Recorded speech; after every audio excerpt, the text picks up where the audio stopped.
Hello, my friends and enemies. Glad you are here.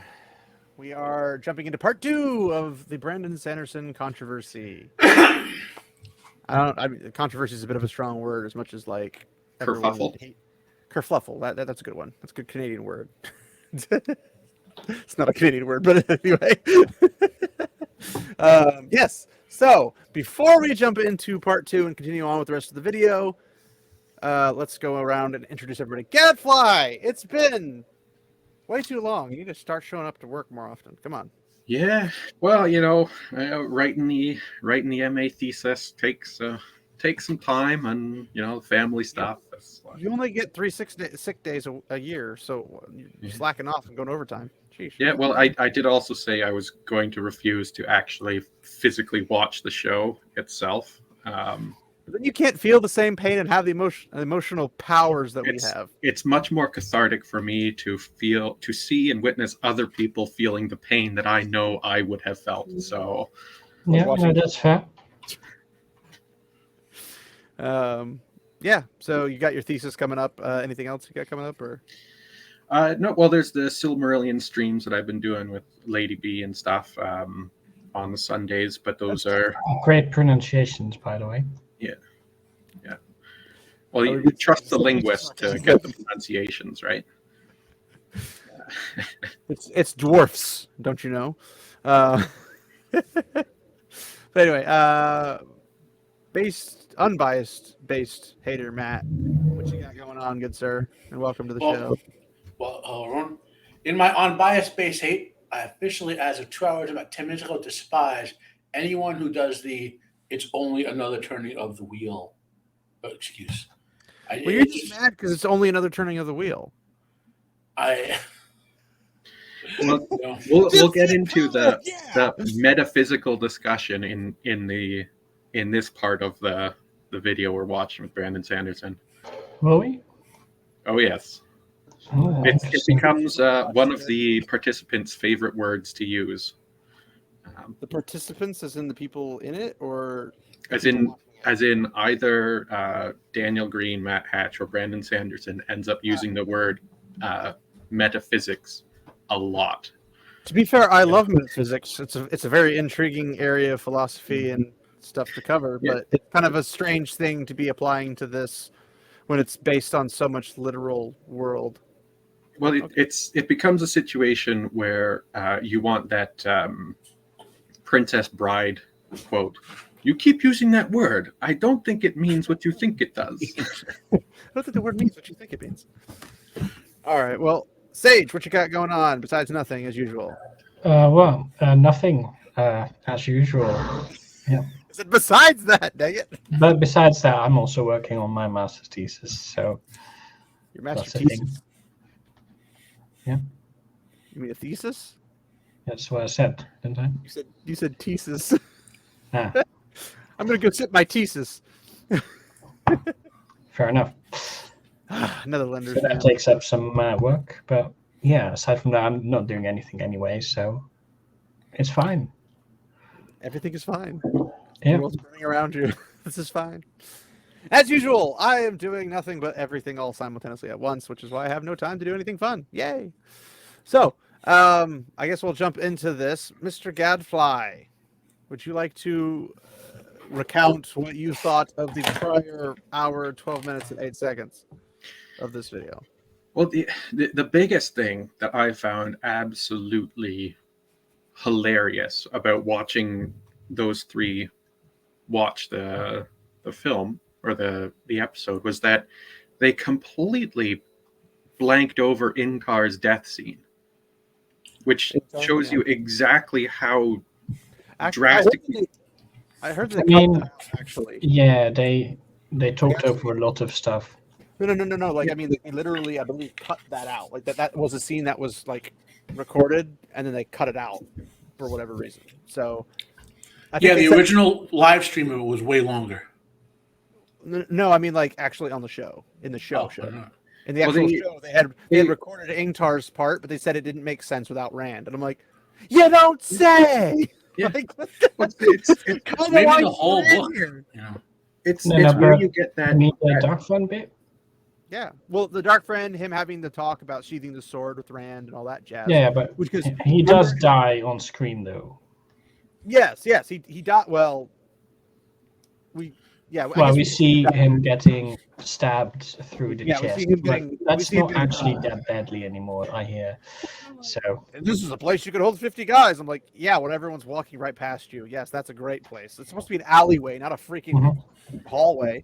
But yeah, so yeah, but basically, I've noticed them talking over a lot of the, let's say, iconic parts, if you could call them that, or what should be iconic. It's more so the fact that in the books that moment is, yes, it's an iconic part. It's a massive integral part of the whole story, not just the Great Hunt, but the whole story. And the fact that it was presented in the show as just like a damp squib, just a nothing, right? Like that line, no man may walk in the shadow so long that he cannot return to the light, Great is line.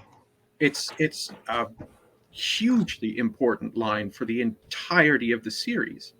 But you know what's the real reason they don't use that line is because it excludes women. It's only men. True.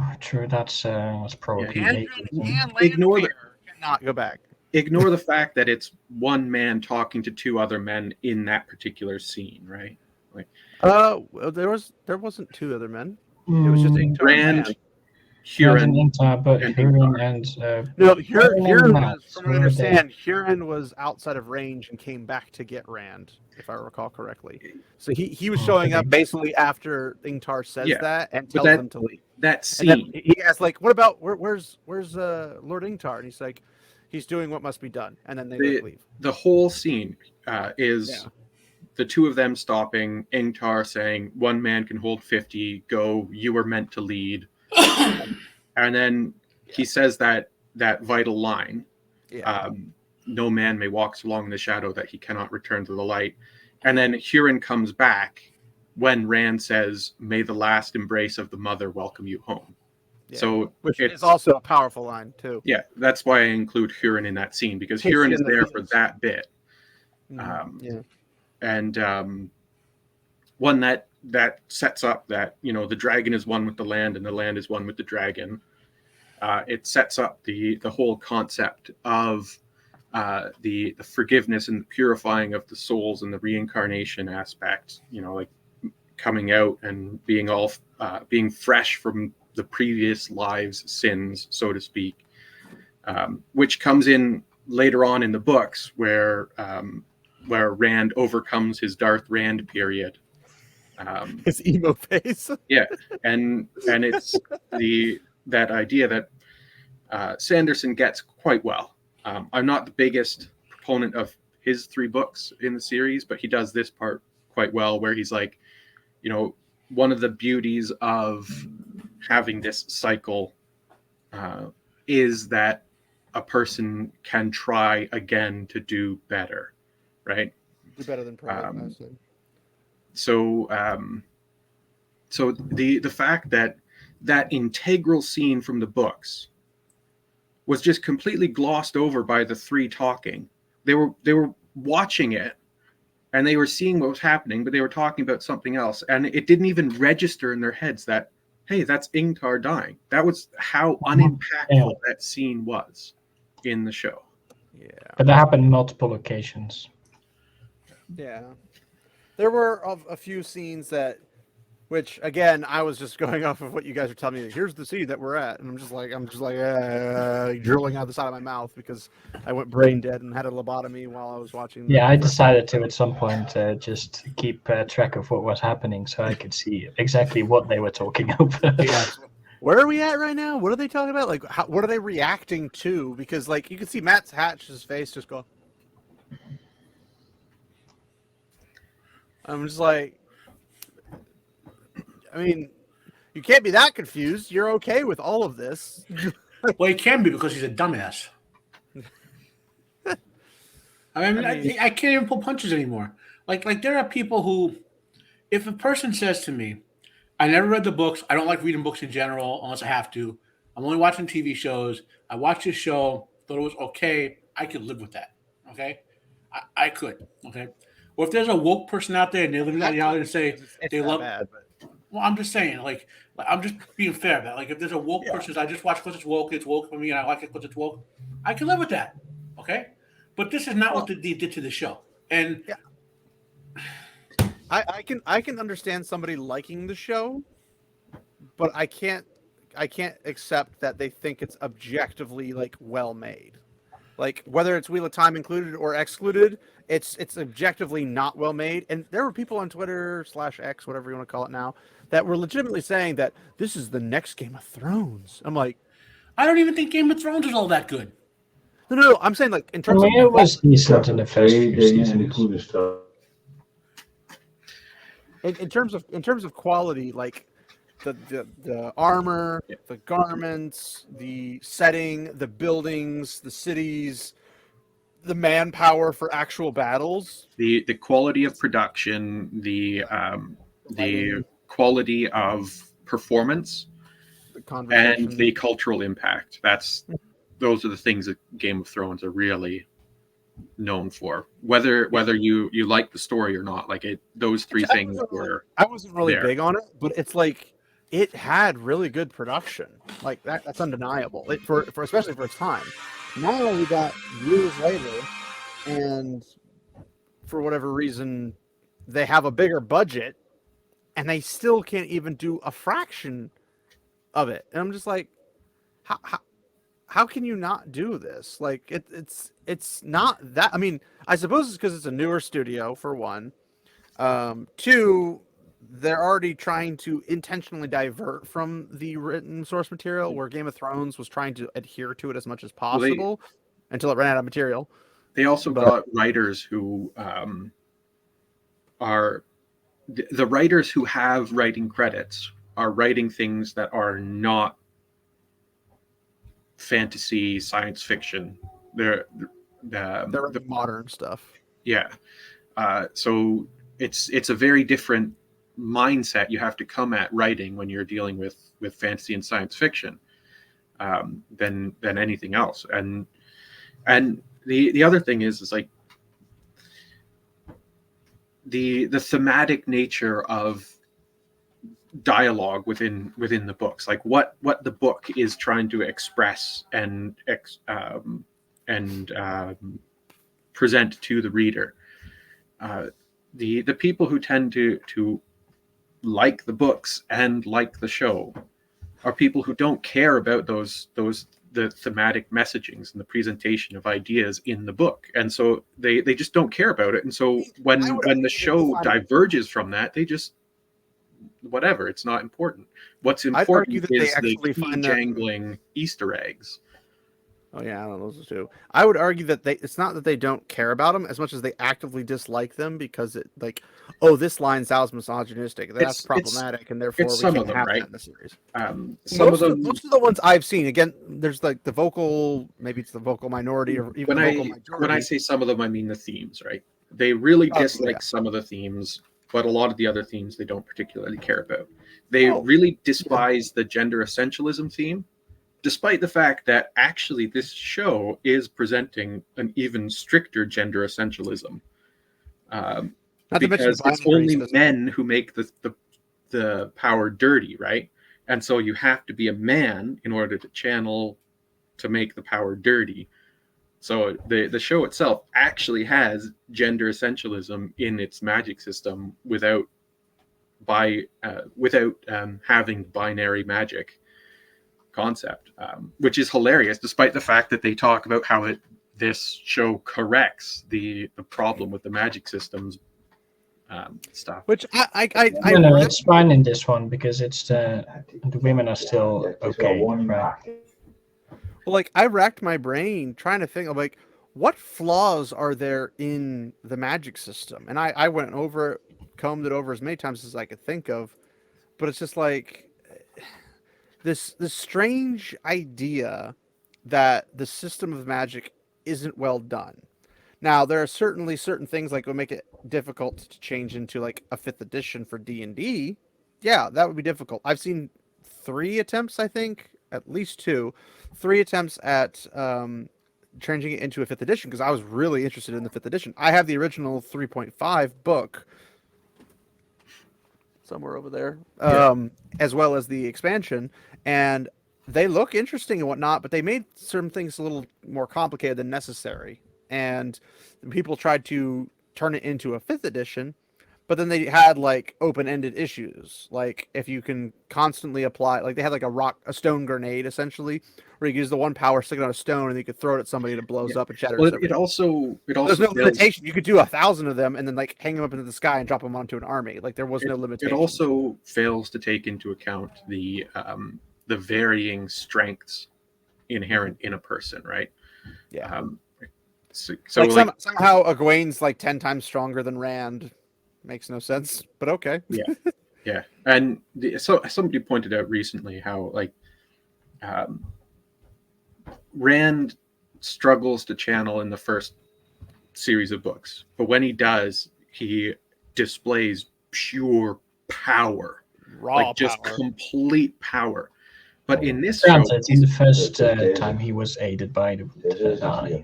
So, not even just that, right? Not even just the eye, but like elsewhere, like the lightning bolt, right? In the eye of the world, that's still a just raw power. The lightning bolt explodes the frickin' wall, and the people behind him. Yeah, but so the show shows Rand struggling to channel, but when he does channel, it's amazingly precise weaves. You know, like those dozen fire barbs or whatever that he that he Indiana Jones's Turok with and all his soldiers, right? Yeah. Like that is some high level weaving capability. If they had done that and Rand just made a blast of fire, just wipe everybody out, that would have been more accurate to the story, although it still would have been a massive cop-out. Not seeing him and Turok fight was definitely a disappointing thing, because that was part of his acceptance of the Flame and the Void, but we haven't even really seen the Flame and the Void. So no, we haven't seen the Flame. No, we have in season 1 when he's shooting at targets. Oh, you That's mean also when the flashback happens. They also had the different directors for every freaking episode, so everyone writes differently, everyone accesses the scenes differently. I don't like when they do this for a series that's supposed to be continuous. Like for a series like Stargate, SG-1, or Atlantis, it doesn't matter if you have people, like different people directing different things, because each individual episode is the adventure in that regard. Yeah. But if they're telling like a mini series, like 3 episodes of the same story, there has to be some form, and they managed to do it in the 90s and the early 2000s, where you could put it the 3 episodes, even with different writers and different directors, they could still be like, this is a coherent, solid story before they even like get into it. They can't do that for a series that's already pre-written. But I would argue that like when he does the little precise shots and everything, because you were mentioning like raw power, it's not just raw power, it's also the precision and skill to use the weaves, not just the weaving itself. Well, yeah, that's the issue I have with that scene. It's because it's high, like it's end book level, like end series level. I would argue that doing it consciously is inaccurate. Him doing it unconsciously, like with the lightning bolt hitting the wall and killing the guys behind them, but not himself and Matt, that's precise, but I don't think he was conscious. It was completely pure accidental. Yeah, well, it was a moment of desperation. That one's purely accidental, but like, well, that's what I'm saying. Like, there's still precision, but I would say it was unconscious, as opposed to he wasn't consciously that precise for a long time. Think of the fight with him and Bilal and him and Ravin. I mean, there wasn't really much of a fight between him and Bilal except his butt getting kicked. Well, he's got the sword, right? He's got the flaming sword. That's his thing. He's got that, and it's a powerful weave. And then the fight with him and Ravin, he's shooting off stuff, but he's still not got a high level of finesse with the power yet at that point. And then when you get later on in the series with the help from Luce Theron in his head, he's got like the razor fire wire thing, the blooms, the death gates, Death all those things that are just high level control with his high level power. Whereas previously he was just getting by on raw power. Yeah, it's just he overwhelmed his opponents. He didn't have the dexterity to use the one power on a level with the Forsaken. He just knew how to blow them out of the water. Yeah. So up until like the middle of the series, he's doing like 1 or 2 weaves at a time. Right? But in this one he does like 12 weaves at the same time. They're all essentially the same weave, but it's 12 different. Yeah. So which he technically has, I mean, when he remembers himself and all that stuff, he technically does have that capacity, at least for a few weaves at a time, like multiple weaves at a time. I don't know if 12 is a number that's reasonable or not, but he would have the skill and the power and the wherewithal to basically be able to weave multiple things simultaneously. But they make it seem like Nynaeve can do that or something. That's like later on in the series, though. Like after the after the madness, quote unquote madness, because there's the debate: is Rand actually mad in the books or not? Right. Is it the creator, or is it actually the madness? Up until this point, like, yeah. So that was something that I found worthy of criticism, and I think you guys covered it a bit and all that sort of stuff. And but those were the 2 things in particular that I wanted to talk about in terms of the fellas and their commentary. So I did enjoy that Sanderson was kicking back on the Indiana Jonesing moment between him and Turok. It felt way less satisfying, because if he could do that, why did he not do that with Ishamael on top of a tower? The reason why, or anywhere else for that matter, the reason why it's fantastic in Indiana Jones is because up until that point, Indy has been fighting tooth and nail to get away, right? And so this one guy comes out and he's just like, oh, okay, screw it, I'm just gonna blast this guy off. And it was a joke take from Harrison Ford that. Well, I was gonna say, do you remember? Do you know the actual story behind that? Yeah. He had a fever that day and he was not feeling it, and he's just like, screw it, and shoots him. Which made it even better, because all the spectators like around him and their reactions were like actual surprise, because they were expecting an actual fight, and then it just like, what do we do? But yeah, so comparing that sequence of events leading up to Indy shooting the guy, compare that with Rand walking through the gate and then channeling at these fellas. Rand has no struggle before leading up to that point. There's nothing to the whole point of that scene was just, look, Rand's channeling. To be fair, in the books, he kind of just walked in there too, but he actually had to fight for his life. Yeah. Well, he and the group of them went into the storeroom.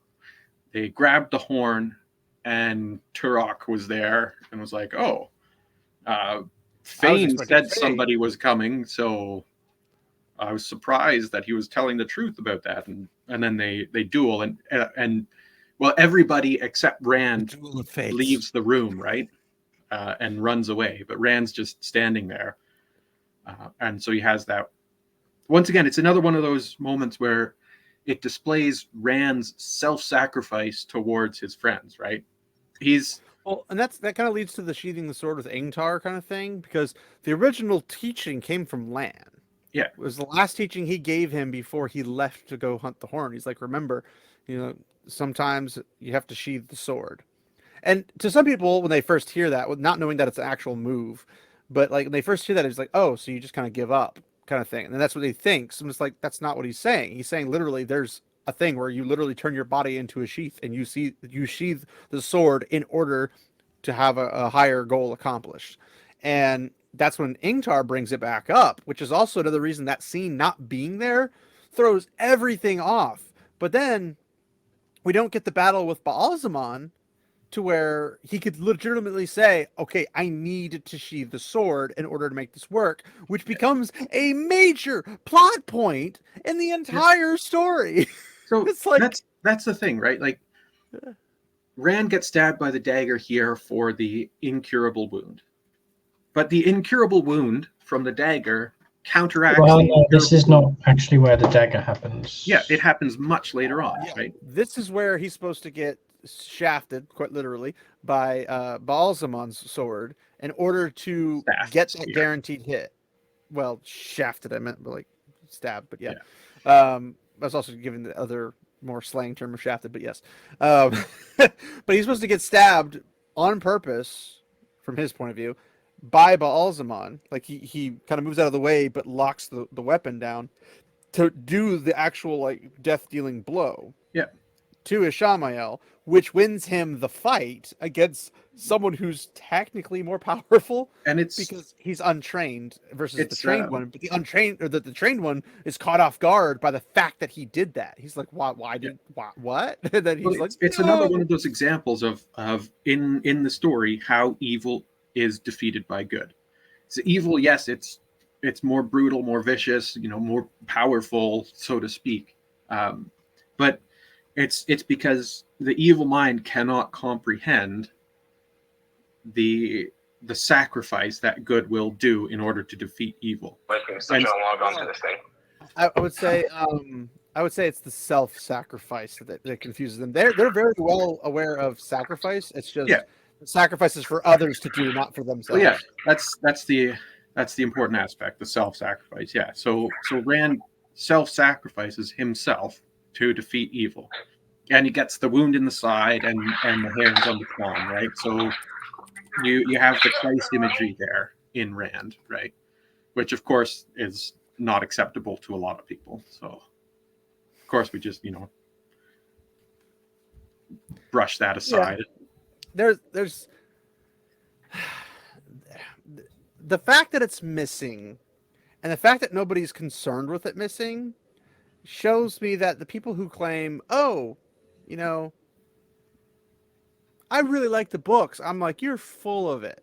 Like, there's no way you're going out there and saying, I enjoy these books, and then turning around seconds later saying, but I don't want these books to be put in a medium where I can enjoy them otherwise. I'm not going to say that they don't enjoy the books, but they enjoy the books on a very surface level content, right? It's very superficial. There's nothing, they don't want to engage with the deeper ideas within the books. That might cause them to actually consider what their stance and viewpoint is on things, and might make them question themselves. Can't have that, right, Sage? Yeah, but so the Rand getting stabbed by the Shatter Logoth dagger brings me to the little bit about Fane that I want to throw out here, because you guys had a nice long discussion about it. But 7 hours, baby.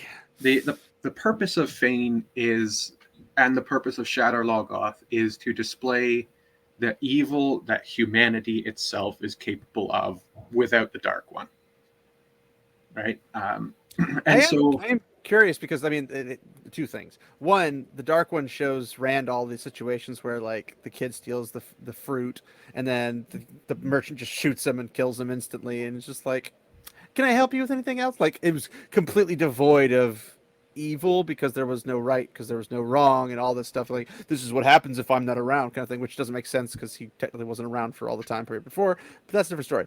But second, I am curious to see like where you stand on the like from the writing perspective. Do you think that Shader Logoth and Pedon Fane the dagger play only a role for the cleansing, or do you believe that there was supposed to be an intention behind it, because it seems kind of like a plot device that seemed a little too on the nose? Yeah, I'm with you on this. I think there was more that was supposed to be there for Fane, and once again, I think he was supposed to play a role similar to a lot of other Grubba Wormtongue. Yeah, evil produces the thing that will destroy itself. and so the evil that is inherent in humanity that Fane and Shadar Logoth represent is the evil that the Dark One capitalizes on, right? Because if you think in the books, why is it that almost every single person in the books turns to the Dark One? Because they are incredibly corrupt, power-hungry, vicious, nasty people. There's only a couple they're people. selfish and self-serving people. Yeah. There's only a couple people. Ingtar is one of them. And spoilers. Somebody else that we're not going to... But so Ingtar turns to the shadow because he feels hopeless. And he thinks if he turns to the shadow, he can save some of Shinar. Right? And it's through that journey with Rand that he learns to have hope again. Well, technically, and without Rand. Yeah. Because there was a little bit of that point, but yeah. So that's another aspect that, going back to Ingtar, is like why did they cut that out? Because like that is a core concept of people lose hope, but there is always hope. Because the capacity for now you're just stealing Aragorn's lines, right? Yeah, but like the other thing that was weird to me is because like the way they put on Fane in the show versus the books, there's no purpose for him. No, like he has no valid reason to exist. He is entirely a plot device.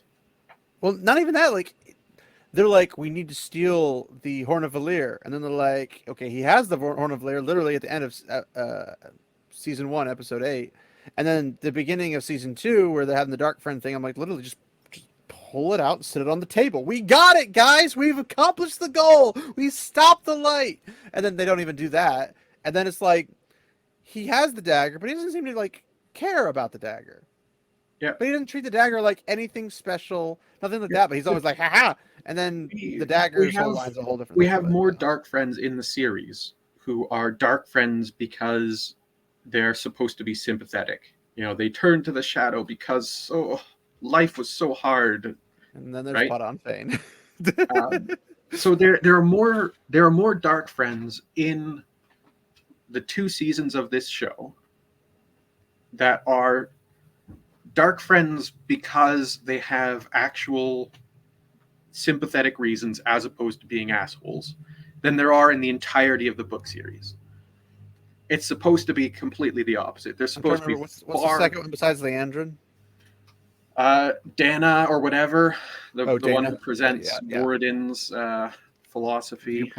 Which is funny because the only philosophy of like Moradin and the Dark One's kind of like mutual idea of like existence ceasing to exist, as far as I'm aware, was only shared between those two. Like until Moradin even mentions it at like the last book, nobody else has any concept of this. Why would she care? And I believe Shad and Night's Watch made a comment on this where it was basically like, so you hate where you are, then leave. It's like you're working a job, you're getting paid, save up your money.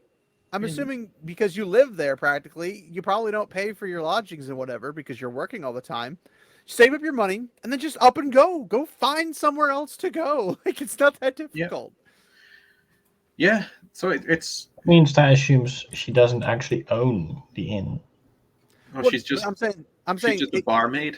If she is just a barmaid and she's living there, she's working there, and she does not own it, she can leave whatever she wants. If she does own it, she could sell it and leave whatever she wants, even easier than the first time. If she doesn't want to sell it and she just wants to leave, then she could literally just leave and somebody else will pick it up at some point. Like, you're not bound there just because of it unless you care about the wealth. Well, obviously she doesn't care about wealth because her whole point was saying, I'm sick and tired of existing and I'm sick and tired of existence. It wasn't because she had a money problem. It's because she was tired of the world existing. And it's like, but if you're tired of this town and this particular place, you could always go somewhere else. Exactly. Like somebody there will probably buy the bar from you because they want to drink. Duh. And there's going to be merchants coming there expecting there to be a bar. So if you sell it to somebody, you'll have more gold to be able to go somewhere else and start over to whatever imaginary dreamland you want. But then they started doing the whole, like, giving her the little bullhorn nose ring thing. And I'm sitting here like, is that a thing in the Renaissance? Because I'm pretty sure it's not a thing in the Renaissance. No, that's modern sensibilities entering in. Welcome back, Matt. It's part of the... I might not be back for good. What I like to call... Was that a long conversation with Catswain? Felt worse than that. And I'm working with someone to change a bunch of IP addresses on some network computer network, and we found out yesterday that to have a different subnet mask. We went through this 3 hours yesterday, and today he goes and changes 8 more computers and doesn't put the correct subnet mask in. Sounds about right. Yeah. Welcome to the tech world. Maybe he's one of the writers for this show. At least the concept artist. He seems to have some level of competency though, because he changed the.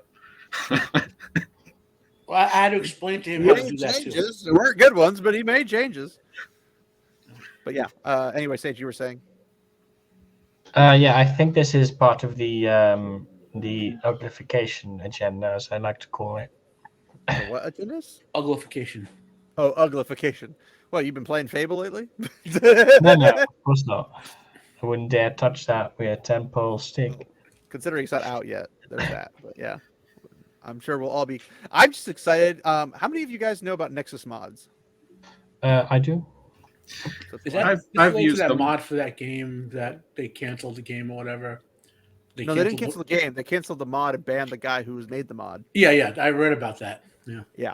So I use it for like all the Skyrim stuff, Mountain Blade 2, Bannerlord, and all that jazz. And I'm like sitting here going like, wait, so now you can just whimsically pick and choose what people use? Like, I mean, they've been doing that for years. Are you going to turn into a Puritan and just remove all of the nude mods? Because that's fine. No. My question is misogynistic, man. You can't look at women like that's way misogynistic. I mean, imagine if it was not like as high a trans priority person. as the trans. Well, my understanding is you want to see his traffic and his website drop. That's how you do it. The company's not blocking the mod. The mod's what the mod site is, right? No. The guy who owns / runs Nexus Mod Manager is the one who banned it, not the video game companies. Yeah, the guy who runs the website that hosts the mods.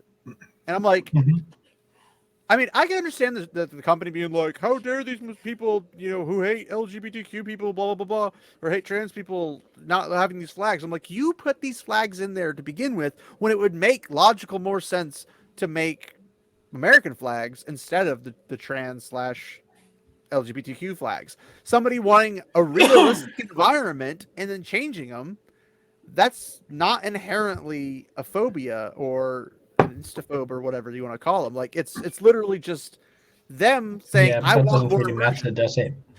Well, yeah, because I know mods are totally not for immersion half the time. Exactly. But I was like, we need a place that you can go to and they don't give a crap of what you upload and whatever. I'm like, yeah, but then you have to go and create an entire engine like Vortex or Nexus Mod Manager or something like that, and then have that on your site, and then you can start drawing people over. And so then wait, that's what I'm not understanding though. So like on most of the games I played, you could install mods on your own. The mod manager made it easier. Yeah, that's correct. Yes, but unless Vortex is not the only way to do it. There are other mod managers. Well, Nexus Mod Manager and Vortex are, I think, both owned by Nexus Mod Manager or integrated. But that's besides the point of the question I'm asking. That's not the only one. What I'm saying is, like, you have to be able to find the actual mod, and if it's not posted anywhere else, because I don't think there's many mod places. Lovers Lab's a more adult-based one, but they typically have they've been putting a lot more based ones on that one in order to avoid that issue, because Lovers Lab apparently doesn't have restrictions of any kind. You just put whatever you want. Just put it on BitTorrent. Yeah, but who's going to find that? No one's going to go to. No one's going to go to a torrent site. You mean the 75% of us who are using the internet to BitTorrent? All the bandwidth aren't going to find it. Yeah, sure, but you first need to know it exists. Yes, so you don't know this. What I think is Spider-Man 1 flag. But you mod. could advertise it. People don't realize You can't because you got to advertise at a place where people who will get the mod will find it. So wherever you're going to be advertising, might as well have it hosted there. In your social media, you put a link to it. Yes, but that means that you as a creator, people have to know you exist, where to find you, and what you have to offer. But then those social media places could also shut you down because of the same thing. But there'll be enough word of mouth for this. Given what we're going through now. Yeah, okay, maybe now, but it made the news. You don't think someone like Az would flash that all over the internet? Well, sure. I mean, he'd be looking for the man boobs, but yes. True. But the point is that if you have a site for mods, and then you start picking as the owner of said mod company or whatever, you start picking and choosing what you want to see versus what you don't want to see, rather than the people who don't want to support it. It's the whole it's a form of censorship, obviously, because anybody could look at it and say, I'm not going to support this, so I'm not going to download this. But they're like, we're not going to give you the opportunity to do that. We're going to just say you're all istophobes and then ban not only the mod, but the person who made the mod. When it's just like, I changed, if I changed graffiti on the wall, are you going to ban me because you consider that racist? Because clearly anybody other than a black person couldn't possibly have put that graffiti there. It's so stupid. It is stupid. If you don't have an alternative, people are less likely to find those mods. Because if I didn't see that on YouTube, I would have never known it was a thing. And if I don't know it was a thing, I can't even go look for it on any other site, because it's not like, okay, go back when Spider-Man first came out, before the mod was ever released. I can guarantee you weren't going on to BitTorrent going, can I turn the trans flags into just American flags? You're not doing that because you don't even think of it. Because what are the odds somebody makes that type of a mod? So you go to the mod page and you find out what they have. That one, if I were to play that game, I would be looking for mods to do that to begin with. But why? To give you an idea, before when they made that atrocious Battlefield game with the blue-haired chick and the samurai sword and all that, because I love them. Whatever she is. That's got a really good rating now for some reason. I was thinking of buying that game, but only if I could find it. People were going to mod her out of it. Yeah, campaign's a little harder to do, but I went looking for mods. I don't care if just put her in a regular uniform, put a real hand where the robot hand is, get rid of the samurai sword. I would have been okay. I mean, I probably would have changed it for historical realism. I probably would have changed it to a guy, just because women were very rarely on the front line. The whole secret agent concept. True, but that is a bit more awkward if there's voice acting going on. There are AI women, voice acting, good sir. AI. Well, yeah. That works now. Back in the day, that was mods now. The whole side point. It's a very convoluted. Not convoluted is the wrong word. It's a very complex area in terms of censorship. Government censorship is wrong 99% of the time. Because censorship, when done by a monopolistic entity, is wrong 99% of the time. But the next question is this gaming website a monolithic? Monolithic. It's excuse me. Wow, that came out of nowhere. It's basically the one mod site. There are other places to get them, like Lover's Lab or whatever. There's a couple others, I think, but they're really small. They have a very small selection, and Nexus Mod just has an easy way to apply it into your game easier. No, that part I get, because I use CurseForge when I play WoW, for example. Which I've heard of, but I've never used, and I don't know what it has to offer in those regards. My biggest problem with mods has always been sorting them properly and seeing what conflicts with another thing, which is why CurseForge used to have a horrible World of Warcraft mod program, but there was a great program that the person who was making on his own, that he basically said, I can't do this anymore, I'm playing the game. So CurseForge bought it from him. So a lot of us followed that program to CurseForge, or whatever they call CurseForge now. I just wish they would make mod packs. If you as a player find a beautiful immersion, you can get the ray tracing of lights, you can get all the graphic overhauls and everything, for Skyrim, for example, and then make a mod pack out of it.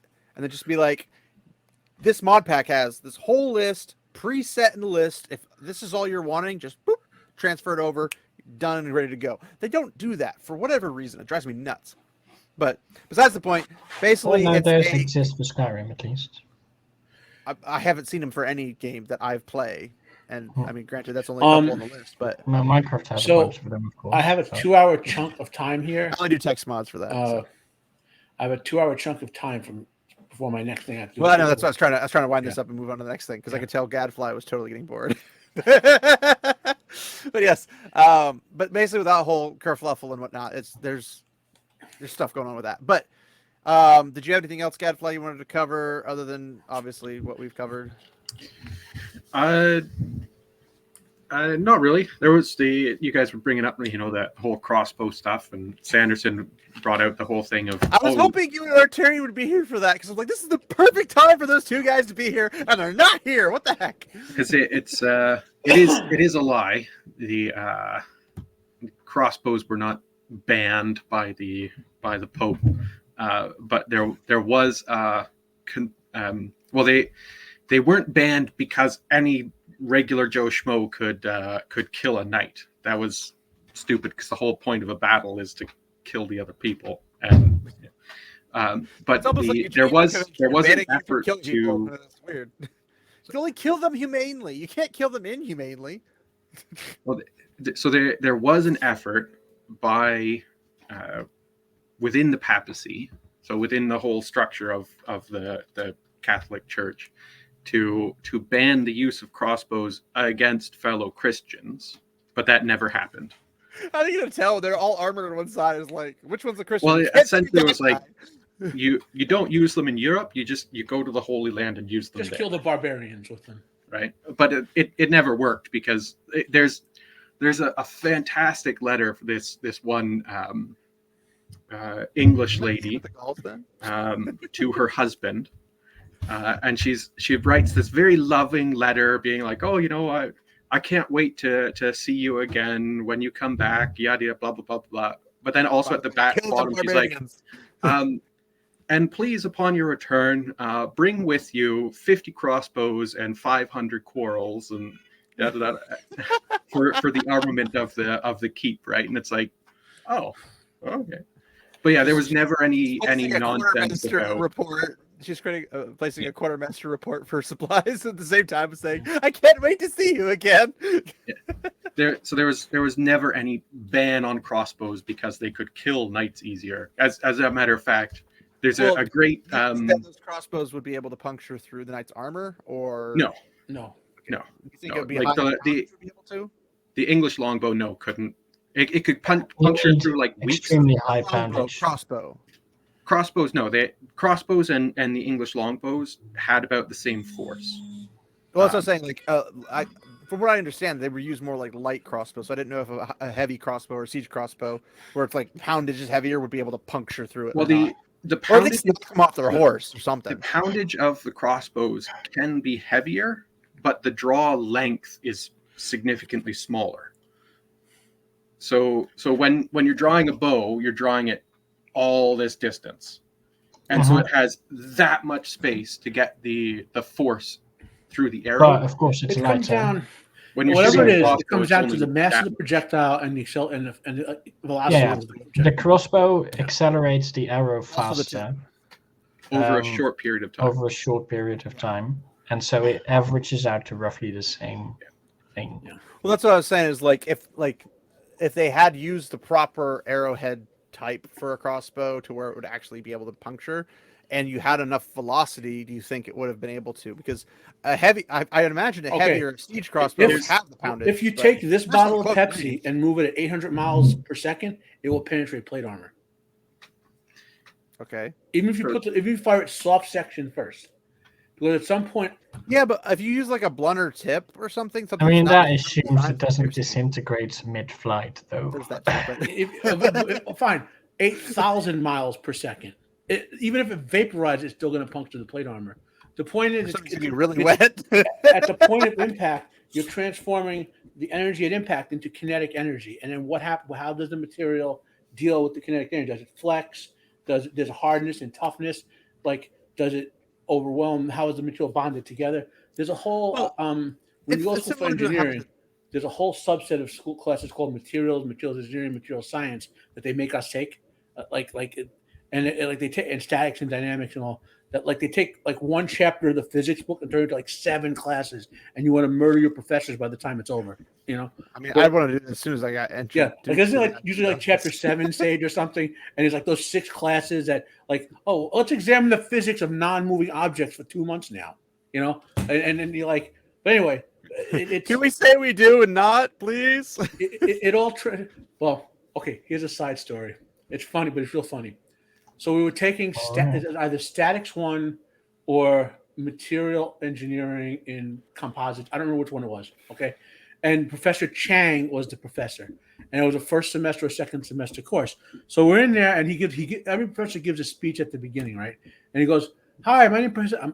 He's a very heavy Asian accent. So I'm not making fun of him. I'm doing his accent. Okay. "Hi, I'm Professor Chang. You here for my class, blah, blah, blah, blah, blah. Now, I know some of you going to think you're gonna drop my class and go NJIT for the summer with the idiots and take EG class. My brother there, he Hard Chang, I EG Chang. You drop my class, I tell him you coming." No, and remember, I'm Easy Chang, he Hard Chang. Believe it or not, this actually did happen. Something similar to this happened to me when I was in college. Is that my brother, who's a year and a half older than me, had gone to this English professor for the year and said like, "Oh yeah, she's simple, it's easy, you can learn really easily. You know, it's not a super hard, crazy class." And I was like, "Great," because I hate English, the class. I mean, I hate English, the language too, but that's for different reasons. But and I get there, and apparently she caught wind that people were saying her class was easy, so she made it like 15 times harder. So by the time we finished the semester, 95% of her class had dropped out. And I'm like, okay, I don't care if you think people call your class easy, but if you're literally determined to just flunk as many people as possible, you're just a bad teacher. Because you could still do your teaching methods, and if your teaching methods are bad, then all the people you taught before are going to be stupid. But if you make it so much harder on the sheer principle that you need to be a good teacher in your own head, and you make everything more difficult because of that, then you're literally just going to make it unattractive as an area that people want to go into. So they'll just go somewhere else. Because even if somebody else was harder last semester, they won't be nearly as hard as your class. And thus, you get everybody dropping. That's going to look weird on your performance record. It's like, why are all your students dropping your class? And the whole bunch of really stupid stuff there, and I didn't like. When they started making you write essays, I was like, "You all stupid," but whatever. I mean, ideally, you want your class to be easy, right? Because that means that you explain. She took offense to it because it's like you're saying my class is easy, so there's like nothing here to actually think about, and I'm like, well, I mean, the English language isn't very difficult to think about when you're a natural-born English speaker, or even not even non-natural speaker. Like if it's your secondary language or even third language, you could still technically. I feel that today is maybe not quite true anymore. I mean, you're doing fine. Yeah, but I'm not a native English speaker, am I? My point. Thank you for proving my point. It's not that difficult. But then they're like, let's write about this very specific topic. Like we had to write a paper about like a diverse kind of like find somebody from a different culture and interview them. But the thing is, we were pretty much landlocked to the college campus, and there's like 5 people on the campus that were diverse. So it's like these same 5 people are getting bombarded by the same people from the class, asking them questions about their cultures and stuff. Because we had nothing else. I'm like, if you just give me like, write me an essay, show me that you know how to freaking work the English language, I could easily have done that. But instead it turned into like a 2-week project because you couldn't find the people to talk to, and then they were getting annoyed that everyone was talking to them. So it was a really stupid thing because of her ego. Oh, man, but then again, she's a professor. So I would have pulled her own woke card against her. I would have said, "Are you saying there's not something about being Sicilian is not being diverse? Just throw the whole ethnic thing right in our face." To be honest, I'd never even thought about it at the time. I was also going kind of through an emo stage, so there's that. But yeah. So what were we talking about Wheel of Time related wise? I'm trying to remember. I don't remember. Crossbows. Yeah, crossbows. I was trying to figure out if crossbows, because like how Matt uses them in Wheel of Time versus how they would be used. Like, because Matt was telling us about a battle where basically one guy got killed as a knight, and it's because he wasn't wearing a helmet or something. I'm thinking, why didn't you hit the horses? Because the impact of being flung from your horse and the horse landing on you probably would have killed more knights. Like, duh. And I get that there is barding and stuff, but I don't know how many knights could afford that kind of barding. The other thing is you know, if you've ever done bow hunting, you shoot Not the on arrow, live animals. it But goes into the deer, and then the deer runs for a while, and you're essentially you either have to hit it dead on, so it hits like a major artery or a heart or something, and it dies like practically instantly, or you hit it and it ends up bleeding out as it goes along. So you don't need like armor covering the entirety of the horse. You just have a bit on the head, a bit on the front, and that's more than enough, so that any arrow that goes into it is going to cause it pain, but not going to be fatal of any sort of thing. Yeah, and I get that type of stuff, but unless you do the naive, to be fair, push it through. I mean, you probably have to hit one of the legs to make it stumble and maybe crush you. No, if you hit the underneath. chest or whatever. So that's the other thing that I want to talk about. Actually, now that you brought it up, the arrow wound that Nynaeve pushes through, right? Like, Yeah, before you do that, real quick, I want to pop something up because, like, Sage had mentioned this earlier. It's like it's one of those things where it's like it's all fun and game to go bow hunting, for meat for the winter, until everyone screams at you because you're doing it in the grocery store in the frozen aisle. Great. Continue, Gadfly. Sorry. But that scene, I laughed. You didn't see, to clarify. Well, I see clips when people put them yeah. So, you gotta suffer with the rest of us. So it's hilarious because it seems the writers had that tiny bit amount of correct information. Mm-hmm. Because if the arrow passes through, it's safer to pull the arrow out than it is to try and pull it back. Even if it's only halfway you have in. to cut off the shaft as close to the skin as possible beforehand, and then pull it. So, I mean, to be fair, I was surprised that there was writing in this series at all. That is my second. Also, the angle in which she's pushing it, she's clearly pushing it into the cobblestone beneath. So it's like that's also the feathers were still on. That's what makes it worse. The feathers being pushed through the wound. But, it's basically gauze. It helps clot as it's going out. Like, yeah, that makes sense. That's my second favorite scene in the whole show. Typewriting. My favorite scene, Gadfly, I'd like your opinion on this. What do you think of them showing Perrin clearly taking out Joffrey's baby when he was? Well, you had to be sure. Just as I'm on-call calls again. Sorry, guys. We're gonna get pinged for that, aren't we? Yeah, so I don't remember. Was Joffrey wearing armor? Yeah. None of them were wearing armor. They had a little Palin arm thing. No, they wearing chest. They had the breastplates, but breastplates don't mean anything in this show because I mean they have the ideal woman stabbing somebody straight through. Like her spear goes in the front through the plate, through the torso, through the sternum, actually, like the massive rib bone there, and then out the other side in season 1. Like, so armor does nothing in this show. So wait, you're saying, saying that the same writers for Wheel of Time are the same writers for Ahsoka and all the Disney Star Wars, where lightsabers just go through things and people survive left and right. Well, to be fair, lightsabers should be able to go through things. In fairness to this show, Matt Stacker can, right? So even surviving on Game of Thrones, is a different question now. But like on Game of Thrones, there were only 3 scenes in the whole series where armor mattered. Otherwise, you see scene with people constantly putting daggers and arrows through armor. And I think there was one scene where someone got stabbed in the chest through the plate, through the clearly visible under armor of some sort, through his chest bone, through the back plate, and all went to the hilt. And then the guy casually pulled the sword out. Yeah, but I feel like that would be less of a sin out of Game of Thrones' overall production quality compared. Well, we just got used to it with Game of Thrones. It's as Shad says, it's the rule of cool.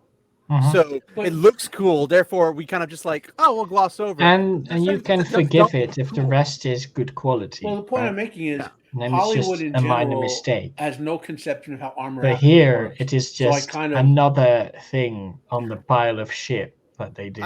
I would point out that Hollywood doesn't understand the rule of cool. They think that because they make it, it's cool, therefore the rule of cool applies, rather than it's actually cool because it was written well, and thus the rule of cool applies. No, Like spaceships blowing up in Star Wars is the rule of cool. Like it sounds cooler. It's more interesting than the Battlestar Galactica where they go. I think it's more so this was considered cool in these other things, so we're going to do that exact thing in our thing. Exactly. That too. That could also be the case. And it, Well, it's ignoring the just entirety think of it's the cool context. themselves. I don't think they know what context is. To be fair, Gadfly. That's true. Yeah. No, Context is a that's- pronoun. Is it? Oh, we don't allow pronouns here, good sir. This is a Do we not? pronoun-free safe zone. Damn. By the way, I am not salty about that, but yeah. Anyway, so what else did you got, Gadfly, or did you want to expound upon that arrow thing a bit more? No, just the fact that You want to comment on the lightsaber dagger? there's a lot of these little moments within the show that 7 hours to be precise for one episode. the fellas watching it just kind of glaze over and just like and the Perrin thing in particular really irritates me, and it seemed to have irritated Brandon a bit as well. Yeah. He very clearly says he didn't watch most of it.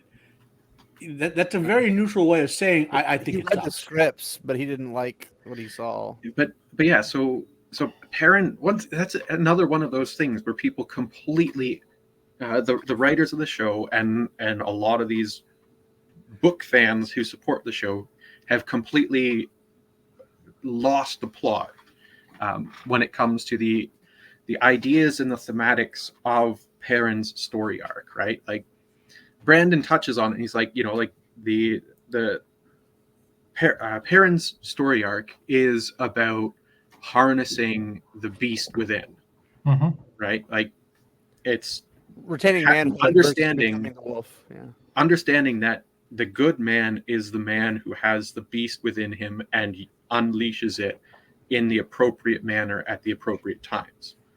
So you agree with me on the violent man is the peaceful man when he's choosing not to be violent? Well, that's. I mean, I would agree with that. That's the thematic nature of it. I love that. I love that quote by which basically is like, a peaceful man is a man capable of great violence. A coward is someone who is not capable of great violence. Yeah, but because it's not peaceful. The thing is the show is completely lost that whole plot because they make Perrin a literal pacifist. Well, they make him a literal pacifist, and then they also make him deliberately choose to be a murderer. There's when is he a murderer outside of his wife? Well, when he kills Joffrey. There's a pause. That was all war technically, but there's a pause where Perrin. They were not at war though. Well, no. Okay. Then he declared war real quick after he killed Hopper. Hopper. I suppose. And Hopper does count as a person in Wheel of Time sense. So, but to be fair though, the reason Hopper attacked Valda is because Valda saw Perrin and tried to kill him. So, and one could argue that it was self-defense, just a little bit delayed. Well, it's not self-defense. It's battlefield action to kill an enemy who killed your guys. Well, that's what I'm saying. It's like you got Perrin, he's getting attacked by Valda. Hopper comes out, takes out Valda. Joffrey comes in to take out Hopper, and then a few scenes later, whenever the time allows, Perrin takes out Joffrey, and you're just like, "Well, he's a murderer." I'm like, they're in a conflict. He was already embroiled in this conflict. It's because it's not an immediate reaction. There's a delayed thing. So they go away, and he Perrin seeks them out to kill him. Yeah. Well, so yes, but don't you seek our enemies on the battlefield out to kill them? Like that's the whole point. So it's comparing it to the concept. You wait 5 minutes doesn't mean you're a murderer. Yeah, but it's a slightly different in context. We're comparing it within the equivalent scene from the books under the hand of Hawkwing when the White Cloaks come, and it's dark. They're intimidating, and Perrin has an instinctual moment where he goes. Whereas in this, it's a pause. It's a pause, and he stops and he thinks. Right. Well, I don't know how much he was thinking as much as no hopper. Oh, dead Jeffrum. Like, we don't get a time gate of how long it took him. That's the problem. It's like they jumped scenes to different points of views, and we don't know if it was just like Perrin ran around the corner, saw Jeffrum, and then ran up to hunt him down. I would agree that if this is like this happened at Falm, somehow magically Jeffrum survives, goes back to Amadisia, Perrin follows him to Amadisia, and then murders him in an alleyway. That's one thing. That's not a battle conflict. But they're technically still in the conflict. I wouldn't say so, though. Well, no. One like, side disengaged. But if you pull one side in a tactical retreat, doesn't mean they're less your enemy. It's less of a battlefield. But in this situation, technically, according to the books, the Shan-Chan, the White Cloaks, and then this third party, which is the Shinarans, the Heroes of the Horn, and the main boys, like, they're technically not on the same side as the White Cloaks. The White Cloaks would be willing to kill them just as easily as otherwise. So they're technically, it's a three-sided war in that, or a three-sided battle, I should say, in that regard. So if you're looking at it from that angle, they're not allies because Valda did attack, unless you're saying Valda was trying to murder him. But it's like, no, they're in a conflict. I mean, the conflict's still going on. The conflict, which we still don't know what happened to the vanishing White Cloaks trick. Like, that's just they teleported out of there as soon as the dragon showed up. We're like, beam me up, Scotty, and they were gone. Like, we didn't see them. We don't know what happened. It's not like the White Cloaks are going the dragon, which they might actually swing that for season 3 if they can, but because they're evil. That's right. They're what evil people do. Because and then they support the evil dragon, who's a man. Yeah, it works out. Who makes the one power dirty. Yeah, true. En masse. It all makes sense. That was my thing. And then I guess we'll skip the whole Moraine creating a literal fire dragon, sending fire weaves underwater, being able to attack from 10 kilometers out. You know, all the fun jazz. Did she murder a whole bunch of innocent people? Why did Lan think there were innocent people on that ship? A whole bunch. Well, maybe they had some slaves there. Who knows?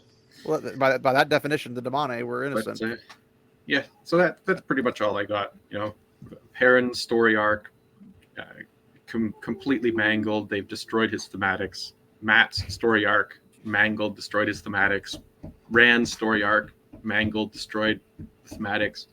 The fact that Ingtar's death was so unimportant that the people didn't even comment on it. Oh God! When they were watching it. So I just realized something. Oh.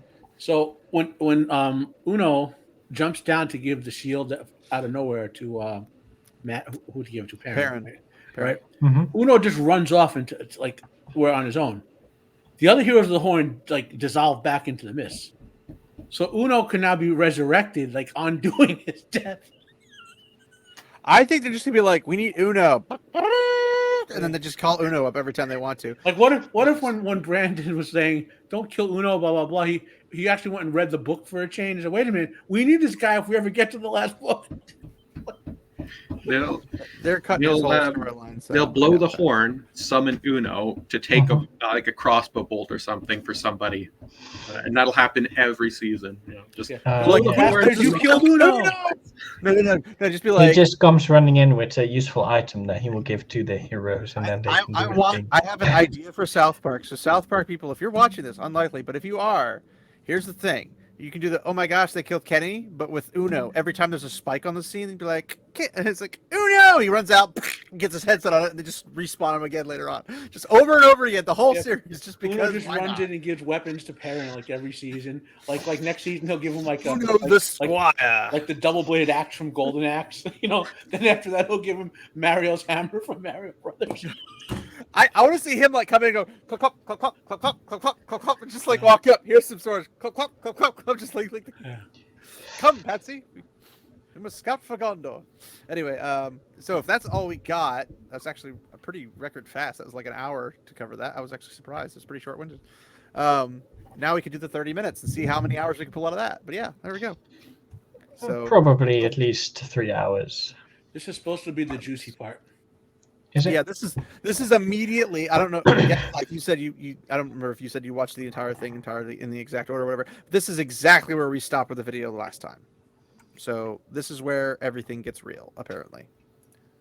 So I've been told. Oh, hold on. I need to actually turn my sound on so people can hear it. That would help.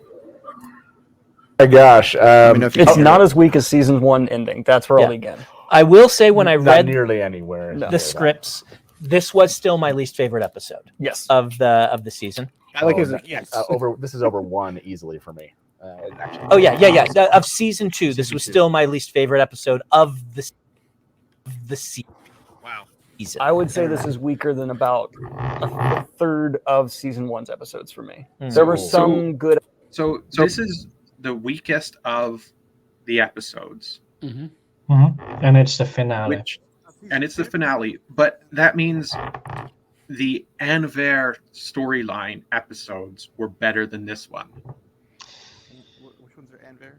And that's the one in Carrion. Yeah, that's The old Lorraine's lady. sister, right? Yeah. So Brandon Sanderson thinks that The scripts. within the scripts, the script that has Moiraine thank her nephew for making a good grilled cheese sandwich is better script than this final episode. To be fair, at least that one makes sense. But being polite, you know. That makes sense. That does make sense, though, because considering the garbage we saw in this episode. I mean, Yeah, like Nynaeve's character completely being destroyed. like what's worse, Anvir and Bartholomew or whatever his name is, making tea and stuff like that. Barthanes. What's worse, him making tea from Moraine, or seeing Nynaeve push an arrow through some dude's chick's leg, or seeing Egwene somehow channel and face Ishmael, or any of those stupid things. Or Elaine healing somebody. Yeah, Elaine who can't heal a bruise. Yeah, well, but nothing in the entire episode at all made Nynaeve angry. Nothing. The entire Barthanes thing was stupid because they made Barthanes literally stupid. They made him dumber than he is. Even if that was stupid, this episode was stupider. I'm not disagreeing with you. I'm saying even despite Barthanes becoming stupid, because he would never do things himself when he could send a henchman to do it, or another dark friend or whatever to do that with the whole assassination of Moraine. He wouldn't. He's not that young. He's older, which means he's supposed to be wiser. He's more knowledgeable on how to deal with things. He would be aware of things like, oh, this house has ears, so I'm not going to say anything really loud with this obviously Black Aja Aes Sedai in the middle of a freaking talking room where all the doors are open. Yeah. You know, there's all these things that just don't make sense that they made him that stupid, and it's still better than episode 8. So think of all the unresolved plot lines that have been introduced into this season. They have to be finished somehow. I guess. I actually doubt that they will be. But for a series to have a proper run, you know, all these different storylines have to merge together. And so season 3, if they do decide to finish up all these storylines, what happens with Barthanes and his mother who spied on him now knowing that he's a dark friend? What happens? Well, he's in prison now, right? So it's solved, I guess. What his mother says is that she's already made Lady Galdrian, Queen Galdrian, aware of his dark friend activities. And I'm like, wait, so she just took you at your word? They're just like, hey, my son's a dark friend and did some dark friend things. Okay. So that means that this storyline has a resolution off screen. Yeah, like that is incredibly unsatisfying to the audience. I would only disagree to the point that I don't think the audience for this show cares. Well, I don't care about Barthanes. I made that argument for the books, which I think we had in the last video, but I argued that when you have things like Put on Fane, that's kind of a thing. You're like, there's got to be something to this. You can't just be like that. And then when he said, I don't know what to do with this character, he wasn't implying that there wasn't something he could do. He just didn't know what to do. And I was like, he's the Grima Wormtongue character. Do Grima Wormtongue stuff. Make Rand's life miserable. That's that's his job. Like he literally just falls off the face of the earth after Two Rivers fails, and just well now what? Like he just disappears and then shows up at the end. And it's like, but there's so many things you could do with him. What about any other plot lines? Which obviously I don't know if Sanderson was aware of every single plot line that Jordan created but didn't finish. And it's like, it's kind of unsatisfying to me when I don't know certain things are ending, like the three main characters and what happened in their lives. If they go on to have 5, like their parent have 12 kids with Fail, did they ever reconstruct their actual relationship after she got abducted and that all went to crap? Does Rand actually get with the 3 girls? Does he actually become the father, even in Morden's skin suit, to the twins and all Anavienda's kids? There are some things that are fine being, left up to the mind, but like it's the things that are the thematic elements of the story. The thematic elements of the story need to be bound up and come to a culmination at the end, and they have to be a satisfying conclusion to that. This show has very weak thematic components to it. It's just here's something else, here's something else, here's something else. So now we're at a point where all these different somethings could be thematically important to the story they're trying to tell, or they could not be. We don't know at this point in time. And that makes it even more aggravating and frustrating when you have these off-scene resolutions. Or they're really big on the opening of doors, but not on the closing. Yeah. Well, it's not so much opening the doors as it is opening doors, windows, roofs, and walls. Foundations. Well, they didn't start with a foundation at first, right? It's a hover house. So yeah, I get that type of stuff. Let's see what else they're gonna jump into. Just because this was just I'm confused. I think we all agree with that.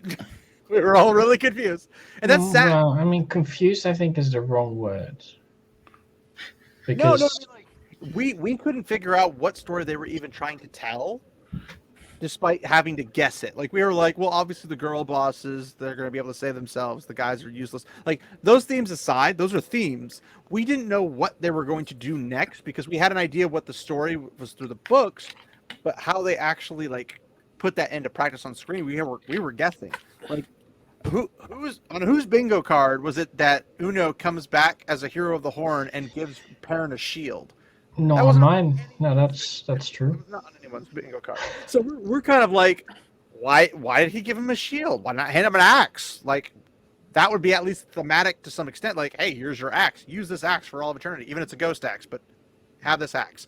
And then you have all the other instances. But then look at the people who watch this that have no idea about the books and are like, I'm confused. Like, you got people who are familiar with the books and people who aren't familiar with the books. Both of them are confused. That's not a sign of good storytelling in that regard. So this, and what I remember writing to them is like, if you can earn this will be a lot of the problems with this episode are actually previous episodes. Yeah, guys, like, comment, and subscribe. Hit the notification bell. All that things. So thank you, movie, for telling me. I think not. Hey, no. Me. This channel. Sheesh, get it right. I don't care about their channel. They have plenty of growth. We actually have been growing pretty fast. I am happy about. I'm humbled by it, but I don't know why. You guys have poor taste in videos, apparently. But whatever. Yeah, so it seems. They like my forehead. Yeah, they like Matt's forehead. It's very shiny. But it's like, do you like poor videos? Like, comment, subscribe, hit that notification bell. Here you go. Do you want to be entertained by bad entertainment? Here you go. Still better than Wheel of Time show. Just saying. Matt. True. The scenes are all good. A lot of them are good. I disagree. But like what you're having happen doesn't feel built to character-wise for a lot of the characters. Which, okay. So I'll take it from this point. I think he's going from the perspective. This is exactly what Gadfly said about opening doors but not closing them. You mean what I said about that? Well, no, but he explained the concept behind it. You just gave it a name. Well, thank you. I always wanted to coin something. I might as well coin a door because the coins and doors, same thing, whatever. Anyway, dad joke.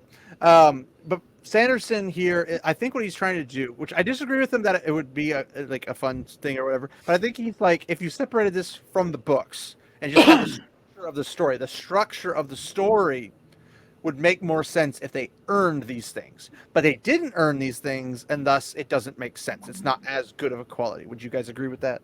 Yeah. Yeah, but at the same time, I guess. Yeah, but I have to point out that you have to earn the thing, but that means that if the end is cool and awesome, if it's earned, that means the stuff before it is garbage. Right? Maybe. Not necessarily. So, I wouldn't say necessarily. I mean, it could be that you could have a bunch of garbage, but then they earn despite the garbage, and then the ending could potentially be cool. Well, no, you can't. Earning, unless... Okay, so when he says earn the ending, that means the previous 7 episodes have to be good. Like, there's no... You know what I mean? And it's also possible for them to be good and the episodes to be bad, right? But, I mean, it's the same thing with Game of Thrones. The first several seasons were apparently really, really good, and they get to season 8, and it just obviously was not. No, season 5 is where it drops off. What it means is that like it was very obvious at season 8. Like it was like it dropped as opposed to slowly declining. So what this means is that yes, this is cool in the moment, blah blah blah, spectacle, but none of the previous stuff has lent itself up to this moment, which means that all of the previous stuff is worthless to this culminating moment. Yeah. That's what I mean by the stuff is garbage. Like it's worthless to the culmination of the story they're trying to tell. Mm-hmm. Yeah. I mean, I think that so why have it there? It's not essential to the end. It's not. Right. Well, I mean, apparently nothing involving Leandrin was essential to the end, but they had that there. They had a whole bunch of stuff with Leandrin that it yeah, was not which means that they should have gotten rid of that part. Yeah. Well, yeah, but then they wouldn't be able to have this actor that they really, really want in the show. The same thing for Moraine. Did she get a double salary because of her jaw? Maybe. I had to say it. It's the chipmunk space, so she could store food for the winter. But things like Moraine, Moraine being the lead character, when Moraine has less screen time in the books than Lan, like, because she literally disappears for like 3/4 of the series, and they're like, let's make her the main character. Instantaneously, they're ruining the series because they're making her the focal point. Well, not even a Greene. It's clear and obvious when Pike got involved and became an executive producer that she whether she liked the books or not, which I'll take her at face she did. She said she's going to play Moraine, and said to Rafe, we need to work this song in every season, every episode. Well, it's like with what's her name, Sarah Nakamura or whatever. She's that like helped with Winter's Dragon or whatever. And I'm like, Winter's Dragon's a bloody masterpiece compared to this. But when she's they keep asking me all this information, and I kept telling them this was like part of the series or whatever. And I'm thinking like, you have Brandon Sanderson. Just ask him. He wrote the last couple books. Like, just ask the guy. Yeah, no, that's actually a good point. I got the impression that he was due to dislike or whatever, he was minimizing his involvement. Like he read the script and send notes back on it, but he wouldn't make himself available. I think he was in the role of like Tom Shippey for Rings of Crime. Like he had the NDA that wouldn't let him say anything bad or whatever. So he wasn't in the position, and I Jordan before he passed selling the rights to Ready Willing Opinion. But considering that like Oda for One Piece has complete creative control, he can force the studio to reshoot scenes he doesn't like. That would have been great protection for this. If Sanderson had that, he might have still let a little bit through, but I don't think it would be nearly as bad as it is now. Well, he's got a lot of his own projects on at the moment, so true. I don't think he was making himself particularly available. I think he was like, I'll read through the scripts and give some notes and hand them back, but I've got all my other stuff that I'm focusing on. I agree, and I know he wants to have Amazon pick up one of his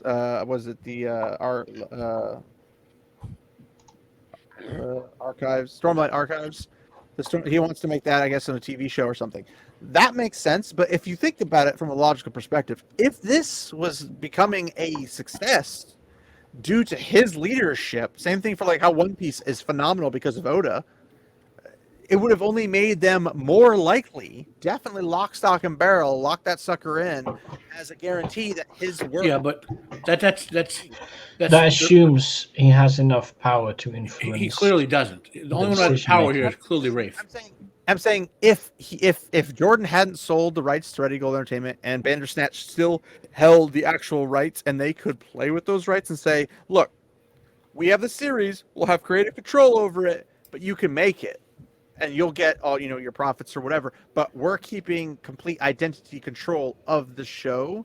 So it will look like our series or whatever, even if it's, a little bit, even if it was a bit loose, but it would still hold to the normal like plot lines and whatever you'd expect. Even with a little bit of wiggle room, but he would still be able to like control it, and it became a super hot sensation, which is what all of us wanted it to be to begin with, was a super hot sensation of accuracy to the book series, which would have made it really popular. And then them going, oh, he's got his own other series? That's another freaking fantasy we could jump on. We'll have first dibs on the rights. We'll get that put out there. He has his own creative control. It'll go over smoothly. And then bam, bam, bam, they could start actually popping out fantasy series that people want to actually give a crap about. But we don't have that, and that's the problem. Yeah. Instead, we're stuck with the Wheel of Prime and the Rings of Power. Yeah. Well, getting rid of Tom Shippey was the dumbest thing ever. Anybody who knows anything about Tolkien knows that if you were to have anybody on the show for that, Tom Shippey was the person to have it on. And they went to the Tolkien professor, who's like the Dollar General version, but whatever. Just for me. And that might be me too clouded by the books. It's totally possible. I disagree to an extent because like the whole on top of the tower thing from beginning to end, I just not set up, not earned, like the whole but blocking. If it were set up, like, he's being awfully critical. Just saying. So no, if you listen to Daniel Greene and watch his facial expressions on his reviews, you can see on his face he doesn't like a lot of what he sees. Whereas when he's talking, you can see he's trying to like it because it's connected to him cult-wise, let us say. He knows that his following is preferring him to like things rather than not like things, which is weird. Well, his following is lefty, in that woke crowd. That's his personal group as well. So, until Wheel of Time went down the drain, I actually enjoyed his content because I thought it was funny and entertaining. I didn't think he was always right or anything on his stuff, but I thought he was actually slightly entertaining and stuff was, humorous. But then he went to that one, the first Wheel of Time one, the legendary one that I told Sage about, which I won't mention here. But the legendary rant he did with Matt Hatch, that it's just like, no, you're not being. Yeah, they also had everything wrong in that video. Oh, you can watch it. Congratulations. We gotta talk Well, about Posh, I'm not done yet, so. Better hurry up. It's only 40 minutes long, 45 minutes long. Mm-hmm. But yeah, I just couldn't stand it anymore, so I had to take a break.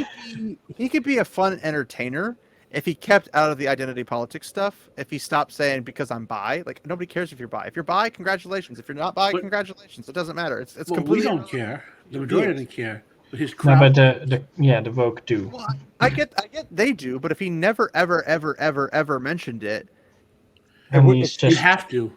That's the thing. You have to when you're in that crowd. I have received no death threats because I have not announced my pronouns. Thank you. But you're not in that crowd. Well, people obviously watch it. Have you? I guess you haven't technically. There's the last video we had. I think 4 or 5 likes, and then 3 or 4 dislikes. So somebody's watching it and not liking it. So somebody's watching. I suspect that there are people who know that we're white cloaks and will watch some of our content just to for a second, just to hit the downvote. Not enough of them to really do anything. But even if that was the case, we've gotten enough context and enough growth on the channel. I mean, we've gotten 50 people in the last month, which is a big jump, in my opinion. 50? Yeah. Well, we're at 173 as I checked today. Who would even watch this? That's what I want to know. I'm not that entertaining, am I?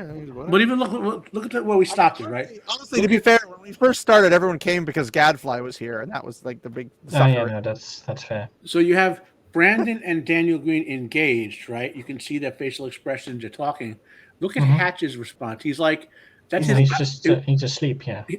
He's like, "I don't want to hear this. I don't want to hear this." That's his view, what his facial expression says to me.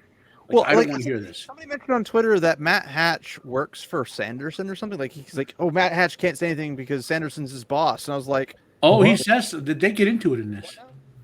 Well, I know, but it's weird that like, why would you say Sanderson's his boss? Like nothing I have heard or seen or anything has even referenced the fact that Matt Hatch in the Dusty Wheel works for Sanderson in any shape or form. Like, Yeah, that's just a weird take. It's what Dragon Steel something or other. Oh, is Brandon yeah. Sanderson's like The publisher. book company. And I think Matt Hatch works for Dragon Steel, which is Brandon Sanderson's book company. Okay, gotcha. Huh, didn't know that. More you know. If for some reason Perrin having a cool shield were set up, Yeah. If for some reason Elaine were the one who were really good at healing and Nynaeve weren't, like you have a healer there and someone else heals Rand. You have Perrin with a shield, which is what he adds. What does that mean? I still think I would say the Perrin White Cloak sequence for me. Great. Strong. Forsaken. Yeah, in this Forsaken. episode. Strong. I mean, season 2, like the Strong. script. Haven't seen all of it. So notice they're how Sanderson says "great" when Matt Hatch says, "I think the Perrin White Cloak thing was good." Sanderson's "great" is less a statement of "yes, that was great," and more so, "great, you found something good." That's how I interpreted that. Yeah.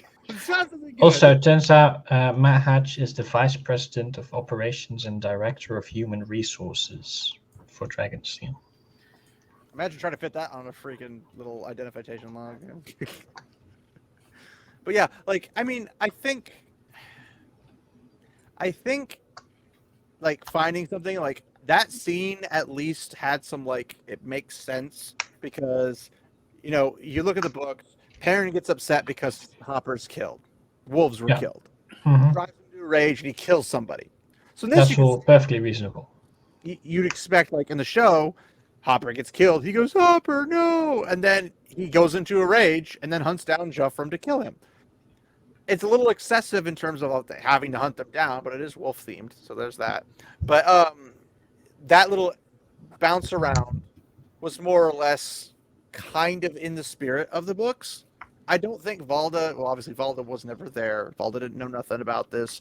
And him, like, Valda has this thing where, like, I see somebody twice. They're dark friends. It's like, what happens if you see them third time? They must die. It's the third thing. It's like, what? I wonder how he treats his parents.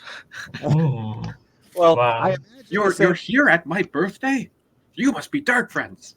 Yes. Well, I I assume they were already dead, but who knows? Well, he probably killed them too. But no, like, I don't know. Have you guys watched the Lego movie with Chris Pratt? No. Okay, so there's Good Cop, Bad Cop, played by Liam Neeson, and he has like one face, it's like the glasses. Oh, I'm so glad you're here. That flips around. He's got the dark shades. He's like, Yeah. I know where you live. I will kill you and find you and all that type of stuff. And basically, there's this part where the bad guy basically covers his parents in like this goo, it's glue, but they call it like the crack-a-lack or something like that because it's the name on the script bottle of glue. And basically, the guy erases the good cop from his face and makes him the bad guy, so that he even like he covers his own parents in more glue because it's my job, and he like does the stuff when the good side was like, no, I don't want to, and like all that type of stuff. So I think that's kind of like the mentality of like Valda. For some reason, it's just like I see him like he sees his own parents, and it's like somehow he gets the good side of him wiped out with it was just a cotton swab kind of thing, like a Q-tip, and it like wiped off his good side face, which is funny. But that's what made me think of it because my son watched that the other day. But yeah, I think that's what he's trying to go with. Is like there's something that at least resembles the books to some extent. It's not accurate in any shape for like the details or the technicalities. It's just this happened, and they kind of like move with it really quick. I think it was also because in its own microcosm, it was a coherent scene. Yeah. Like it made Almost. sense if Sort it of. wasn't Wheel of Time. It would at least make kind of sense that it followed. Like they earned that killing, so to speak. Where he's emotionally close to Hopper. Hopper tries to defend him, and then Hopper gets struck down. Perrin doesn't know what to do, which he probably would if he had a weapon. And like If stuff only. like that. If only. But then I was thinking about like what he was saying about the shield, and I was like, okay, well, if he uses the shield as like, did he earn this kind of thing? You could earn the shield and hold to his pacifistic tendencies, where he's always constantly blocking, or maybe he's knocking people out with like shield bash or something, and doing that to say as pacifistic as possible. But in the books, I never once got the idea that Perrin wants to be pacifistic. It was he hated the idea of enjoying killing, but he never was like killing is not an option. That's never been a thing on Perrin's. His thing is about control. This reminds me of overemphasis on symbolism in storytelling. Right? Rainbows. The shield is the symbol of Perrin's care to and defensive nature. He's a defender. He defends the people around him. He defends the same Perrin that made sure Joffrey's baby was dead like 10 minutes prior to that. Yeah, but so it's this whole. It's throwing the symbols out without explaining and demonstrating the meaning behind them. I mean, it was 2-for-1 Taco Tuesday, so. But yeah, so that's what the writing of the shield in particular reminds me of, and a lot of the other things, like the symbolism of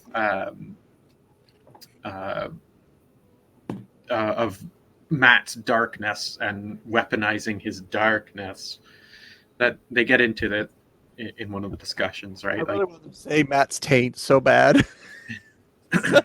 And then the symbolism of all these different things. And that's what I think the writers are focused more on in their writing. They want to present they want to give an idea to the reader or to the audience without developing the idea. And so they just throw an image on there and be like, boom, here you go. This is the important meaning of this character. I'm just imagining whoever's directing the episode going like, okay, this is good, this is good. Hey, props, I need a shield. Throw me a shield. That's how it came into be. It wasn't earned. There's no reason for it. Why did Uno have a shield? He not once carried a shield, I think, the entire time he was alive. Yeah, no, he didn't even have a shield when he was summoned. But then people are thinking that Uno is supposed to be Kane, or what? They've already said, like, Rafe has already semi-confirmed that. Yeah, Kane. Short, he's ugly, just Brigida's type. Apparently, he dual wields sword. He said basically anyone who yeah. the sword should know who that is. Yeah, it's just like, yeah, he's Uno. Your point? Anyway, done a really good job with a lot of things. Yeah. And it's a step up from season 1, and this ending's a step up. Granted, season 2 was definitely more entertaining in terms of things happening, momentum-wise. Yeah, that's probably fair. Season 1 was very dull and stupid, but season 2 is very exciting and stupid. So, Yeah. I mean, things happen. That's about it. Well, when the bar that you have to surpass is 6 feet underground, you just need a pulse in order to overcome it. Yeah. I can feel a tremor in the force. It must be good. But I mean, those butts, I don't think you had enough room. Like that felt. I believe Brandon Sanderson likes big butts, and he can't lie. That's why he's adding so many of them. So fast. This is like so much happened. Like they finally got them all into Falma, and that's where I think I'm at. Is there was so much to do in that time, and how can he make that statement when literally nothing happened? Well, he's an idiot. How can he make that statement and also defend the additions that were made to the story? Right, like. Yeah, no, I see what you're getting. Because he's an idiot. Yeah, you either have enough time to put everything to get other people to there, or you don't. And if you don't, you have to get rid of stuff. What's the stuff you get rid of? The stuff that's not part of the story. Well, and it's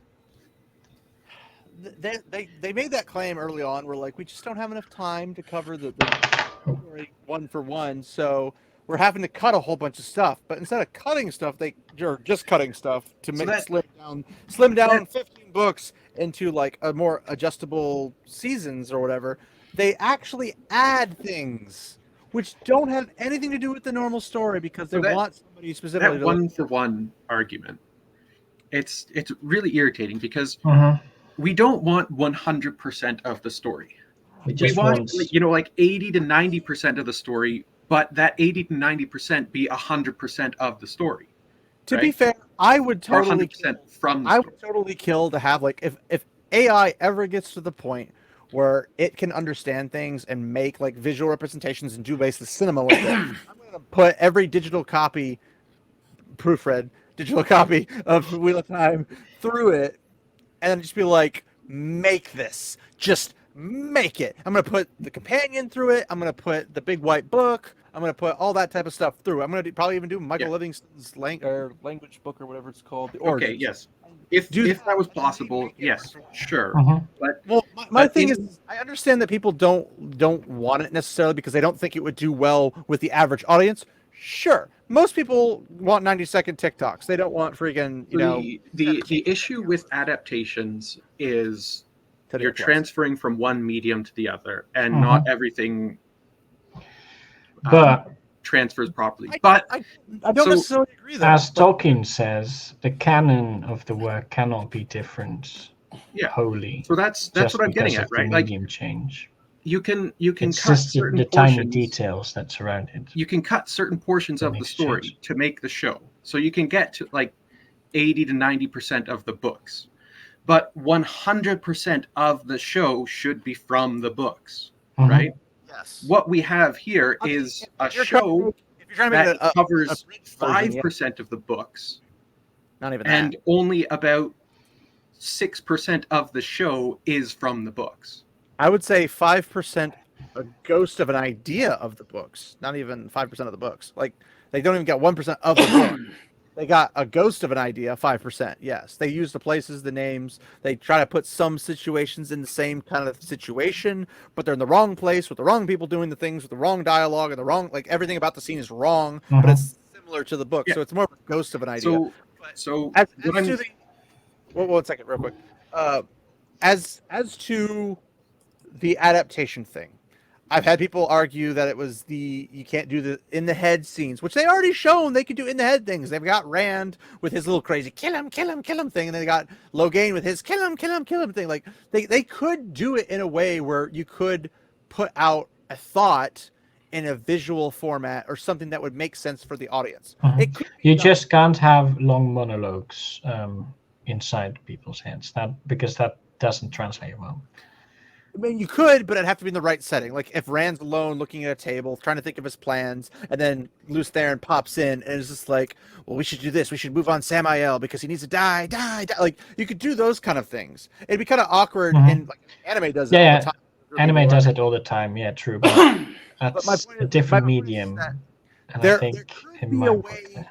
There could be a way to do it. And if you want to change something from inside someone's head to someone just like saying it verbally, if it wasn't that big of a deal, small tricks like that wouldn't be bad, but I prefer it to be 100% the way it could be. But the people keep saying it can't be done, and I'm like, you don't know that. Can you grant to me, you guys as well as anybody else watching this, can you grant to me that it's never been done, therefore we don't know if it could be done?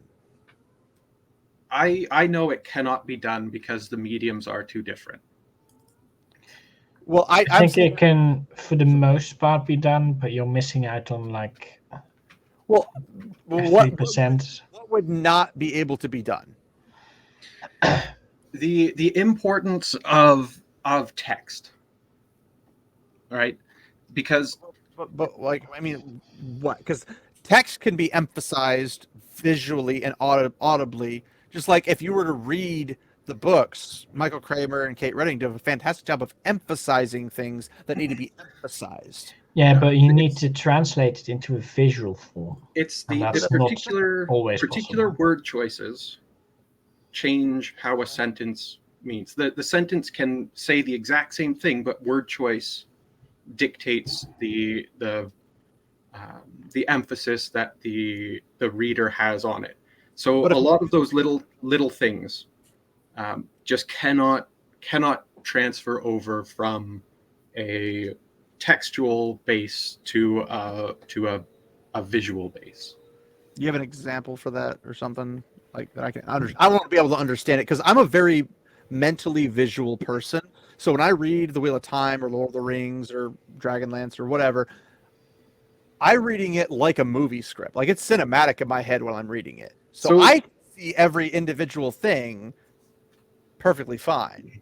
So when there's description of something, for example, of a person's clothing, which Robert Jordan uses a lot, the wording and selection he uses is something that triggers something in your brain to and makes you pay attention to specific things that are then linked throughout the reading. Whereas just seeing them, you don't get those same sort of neural connections. I mean, I think that's also going to be partially the cinematography aspect because, like, descriptions, like landscape stuff, like when he goes to the orchard and stuff. Okay, so as an example, a shot and then focus in on stuff that are emphasized. If you are going to do a scene where there's a big description of a person's clothing, and you want to get the same weight from the text to the screen, you then have to spend time going over the person's clothing, because a lot of those small connections that can be made, not always, but sometimes, have important aspects to them narratively. Well, like think of like when the Kyrianen are first introduced in the Great Hunt of the Horn to Rand, and we get this like 2 paragraphs of how the Kyrianen dress, what styles of hair they use, what the culture between the soldiers versus civilians with the shaved forehead and the patting it and then using the little sniffle boxes, wearing the drab clothes with so many slashes dependent upon it. Like if you show a scene with Rand who's wearing brighter colors because it's just what Moraine threw at him, and he looks like a lord, but he's in these brighter colors, and everybody else is in dark gray, black, not very colorful, especially after seeing the Tuatha. And it's just kind of like, it looks like a giant funeral. A person with a brain cell is going to be like, this is weird. Why is everyone wearing such dark color? What, did somebody die? Are they attending a funeral? Okay, so take that, though, but then think about how he... Robert Jordan puts heavy emphasis on the description of Colivert after she commits suicide. Right, a camera shot that doesn't go in and focus on the hairnet that she wears, which resembles the sun crown, doesn't have that same weight as the dialogue that's present. So the camera would then have to go and spend a lot of time being an essential component in telling a visual story, on going over her visuals of her death. Descriptions of that ilk, though, could be things that, like, any description where they describe clothes or whatever could be literally done in 1 second. Like the description. No, not all of them. That's the point. The point is some of them are. You lose some of the deeper meaning for some of them. Exactly. I'm saying that instead of like 4 pages of a detail on a visual format, like if you color like here's a tree, here's a tree, here's a tree, here's a tree, and you describe that over 3 pages. Visually, it's 1 second because it's all there. I'm not saying the emphasis you could still emphasize on, but you could have a thing where like Rand walks in the room and they find out that she's hanged herself, and you're seeing all the visuals, but you have somebody like commenting on it. Oh, she must have done this because of this, and while the video's focused, like panning down the body, to kind of like give you a visual Right, but then it's no longer a one-to-one translation. It's no longer a one-to-one translation, and it occupies time. But how right? is it not a one-to-one translation though? Because Because you you've changed now it. added in a component of somebody explaining, oh, she must have done this. Well, but that's who. Okay, within reason of the narration, because obviously narration you can't just not have it and still stay to it, but you can have somebody else do it. Like somebody saying a line out loud instead of in their head when it is necessary for. But it's important because it's Rand thinking it. Yes, but you could Rand specifically. You could have the little visual of the whirly wire man looking loose there and madness thingy. But it's not the madness effect. Well, I know. I'm saying, but do something like that. You could have Luce Theron literally show up on the screen, and then when you do another shot, Luce Theron's not there, and then go back to it, and he's there. That way, the viewer can tell. But then Luce Theron's there, it's Rand, but nobody else knows. You're getting into some very clunky cinematography that's can get unpleasant to watch, and once again, it's taking up time.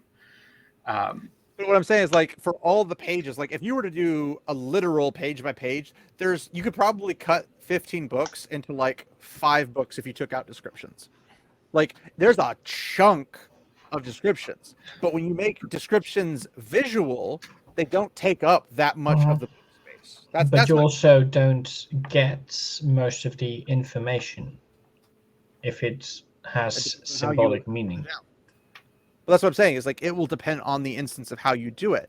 I'm saying somebody could come up with a way to explain to the viewer that this is an important piece of detail in some capacity. How do they do that in a manner that's not clunky and forced into it? That's one of the issues. I'd have to see the particular I'd have to know what I'm working with in terms of talent for cinematography, props, blah blah blah, like all the stuff required for the scene. I'd have to know what I'm working with and know what the scene is and say, okay, let's try shooting this way and then see if we can make it work. So your hypothetical is like essentially with everything perfect, but that's knowing what you can work with. I would like to have as much of it. I'm obviously realizing. So the issues is there's all the extra limitations in dealing with more people, right? There always will be. The more people that you bring into a project, the more limitations and difficulties there are. If it was a pre-established studio that has a history of working on things and you are aware of them as a director or whatever coming into it, you would be more you'd be like, oh, so you know how you guys worked like this on this particular. I think we're going to have to leave this one at an agree to disagree. Okay, well, it is what it is. But my point was that people keep saying it can't be done, don't really show any evidence, and then I'm like, well, it hasn't been done. How do you know? There's no evidence to say that it can be done. There's no evidence to say it can't be done. Well, the evidence that it could be done is that there's a lot of innovation in the cinematography or the videography or filmography world that happens, and the reason we get that is every so many years somebody does something that's fantastic, and then everybody else tries to adopt that into their films, and then something else becomes fantastic. But that's fair. But some things simply are impossible, even if we do not know that they are. And maybe that's the case, but saying it can't be done when it hasn't even been tried is more false than saying it can be done when it hasn't been tried. Because I'm saying it could be, because there's got to be some way of writing it in that particular way where you keep the emphasis on things that need emphasis.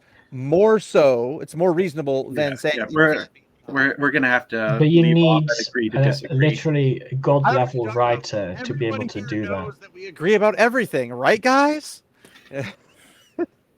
But yeah, okay. But anyways, the nugget of my initial point was that we as fans, we don't wanted 100% of the show to be from the books, whereas what we got was like 5 to 6% of the show was from the books. Basically, the names. That's all we got. Wow.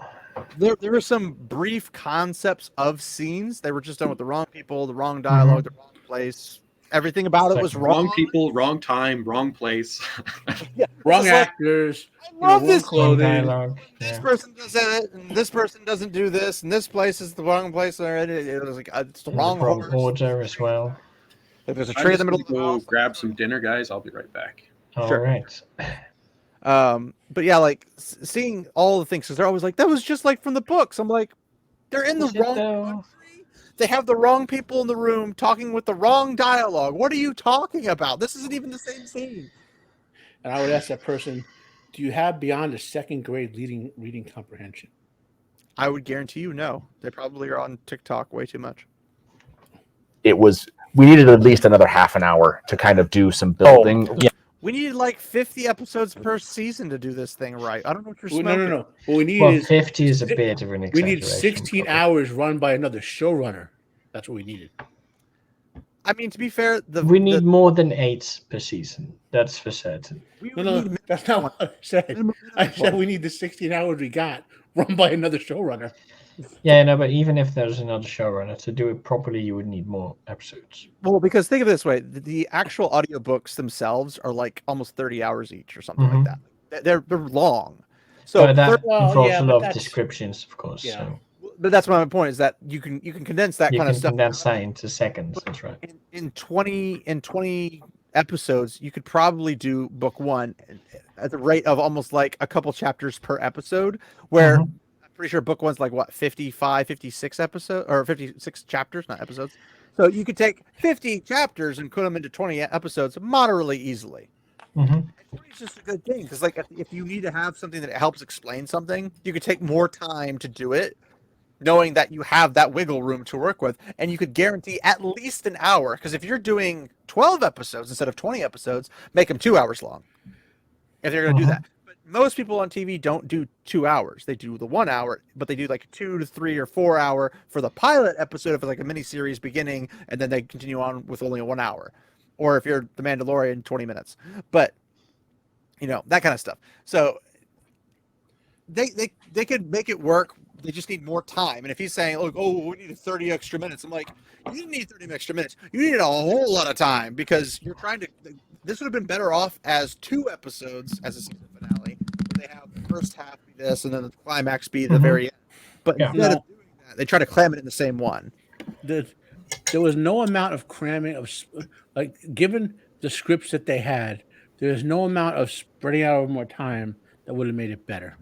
Well, I'm not going to say that they with the script they could make it better as in like more like Wheel of Time, but better in structure and setups and payoffs. They could have at least gotten a little bit more out of it.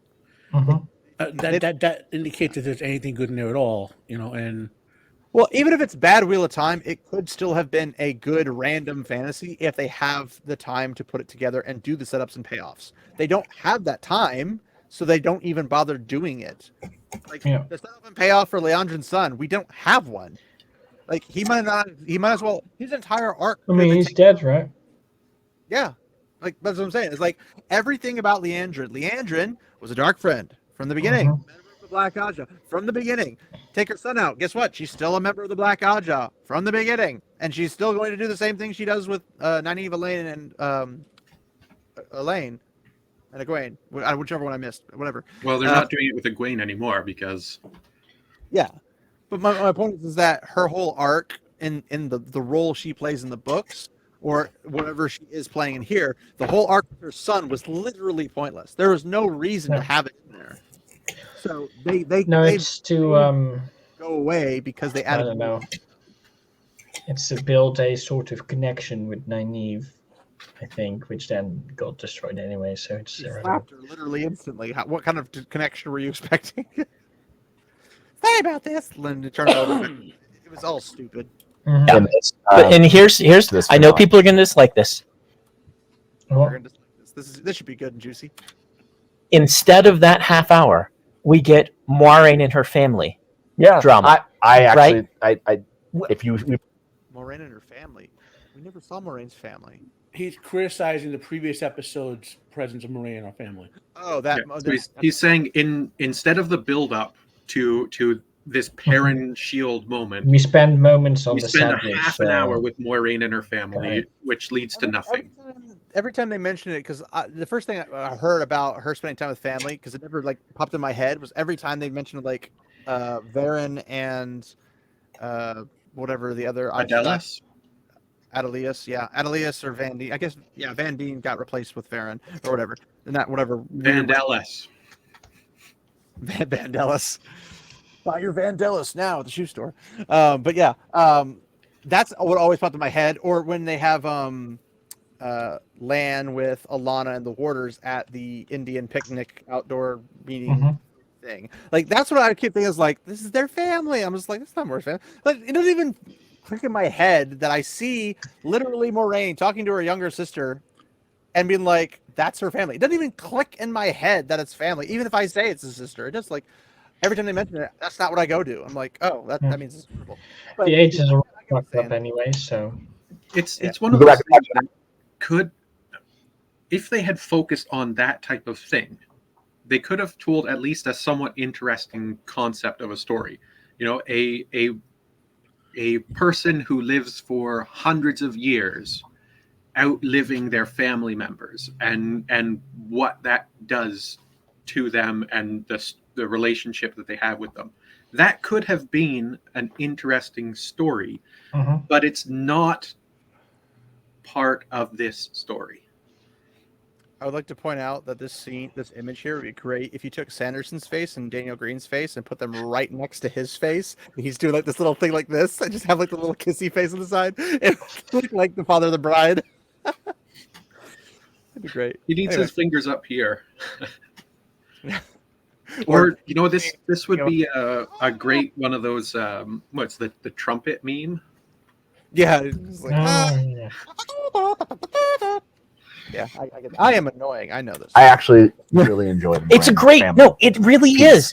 It is. It's their. It could have been strongest actor.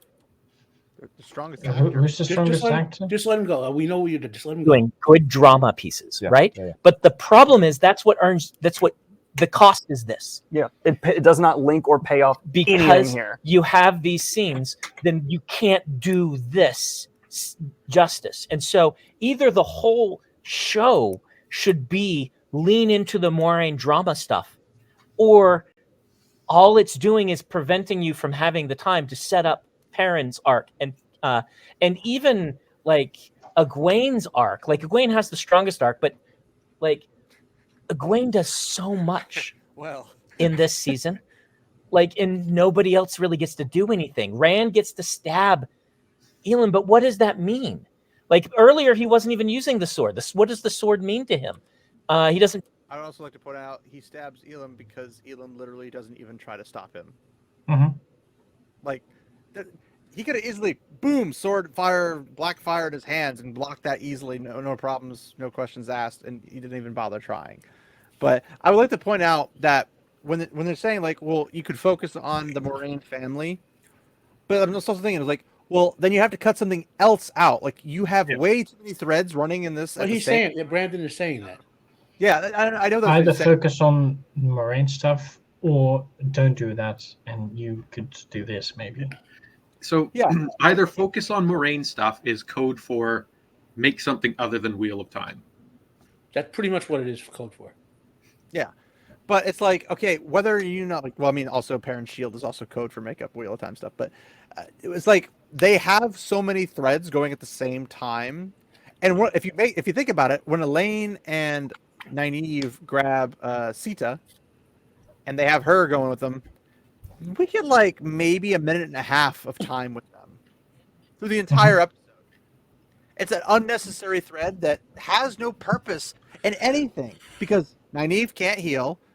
Elaine apparently can afterwards, and just like, but why have the crossbow go through her leg? Why show that Nynaeve can't channel when we know she has a block? But the one thing that's supposed to counter the block is the one thing she should have been feeling right there. So why even have it at all? Take that minute and a half and put it towards Perrin and the shield if that was the case. Again, demonstrating that they just thematically do not understand the characters, right? Because or threatening. Nynaeve is her whole. She is more of a protector, nurturer than Perrin is. Yeah, she is that sort of fierce mama bear when it comes to the Two Rivers kids. She gets angry when things happen to the people around her, and the only instance, like in the books, somebody pointed out that within the Great Hunt, there's the line, or maybe it's with the other ones, where Nynaeve says she felt scared when Rand was stabbed by Ishamael, and that's why she couldn't try to heal him then. But that's a very different thing, because she had no control over her healing capabilities at that point in time, compared to Elaine, a novice who, like a week ago, couldn't answer what the 4 elements of the power were. Well, 6 months technically, but yeah. She wasn't being trained in that time period, to be fair. So technically, it might as well have been a week. But yes. But yeah. So like the thematic and narrative purpose of Nynaeve is this nurturing, caring, protective, feminine spirit. Who's also incredibly stupid, but yes. Within the show, yeah. Within the books, she is quite insightful. But like so they've completely spayed Nynaeve from her purpose in the story with this whole thing of, I can't heal because I'm not angry, because like she should be pissed off. And this is also doubly offensive because they earlier in the season had that thing with her training with the warders. Mm-hmm. Right? Like that the whole concept of a sword is anathema to Nynaeve's character, which is why her and Lan make this perfect symbiosis of the thematic structure of gender complementarianism. Lan is a hyper masculine man, and Nynaeve is actually a hyper feminine woman, and together they combine and are a fantastic coupling, and they perfect each other. Well, it's also like when Avienda first meets Nynaeve, Egwene, and Elaine. I think his name is Dorian, or whatever her name was, one of the Aiel women of the Maidens of Spear, and Nynaeve's literally there ripping in stupid wool-brained idiots and your stupid sharp weapons, and you're killing each other. Like she lays into them because it all just pisses her off, and it's like, no, I'm gonna go practice swords so I can practice causing destruction so I can heal people. It's just like, well, what? you create a problem and you sell the solution. Mm-hmm. I'm going to chop your limb off, and then I will heal you for 50 gold coins. But yeah. Draw it to fight the Blade Master, but he draws it to fight the Forsaken? Why? Yeah, I didn't even think of that. The sword piece against Elon was... And he doesn't even use the sword. He just uses the... Well, let's let we need to let them finish this, because It's a strange thing to happen right at the end where you get some pieces, like you get the heron mark, but you're like, what does that even mean? Yeah, that's what I was talking about. Like the tower, it's not that it's just set up, but it's also the whole time it's happening. I imagine even a non-book reader is like, why isn't he just doing something around that shield? Why isn't he just like, it's like watching someone who's tried mixed martial arts for a year taking on Bruce Lee and standing up to Bruce Lee. I mean, the books do that. The books do that all the time. The books do that. And do you guys agree with that? Because I don't really see that in the books. Well, he's about to do his thing about how he doesn't think that Rand should be very good as a Blade Master at this point. Oh yeah, that's. The last episode, but yes. I mean, you could argue that he hasn't had enough time, because I think it's like 3 months only. No, maybe. Okay. From the Portal Stone, when they portal to Falma, in that time period was a 6-month time period. Yeah, but they didn't experience 6 months of time. They didn't, but time itself did. So yeah, period, we but kind that of doesn't help him in training, does it? well, no, I'm saying it actually technically would counter it, because during that time he's not training, because they experience the 6 months. They just experience it in place, not doing anything. So that's 6 months. I saw that more as a sort of time warp thingy. But the argument that Rand didn't have a huge amount of time training with Lan doesn't fully wash, because he trained with Tam in a lot of things as well, and there's a lot of transferable skills. So there's a lot of transferable skills between the quarterstaff and the sword. A lot of transferable skills between archery and not just that. But we don't hear about that until he has a technique, a flame in the void, which gives him superior. The flame in the void, that's the big one. He's genetically bred for thousands of years to be a top end capable person. So the idea that he's only had a small amount of time training with Lan, you add on to that the amount of time he's had with instruction from Tam, who is another blade master, from his youth up. Well, I think it's probably fine, but this is the only point where you can maybe argue. Well, no, like in favor of you. I don't think Matt Hatch is thinking about all these things, which is surprising for somebody who's allegedly a beta reader. But if you have Tam teaching you archery, quarterstaff, potentially spear, or anything like that, like the basic things that you need as a shepherd to keep your flocks safe or whatever, or to travel back and forth between the village and your home while there's a woods with potential deadly animals in it. But then on top of that, you have Lan teaching all three of the boys basic. Like, don't stab yourself, don't poke yourself in the foot, don't chomp off your arm, whatever. Okay.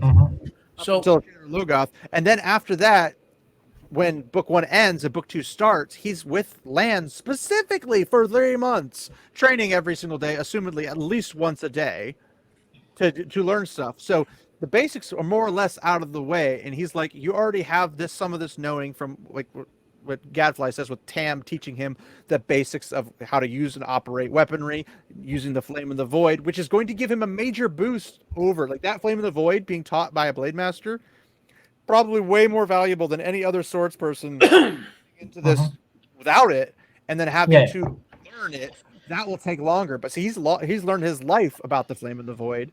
So he's taken one of the harder parts and gotten it out of the way. And then you have 3 solid months of training of all the different forms, forcing his body to learn things. Like, a habit only requires you to do it like 40 some times for you to learn a habit. So muscle memory will learn that pretty quick. I'm not too sure about that one.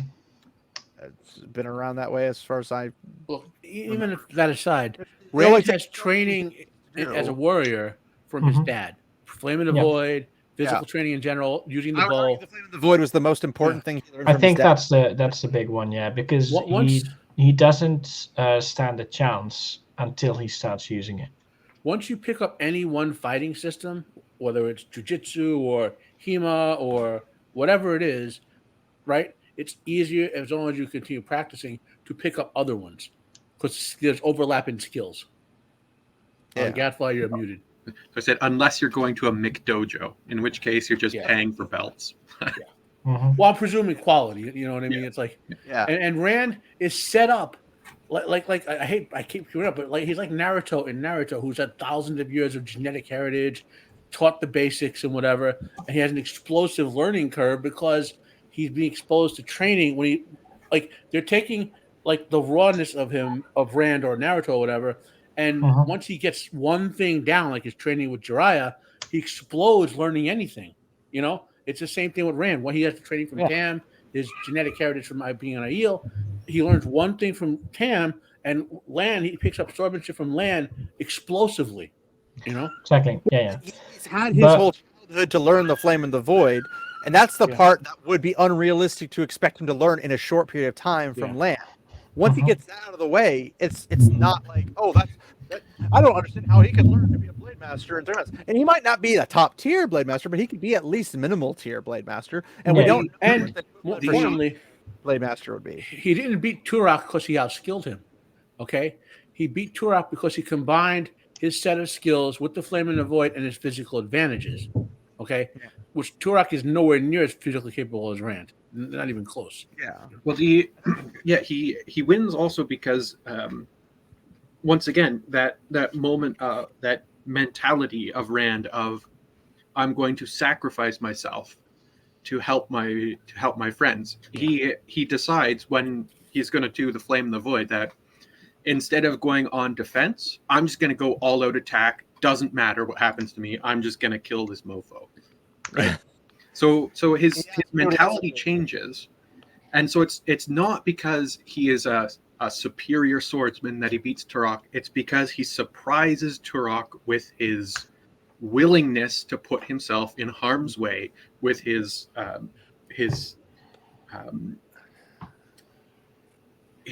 the change of his goal from defending himself to just nature of his character, basically. Yeah.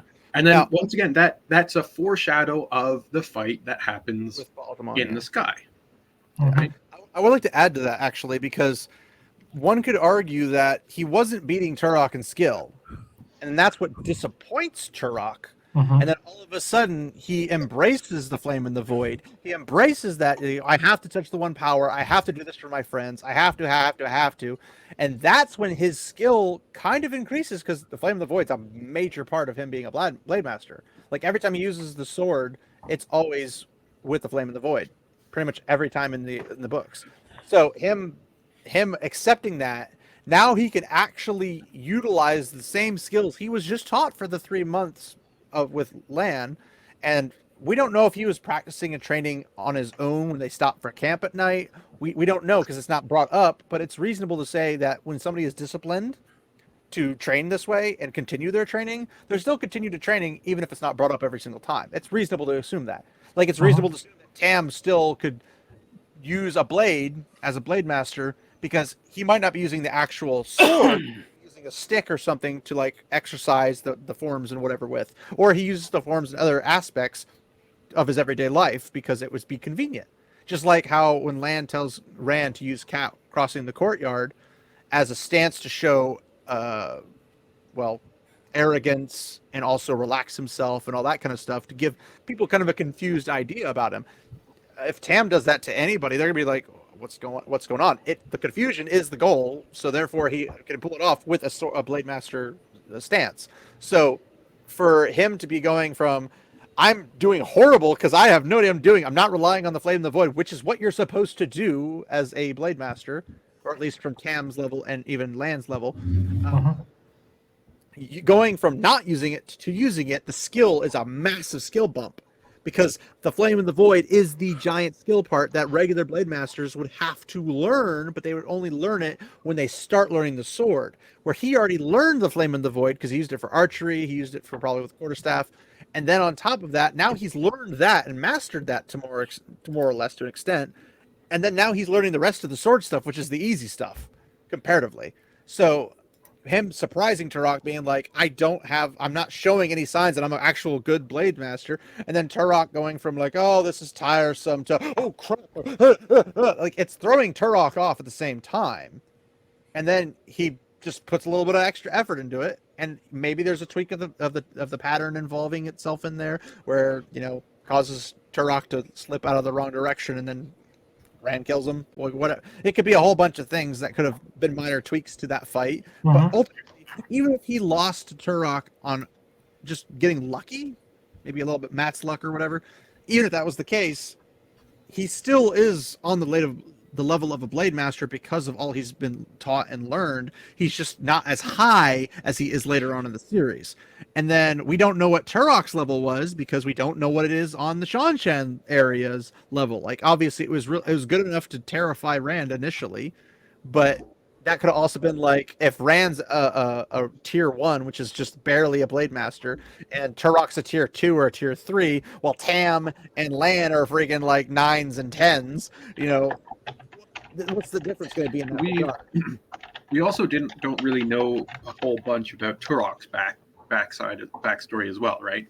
So we know he's a blade master. We know. Yeah, I know, but like, there's some people who say he was, probably just like courtly duels and stuff like that. But I mean, like, he could have been a soldier or whatever, a military person out there. Some of the blood do that, right? So, given what we know, the monsters that are in the Shanshan homeworld, in my head, I always think he hunted dinosaurs. Yeah, I can't help it. Every time I just can't help it. It just would fit. It would just so fit. But even not knowing like the specifics of those particular things, I'm also looking at like, okay, there's a million things that could explain why the Rand won, but having a surprising skill bump, like a massive skill bump, when Turok is getting bored and disappointed and not expecting that skill bump, he basically is caught off guard, and then adding to that, that's -2 to AC, by the way. Basically, yeah. And then you add the ferocity effect, which is probably going to be another -2 to the AC, and he's just going ham on him. Well, look at Turok versus Rand. I would assume Rand's taller, like 6 foot, what, 6'6"? He's 6'6", I think. Yeah, he's like around 6'6". He's a big dude. He's muscular from all of his farming and all that type of stuff. He's also he has the physiology of a linebacker. He's bred like a killing machine from thousands of years of IEL genes. I'm pretty sure Turok is also described as being. He's definitely fit, muscular. Right? He's definitely like that type of stuff. So, but the difference, like there's a difference in weight for like UFC between somebody who's 300 pounds and somebody who's 200. Like even if like he's still stocky, whatever, but if he's smaller, well now Rand has range, like reach over him. He's got probably like actual power of coming down on him, which Turok could rely on leverage. Turok could, use dexterity to dodge those powerful things, but Rand also has dexterity. He's literally a killing machine from the genetics point of view. He's got the best Blade Master teacher in the world, arguably, since Land is the only one that we know that could top anybody else. Since we don't know if Rand would be able to actually take Demon Dread, but we know Land could. Like, out of these things, he's got the best Blade Master teacher. His dad was a Blade Master to teach him a lot of stuff he needs to know, like the whole training regimen and everything like that. Makes sense that he has these tools at his disposal, but at first he didn't decide to use them, like the Flame and the Void, and then once he did, it changed everything. And the extras about his biological fitness and whatnot could have played a factor into that. Even if it was sloppy, even if he was making mistakes, even if he got injured, he could have still have done what he did, and it would make sense. It's not like he's a complete farmer with a pitchfork peasant going, I don't know what I'm doing. And Turok, like that's not what happened. He had at least bare minimum well done training from 2 Blade Masters, and then whatever he practiced on his own. So whatever Matt's about to argue here is probably going to be ignoring all those facts of technicalities and stuff. Oop, come on. And they write it off like Tavir. And so, I mean, it's not like, but this is the weird thing, right? I don't want to go too deep. Tavir was so right. I think actually, what I think maybe I can't think of a single point where they would have a fight in the books other than, of course, the Rand one that they argue is that it's a case where they win even though they shouldn't be able to due to lack of skill or something. Well, it's like what Gadfly said earlier with the raw power versus the skill and like knowledge of the other Forsaken. When he goes against them and those things, he just does it in raw power, to sheer determination, absolutely like having to do it, and it makes up for. It's like the swords, the Blade Master who's dexterous and knows all the things versus the new guy who's just big, bulky, and hits freaking hard. If you hit hard enough, you can send a Blade Master backwards. But this is also regarding other characters, right? Not just Rand. Yeah. I don't think we ever see someone win a fight they shouldn't be able to. One could argue Matt when he's first. Well, Matt's a special case, right? Well, he has his insane luck. When he learns about his luck, when he falls from that bridge in Tar-Valon with that guy, and he lands on top of the guy, so the guy takes the fall, dies from it, and with the blade stuck in him and everything. Which there should have been a blood splat with a head wound and everything, but they didn't mention it. But maybe it was there. But he's like, "Oh, bad luck tonight, friend," and then like he just thinks it's a foot pad or whatever for that part. At least for that part. Later on, he thinks otherwise, but. In that regard, that some of that stuff, he was in a very not great position. Like it was. Okay. So in that type of situation, you could argue he shouldn't have. But Matt's whole thing is his luck, so he that's took a different case. His gig, like in that sense, you'd be like, well, the pattern saved him. It's like, well, yeah, because that's his gig with the pattern, like luck and chance. That's his thing. So that makes sense in his part. It's not like, well, he didn't have enough training with the quarterstaff. The other guy had a quarterstaff. Like, that's not what you can't compare that, because it's explicitly the pattern is trying to do this because that's how his Taviran nature worked. Now, why that wouldn't work in this instance with Rand, I don't know, because Rand has to survive to, be cast. No, he doesn't. Well, I'm saying from the pattern's perspective, like for the last battle to happen in that direction, the pattern doesn't. I don't think the pattern needs the last battle to happen. I think the pattern tries to manipulate things with Taviran to favor the Taviran fulfilling certain conditions. Which is what I would mean in that regard. Like, if he's to be displayed in the sky, if he's ever to pull Kalendor, certain things have to happen. Now, after all the prophecies are fulfilled up to the point of, like, the last battle, anything could happen. And at that point, like, what could happen? Now, technically, if they played smart, they could have gotten rid of him a lot earlier, but they obviously didn't play smart. Well, he wasn't Taviran right before Moraine got there. The three boys only became Taviran right as she was riding into town. Yeah, but there wasn't really any chance of him dying before that, though. Well, that's all other. It's not like they're going around assassinating random country bumpkins because reasons. Yeah. Well, no, they actually did. Just not in the Two Rivers. Well, think about it. Maybe the reason they became Taviran was because in New Spring, there is a whole bunch of Dark Friends going around killing random children. Yeah. But what I'm saying is, if you think of the confluence of events, that's because they're looking for this particular one. Otherwise, they'd be doing that. Maybe they definitely know. Maybe the pattern made them Dragon is Taviran. Reborn. Made them Taviran because the Trollocs got through the ways. I would say when Moraine met them, that would make more sense. It's Jordan said as she was coming into town. Yeah, but how long was she there before the Trollocs came through? They had to have been there a while to get where they did. They could do the Death March or something to get there. The Trollocs had to be there by the time Moraine entered town. So they could have been there before, or they could have been there pretty much at the same time. They could have been within the Two Rivers. My biggest struggle is trying to figure out how the ways and Trollocs entering it is going to like trigger the pattern and to be like, now you're Taviran. Like, that doesn't make sense to me. Moraine have to survive. That's part of. Well, yes, but Moraine coming there, being the trigger as opposed to the Trollocs being the trigger, makes more sense to me, I guess, because she's about to change their lives. Like, she's a pattern changing effect on their lives. The Trollocs showing up the Two Rivers is an event that changes their lives. Like, they were never expecting. There was Moraine. But Moraine was already going there. So the pattern had set everything up to the point where they were going to be choosing if they were going to leave the Two Rivers. Yeah. Right, and it gave them every opportunity. Right, like it put Rand in an isolated village with a fantastic healer available, because like living and working on a farm is not undangerous.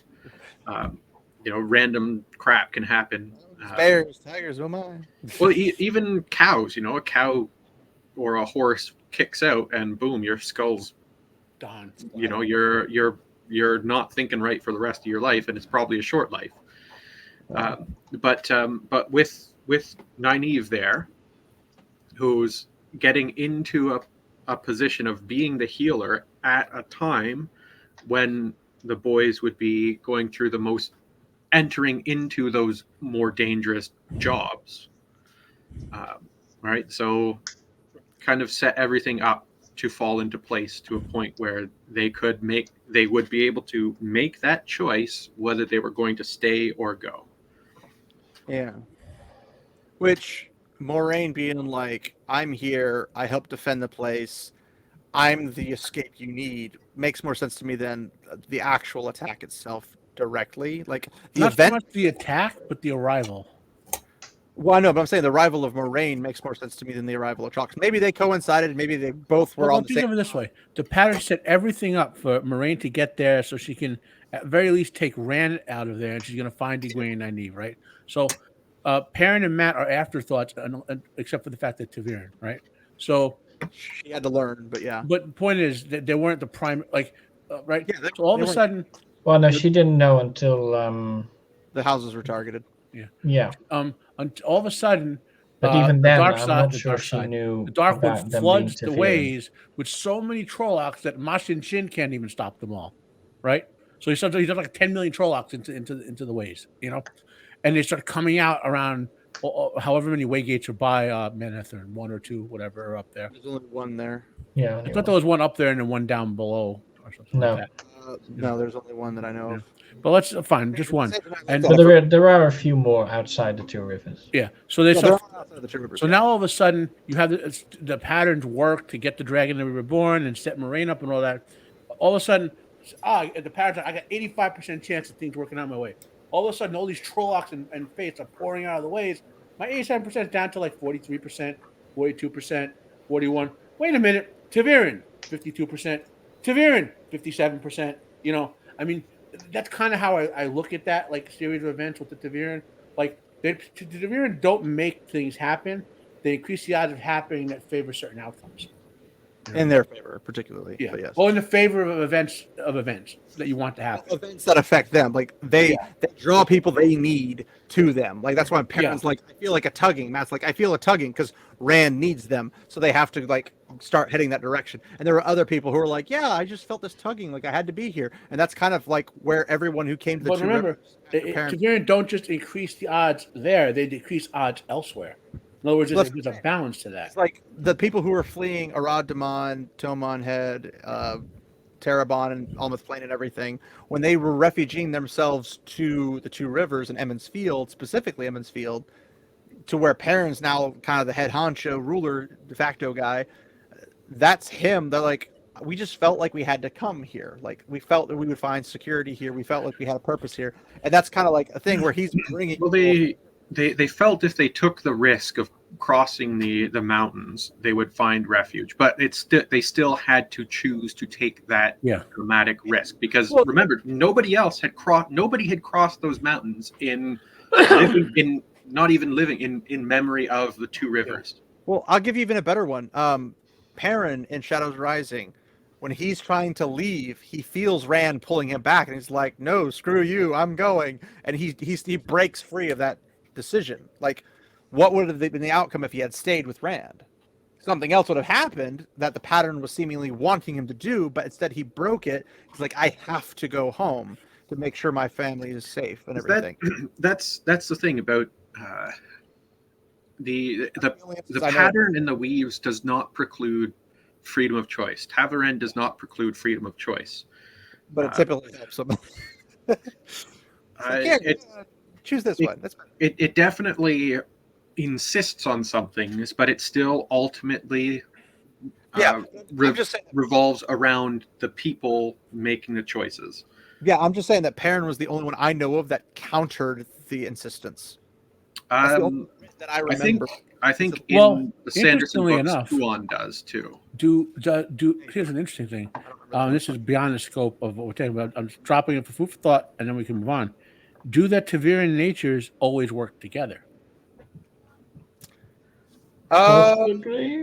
Yes and no, because it's weird things like Matt needs something, Perrin needs something, but what they both need technically is something that Rand needs. Rand needs commanders, he needs armies. Well, Perrin and Matt both end up getting armies because they need them in their instances. Well, what I'm getting at is, maybe Rand's Teviran nature needed Perrin to stay, but Perrin's Teviran, like what he was being driven towards in the pattern, needed him to go. But because Rand's the stronger Teviran, that's why Perrin felt the pull versus Rand feeling the pull. It's a possibility. I don't know if that's exactly what happened. It made it seem more like Rand was saying, stay here with me, and Perrin's like, no, I have to go, and he had to fight it actively. That's the only one I remember actively fighting it. Maybe Tuon's another one. I don't remember that part. It could also be that for Perrin to choose to go to the 2 rivers, he needed some sort of push in the way of Rand trying to force him to stay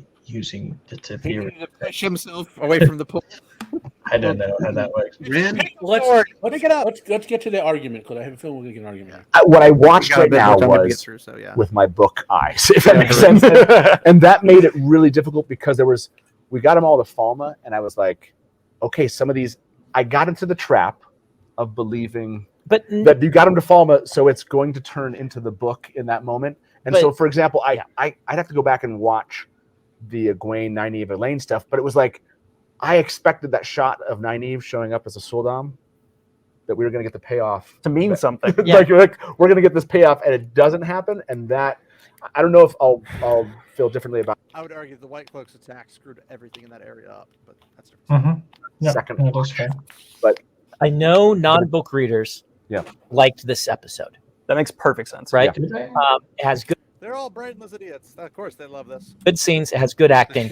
The thing about it is, though, I still think my complaints stand, even if you're not a book reader, in that it's spectacle, but whereas, like, I want media where character arcs and mesh with thematic arcs, mesh with physical arcs, right? And when Rand stabs Elon, it is three things. It's not just a cool scene. It is a cool scene that is the culmination of his character arc and of the themes that the media has presented. I want an ending like when Luke blows up the Death Star, the theme being trust in the Force and those who you love will be with you regardless, right? And yes, it's a very simple theme for Star Wars, but they hit it. They show he can't do it. Then later on he can. He trusts in Obi-Wan. And it's kind of trusting in your forefathers and things like this. And I want moments like that. And I want to be able to look at when this happens and say, that's what this means. But you don't think that because you talked about this earlier about the arc of not being able to do it by yourself. I would like to point out that I think if he gets his Mistborn or Stormlight archives done by Amazon, I can almost guarantee you he's going to have full control. He's not going to let that happen to his. No, of course not. Yeah, you'll be seeing more book accurate. I suspect he won't be shopping them to Amazon. That's also probably likely. He was already trying to get it from Amazon. Well, Amazon's not bad if you have a good studio and you have a good showrunner.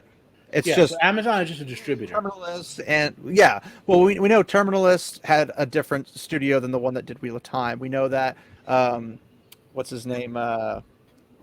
Mm-hmm. Reacher had a different one than Rings of Power. Like, they have different studios, and the studios, the showrunners, and all that stuff is what affected whether or not it was going to be a good or a bad. They use different writers. They use different prop. Amazon Studios, the chick who rejected the Conan show oversees Amazon Studios and oversees this. She's an idiot, but she needs to get fired after the Rings of Power thing. Like, Rings of Power, she crashed Amazon so hard that they get rid of her. She needs to go. She's causing Amazon to bleed money, but that's a different story. Yeah, you don't feel like they, not necessarily how you might have said, like, do this, but they brought that kind of, like, you can't do this by yourself at the very end. How could he? What is different? Like, if Perrin hadn't been there and Matt hadn't been there, how would it be different? If Elaine hadn't been there, how would it be different? If they needed Egwene. If you took everyone out, including Egwene, how would it have been different?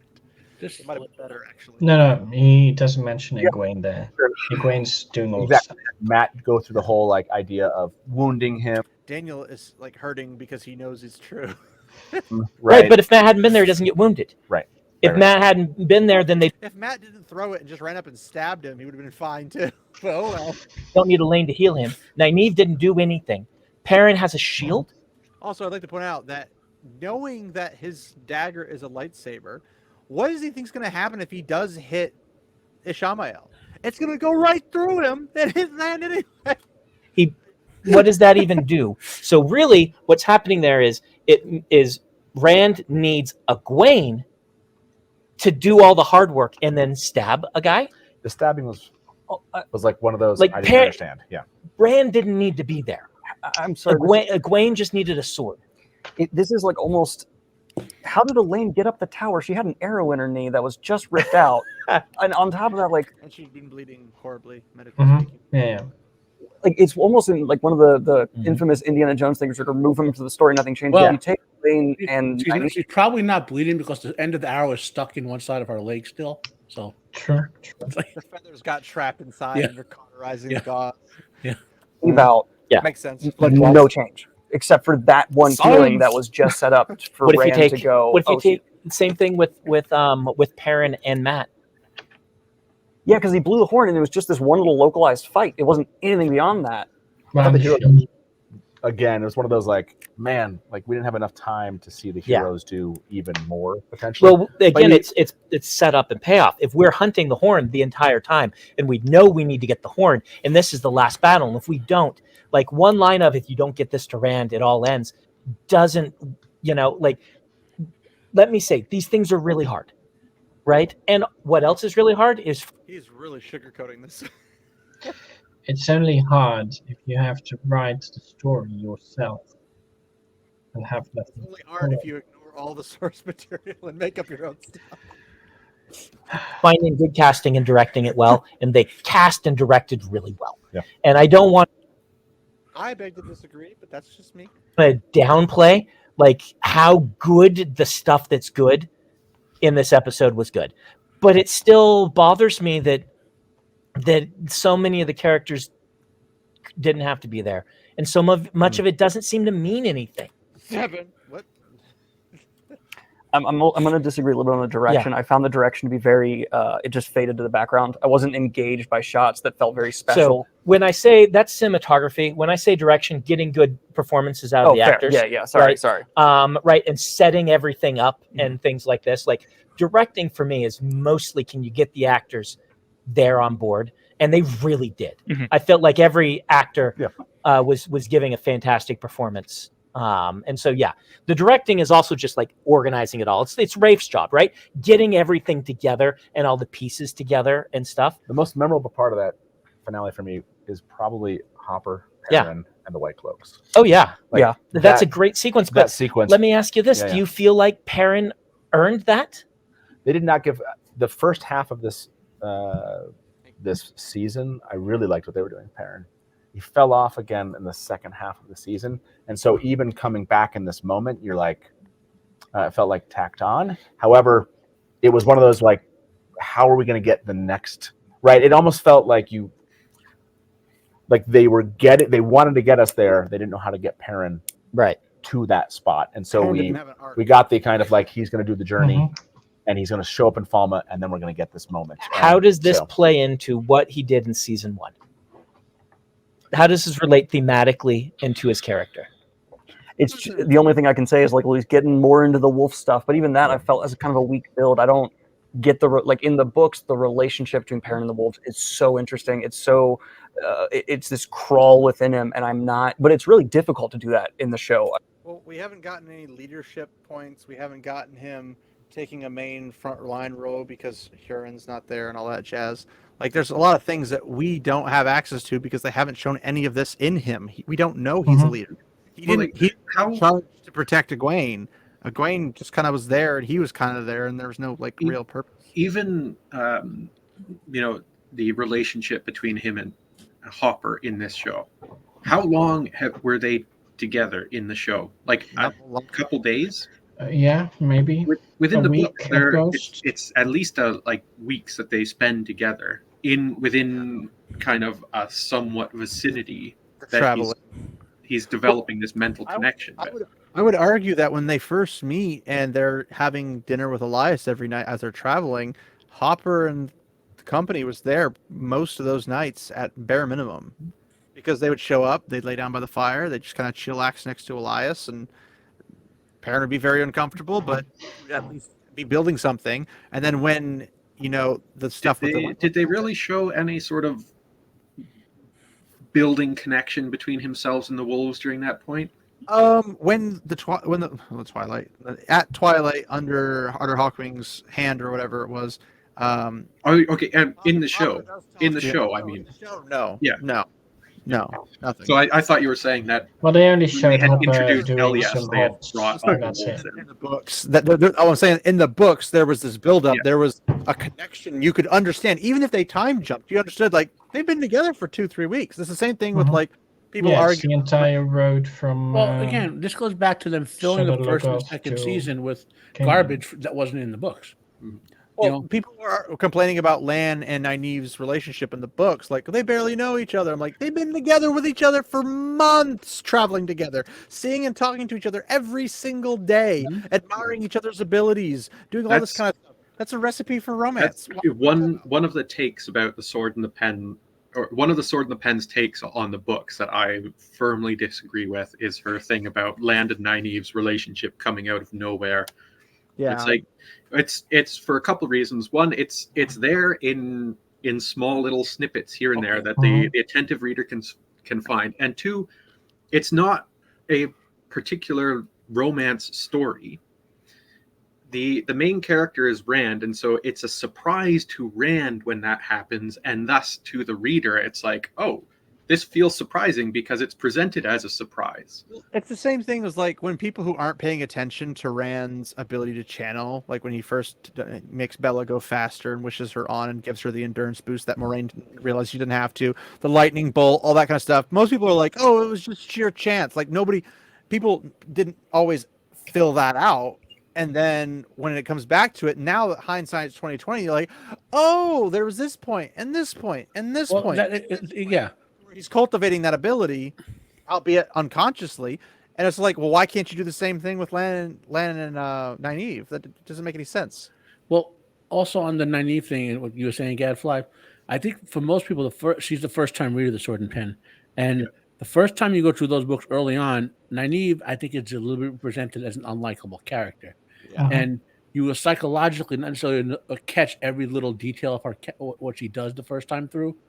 Then when you go and reread it the second time, and most of us like or love her by the end of the series, you start to notice the little things you might have psychologically de-emphasized in your head. So you'll catch little things of Harm and Lan that they're together and talking, and how maybe their personalities kind of mesh a little bit. Plus, by then you especially might have read the prequel and learn a lot more about Lan's personality in the prequel than you do in the rest of the series. You know, or even at the very least, if you have if somebody goes to the Sword and Pen and be like, hey, Can you remember much about the travel with Lan, Moraine, and Nynaeve? And she could say yes, no, or whatever. It's like, okay, how long were they together? Okay, how long does it take a person to go on a date with somebody to decide they want to date them and then decide they want to marry them? How long does it take? Because some people it's 2 weeks, like literally they will be married within 2 weeks of meeting each other. Some people it takes 6 years, 8 years, 10 years. It's a varying method of graph and everything, but we already know that they're with each other basically the moment they meet. Like they understand each other. Like after Shader Logoth, he's really impressed with her tracking abilities and being able to be unseen and everything, but she's also really impressed with him and his ability to find all these things, to get them where they need to be, to protect them, a whole bunch of things. So like there's a dynamic already basically from the beginning of them meeting each other. Two attractive people with mutual respect towards each other is and another thing the show messes up in this regard. Nynaeve is older than the other characters from Two Rivers, right? Which the show totally flushes down the drain. She's a little bit older. But she's like 26, 27 in the books. But she's mature. She's become an adult, whereas the other ones are still on that cusp of late teen, early adulthood. I think he's 50. Huh? Lan's old. Very old. Lan's in his 50s or something. Yeah, but that's that whole he may be 50, but since he became a warder, his aging seemed to slow down or whatever. Well, I mean, he's in good shape even regardless. He doesn't have to be old and decrepit just because. And honestly, in both our real world setting and especially in a more medieval ancient world setting, 25 to 50 is not a big gap. Guys have a biological clock. As soon as they hit 50, they're worthless, right? Well, technically. But I got maybe 5 minutes before I have to go prep for another stream. So if we could do a little more of them before I have to go. I was gonna say we have about 20 minutes left of this, so I feel like Perrin is such an internal character. If he hadn't killed his wife, and you go back to the one that doesn't exist. Try hard in episode 1, deep dive, and had spent a whole long time worrying about the danger within him, and this is the first scene where it came out. It's a step in his arc. You hurt someone I love, I go berserk. And this is the first time I haven't held it back, have lasting consequences. Great. killing his wife has not had lasting consequences. No, but and if they tied it in here in some way, I would have felt like, okay, maybe it makes that a little better. But we get none of the regret. We get none of the. It feels. Well, it's not even like when he stabs Joffrey with the axe that he sees like a vision of Joffrey being his wife, and then he all of a sudden regrets what he did. Like they don't even have that to like be like, oh, there's a slight regret. Like, oh no, what have I done? It's pure just like I'm gonna butcher you. Like, and then moves on. Like it completely ignores the fact that he had a wife to begin with. Not just kill, but brutalize. Mm-hmm. Yes, brutally brutalized. Extremely. It's like his wife has not been a thought this season. When I argued against it, they're like, we need a dynamic introduction. We need to introduce Perrin really well. And it is a dynamic introduction. But the problem is the cost later down the line, where you now are on a road for a character arc that you need to pay off. And it needs to be very different from the books, which I would accept, but they don't. Yeah. And so it's this whole idea, the things that are good are great. And this season, I think will be, once I've seen all of it, my expectation is if this is the weakest episode, which it was in the scripts, then what we have is a season that's better than Rings of Power, where first seasons I was like, that's not Rings of Power better, or is honest. Yeah, Rings of Power was a very low bar. If I recall correctly, vocal fan base as well. Yeah, if I recall correctly, Sanderson gave Rings of Power like a 6 out of 10, which is very generous, but still, it's not a great score. It's not a great score. 7's like an average you'd want to have as a show if you're just a meh show. So being below that means it's less than meh, and less than meh is not a good thing. So since I'm about to head out, let me drop one more comment here. I think Sanderson constantly says stuff like, "Oh, the casting was great," blah blah blah, because he knows what he's going to criticize for, and he's throwing up a shield against being called a misogynist or whatever they're going to do. But saying, "Oh, I love the cast," but the writing let them down. He's using that, protecting himself that way. Well, they're already commenting on, like, well, he's just saying this because he wants to go to Amazon. He's saying this because of that. He's saying this because like they already are accusing him of using a shield. Like that's their shindig so far, and it's one of those things where I'm sitting there like, but he has a point when he's talking about certain writing aspects. Like, here's a writing style that they didn't use that they should have used. Here's some things that I've mentioned that they probably should have taken into effect if they wanted to get the most efficiency out of this. They're not seeing that. They're seeing he's criticizing shiny object that I like. How dare you? And that's the problem. But yeah, if you have to go, Matt, I'll pause for you to give your outro if you'd like. I don't know if mentioning anything you're doing today is going to matter because this is not going to get posted tonight, but I think he can't hear us anymore. Can you guys hear me? Yeah, we can. Okay. I think his headset died or something. I think his camera's... Oh, no, it's not frozen. No, camera is... No, he was looking at his headphones. Can you hear us, Matt, or no? One of my this headphone has so many mute buttons on it. Some are electronic and some are manual. And when I clicked on something to get a window ready for later, I must have muted one of the electronic settings. I was just saying, if you wanted to tell us about anything other than what you're doing right now, it won't matter to the video when it gets released. So. Yeah. So, well, obviously, I'll finally have the stomach to get my episode 8 2 little videos up for this. Hopefully this weekend. And then we'll hopefully be done with this for another year with this stupid show. At least 2 years. 2? Yeah. Oh yeah, because strike. It takes time to make these things. Yes. Maybe they'll lose the footage and have to refilm it with a whole new. Anyway, so what else to say? Right, the same way, it's not going to stop it. I just said you guys are going to finish. So just watch their facial. The key to me has been their facial expressions. Like you can see when it's very telling. Like you can see that mad asshole there. His facial expression is like I'm not feeling this, man. Like I don't want to be hearing this. I don't want to be like he. Like, I think he legitimately likes this show, whereas Daniel Greene feels he has to like the show, but doesn't because he loves the book, Could be. So, I think that's the fairest way I They can say both it. realize that they've stepped themselves into the trap of ideology fandom and not actual fandom, and that's what's blocking them in what they're doing. So, Anyway, guys, hope you will finish up. Do great. Glad to have you back, Gadfly. yeah, better we stick want around. one more, and then our fearsome fightsome will be back together. I know, right? When Arturian gets good internet and has time off work. Yeah, you got to dig that wire out there. Dig that wire, that whole 10 feet. Yep. So, all right, see you, Matt. Have a Talk to you guys later. Yep. Bye. Sure. And then there were 3. But yeah, let's go and see how much we can cram this in. So everybody Wheel gets of Time better. I was like back and forth on it. And this season, I would hands down think is better. So that's great improvement, right? Well, as negative as I'm agree. sounding now, Yeah. overall, I would call season 2 of Wheel of Time good. I would have said the first season was very not. And this one is, I would say, overall, I would still recommend it to a friend and just say, it was a weaker ending. It was one of the things I wanted to happen. I would never recommend this to anyone. He should never have wants about this because we were not allowed to want anything. We weren't allowed to want it to be like the books. We weren't allowed to want it to make sense. It had to be another turning of the wheel. So everything he says here was, I wanted it to, hold on. It's another turning of the wheel.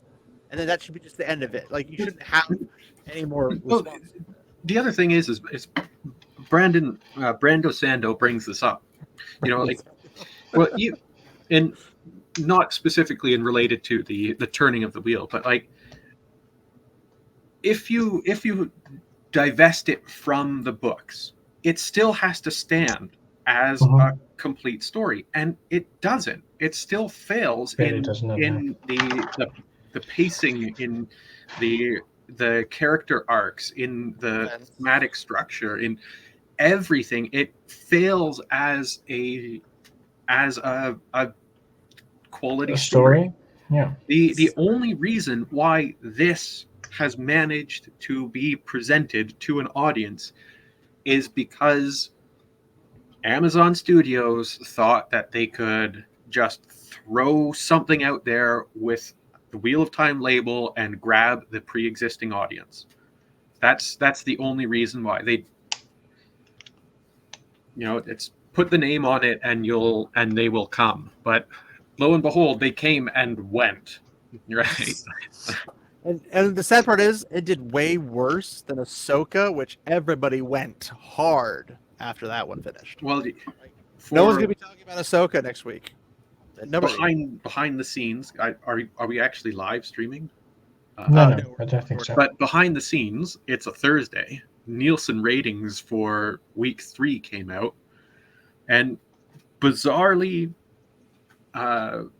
Wheel of Time minutes went from 515 million to 535 million, and is above One Piece in minutes watched for week 3. Press exit out. I don't believe that for a second. One Piece had a massive fan base. Everyone's talking about it. Now, the only thing I will grant it is that One Piece, I believe, dropped at one time, didn't it? Yeah. Yeah. Maybe it's all of the Twitter people watching it on repeat. That could be it too. Well, also Amazon has a different way of counting things, I think, than Netflix, because Amazon, if it plays little banner piece, it counts as a view. Well, these are the Nielsen ratings. True. Well, what were the what's the other one? Was the Samba TV or whatever? I forget. I haven't seen those ratings for it yet.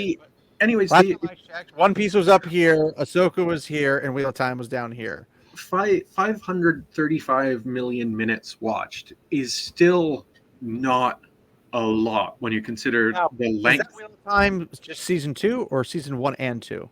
That's because it's streaming. It's the entire body that's watched in that week. Okay. So 2 seasons, and One Piece has almost as much as that. That means that's a long drop down.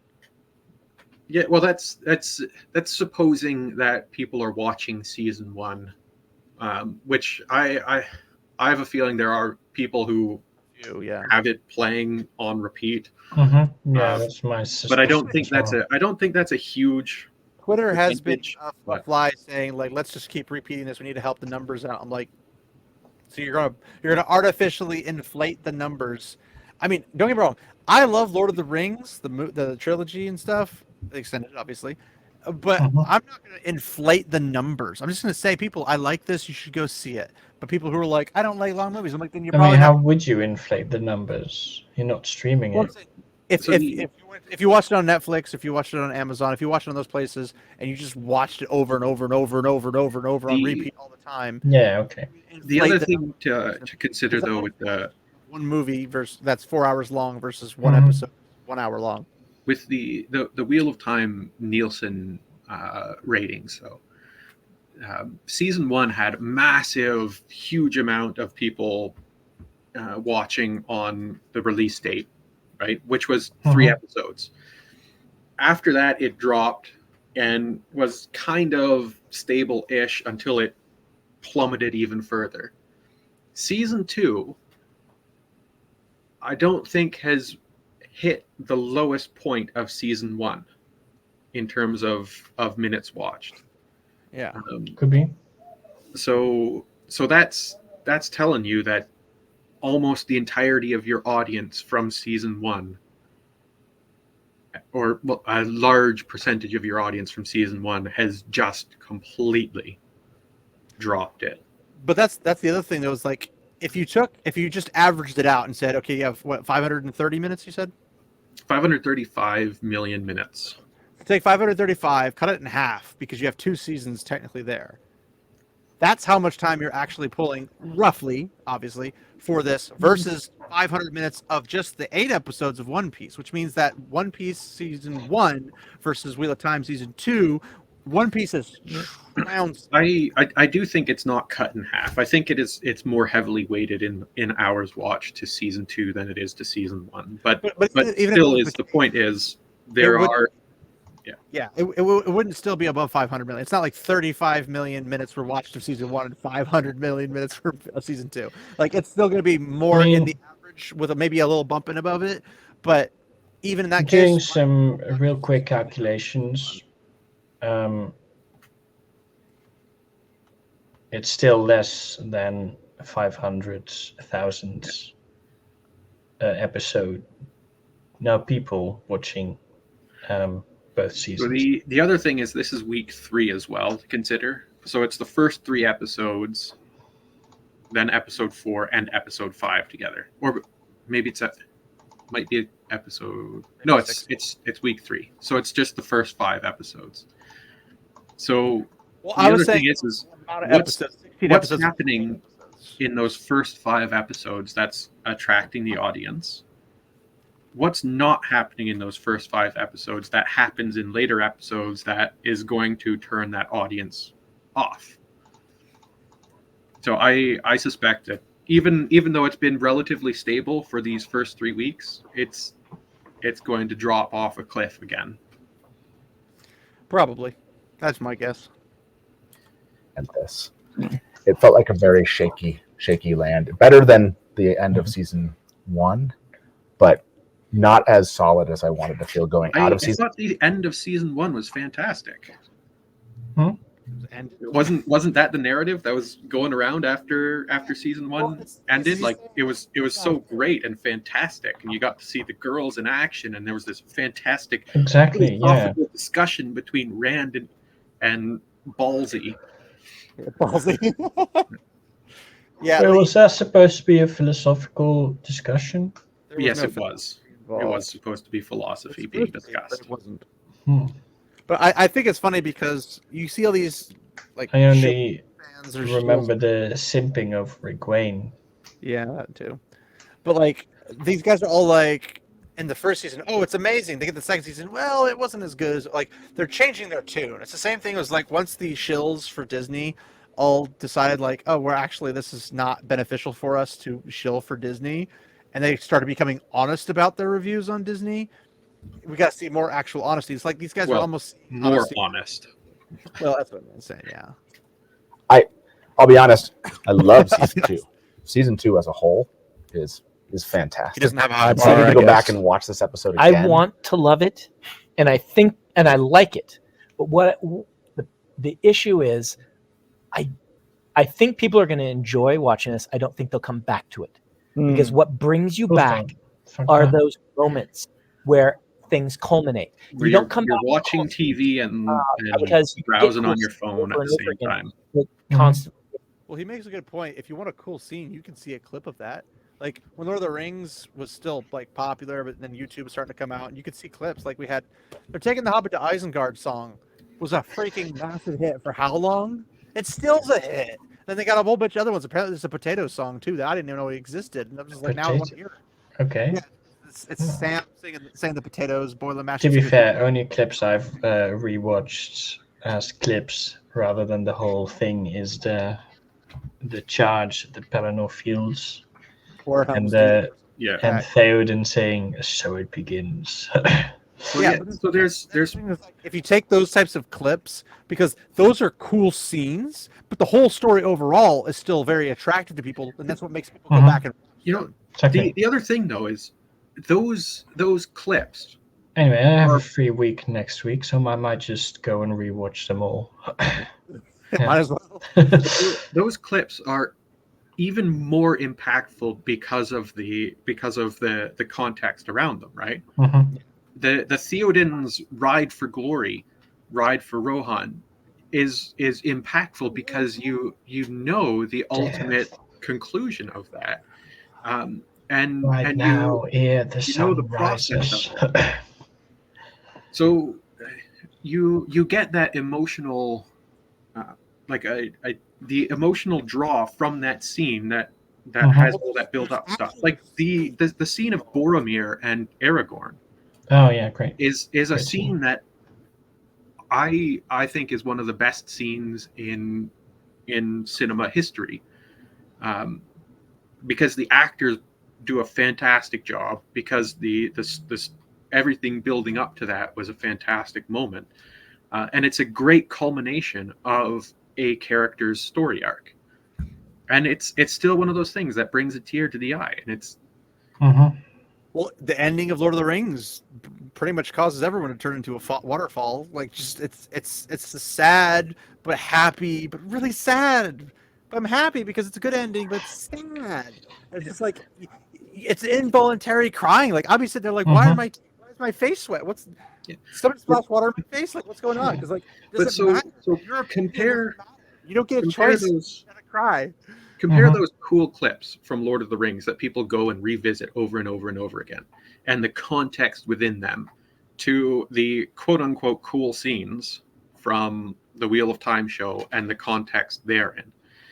Those clips are almost entirely devoid of context. So yeah, they're cool, but they don't mean anything to the audience. Exactly. Well, I mean, I can't even remember any that I would qualify as cool clips.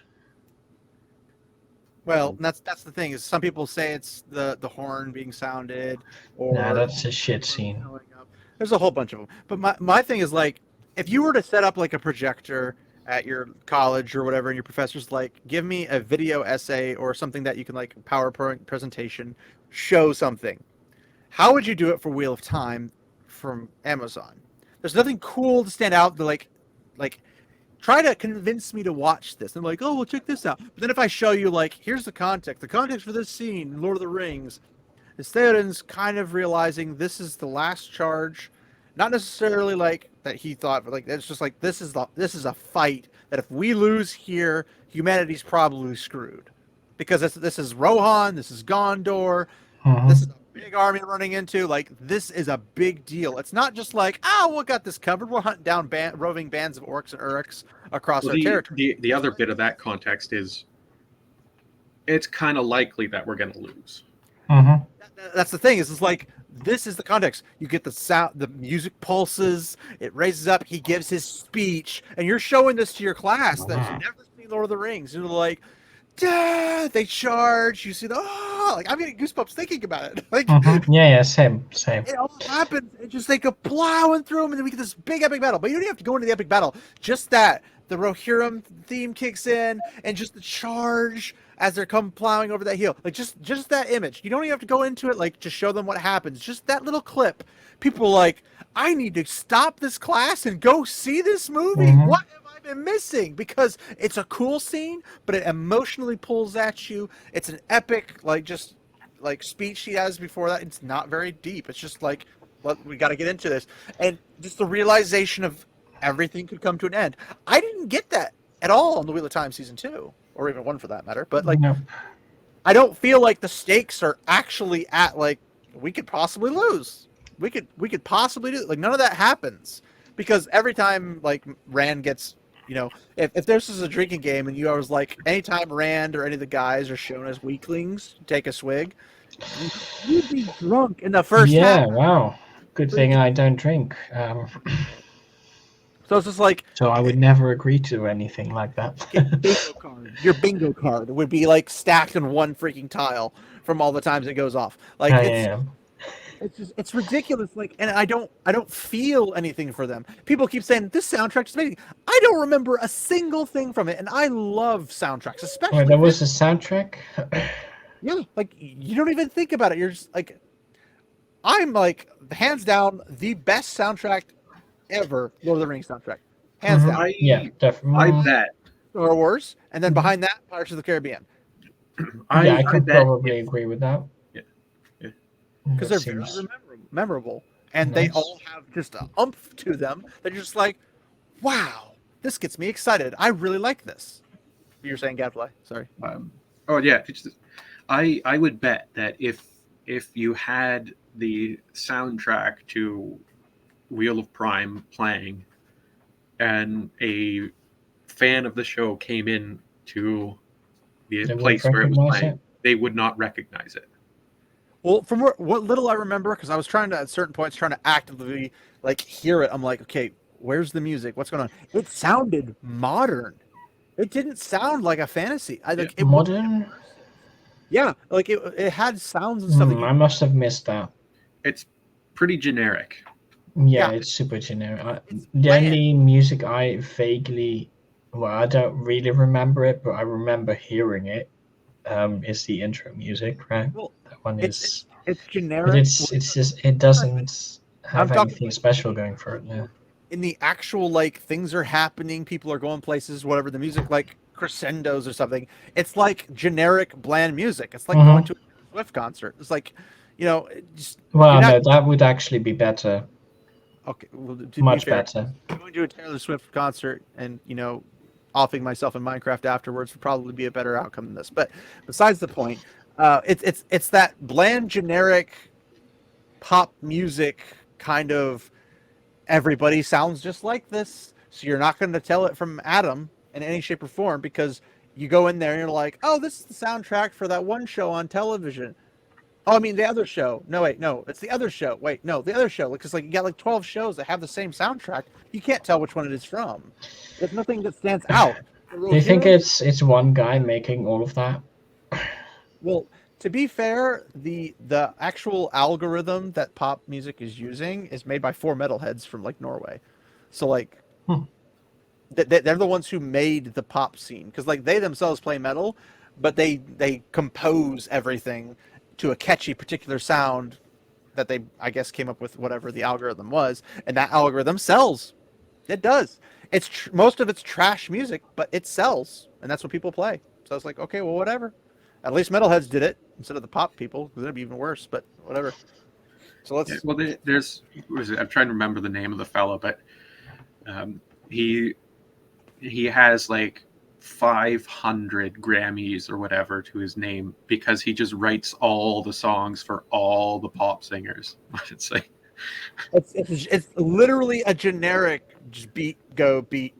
Like it doesn't have any substance to it, which is why I'm a big metalhead. Like I love metal music because I love intricate, fancy, difficult to play music because it feels like it matters more than somebody just playing the basics. Like there's meaning to it. There's actual artistry to it. Well, there's composition to it. This guy's going like even guys who just play like things like Cannibal Corpse, I don't feel as very artistically inclined. They just bang on the drums as hard as they can. They shred on the guitars as hard and fast as they can, but it doesn't compose into a beautiful swelling sound, which I know is hard for most people that aren't metalheads to understand what that means. Mm-hmm. But when you listen to like Animals as Leaders play soft to aggressive music, it's a very different sound than hearing Cannibal Corpse just because that's all you hear. Like I always make fun of normies because all they hear is like or whatever in the music for metal.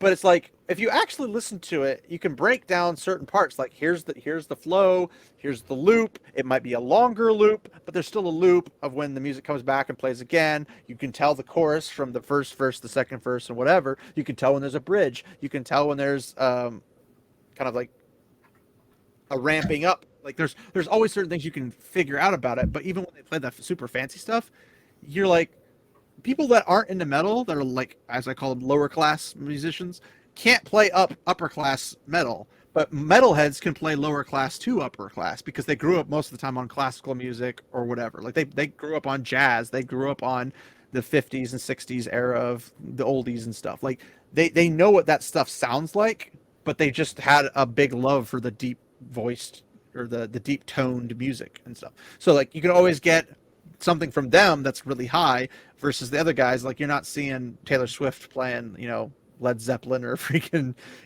anything higher. Because in my opinion, those are still a very low level of metal. But that's beside the point. So was it Barracuda? Oh, who does Barracuda again? I'm trying to remember her name. I know that song from Guitar Hero. So yeah. But that's sort of like a heavier rock female singer. Yeah, but it's at least somewhat pleasant. At the bare minimum, it's at least pleasant. It's not super intricate, not super crazy, but it's pleasing to the ears. That's all you gotta do for that stuff, technically. But it's better than anything pop coming out nowadays. I know you haven't watched the season 2. I've gone back, and that's what the thing that's been really interesting is, and it's not for the cool scenes. It's your job. No one pays me for this. So YouTube ad revenue. No, he doesn't turn on the ad revenue in his channel. You don't turn on ads. I have yelled about this so many times. Again, this is not my job, but okay. Conceptually, what I'm saying is I go back. I don't get ads not season 1. Well, he also has a Patreon, so True. Job for the guy right next to him, apparently. So he doesn't need to get paid. He probably gets paid an exorbitant amount of money anyway. But to be fair, we do it because we like to suffer, I guess, right? Yeah. Yes, flagellate our minds. I'm very suicidal from this, I guess. I don't know what. But my thing is like, I would love to get like paid for this. Then I could do this full time. I could sit around and make videos, find content. I'd have more time for my family. I wouldn't have to do all these other side projects and everything to try to make some money or something. But like, I'd love to do this more full time. But reality wise, I'm not going to be nearly as popular as some of these guys. These guys got like 20,000, 50. I think Daniel Greene's what, 50,000 or something now. Like he's up there. He's got plenty. I ain't gonna be capping that anytime soon. It'd be a hard shot for me to get there, and I definitely need an editor first. But well, I mean, like you could always, sacrifice your integrity and character. Exactly. I mean, anybody who knows me worth a lick, which is, to be fair, not very many people. I am very much a recluse. I'm like autistic, like, and I say that not as a defense, but as a legitimate like objection to my own existence. I cannot, on principle, do that. Now, I might be sarcastic and I might make fun of something like that. Like I thought about doing skits like that, but I don't have the means to do skits. I don't have people to video and all that jazz. But like I've had ideas, but I don't have no way to put them together. But if I did, if I was bringing in $10,000 a month, I would hire people and I would make cool videos and stuff. Like it's not going to happen. I'm a realist. But in this sense, it's like it would be nice if we could do these days. I know, right? Well, yeah, this is true. But if it was possible, that'd be great. But the only people who do get it are the people who say what people want to hear most of the time. But then on the flip side, you have Geeks and Gamers, you have Nerdrotic, you have Az from Heels versus Babyface. You have those guys who people just want honest opinions. They want to hear your honest take. That's all I have to offer, which is probably why I'm not nearly as big, because people have better people to listen to. They don't need me for that. Thanks, Sage. Well, the other thing is it was cat on you. there's always a moment where somebody has their audience slides and somebody else's audience picks up, and like the person may still have 500,000 subscribers, but they only get like 5% of them watching their videos. Exactly, because once you subscribe, you basically never press that button again, even if you leave. My thing is I try to watch as much of the content as I can, but YouTube only shovels so much of it in my face, so I can't possibly. Like, if I follow 10,000 people, I'm only gonna get maybe like 50 of them rolling through my feed. So like YouTube isn't even set up to make me see more of what I want to see. Like there probably isn't enough time. Well, there is, but what I do mean, is if I follow, like, say, 5 YouTubers and they all put out like 7-hour videos every week or so. I would totally do that, and I would totally do Mahler's style stuff if I was half as smart as he. I'm not even a quarter as smart as he. I'm probably not even 5% as smart as he. He's way smarter than that. But I enjoy his content so much. I'd be like, yeah, I would do a freaking, 3-6 hour freaking, video essays on something if I was that smart. I'm not, but I would just sit there and just talk about it. I'm not as much of a script person as he is. Like, I can do a script for like a 7-minute video. I can't do it for a 7 hour. The EFAP stuff, right? Like that's stuff I would love to do. That's kind of what I've like. That's Mahler's part of that, though, right? Yeah. Well, he's the main one of that, I believe. Him, Rags, and Fringy. But like, this is my EFAP, more or less. Like, this is what I get out of this, and I see the Council of Light, which is us, as the EFAP. But we're kind of focused right now on, obviously, Wheel of Time, Prime stuff right now, which hopefully, like, Gadfly, I don't know if you heard mentioned in the video, but, like, opening to do something along the lines of like a Steam as a console versus other PC consoles like EA, Ubisoft, Epic, and stuff like that. I'm not going to do it nearly as well defined as some of the other people, but I can definitely point out things, and the more of us that are there to point it out, I feel like we get more of an in-depth look at it. And it's like, I'd love to have you guys on for that. I mean, I'll do it by myself if I have to, but it'd be nice to have other people's opinions and be like, yeah, I can see why this is. I don't, Gadfly, do you do much PC gaming, or do you console, or what? Very limited. Okay. I only have a handful of games that I enjoy playing that are modern games.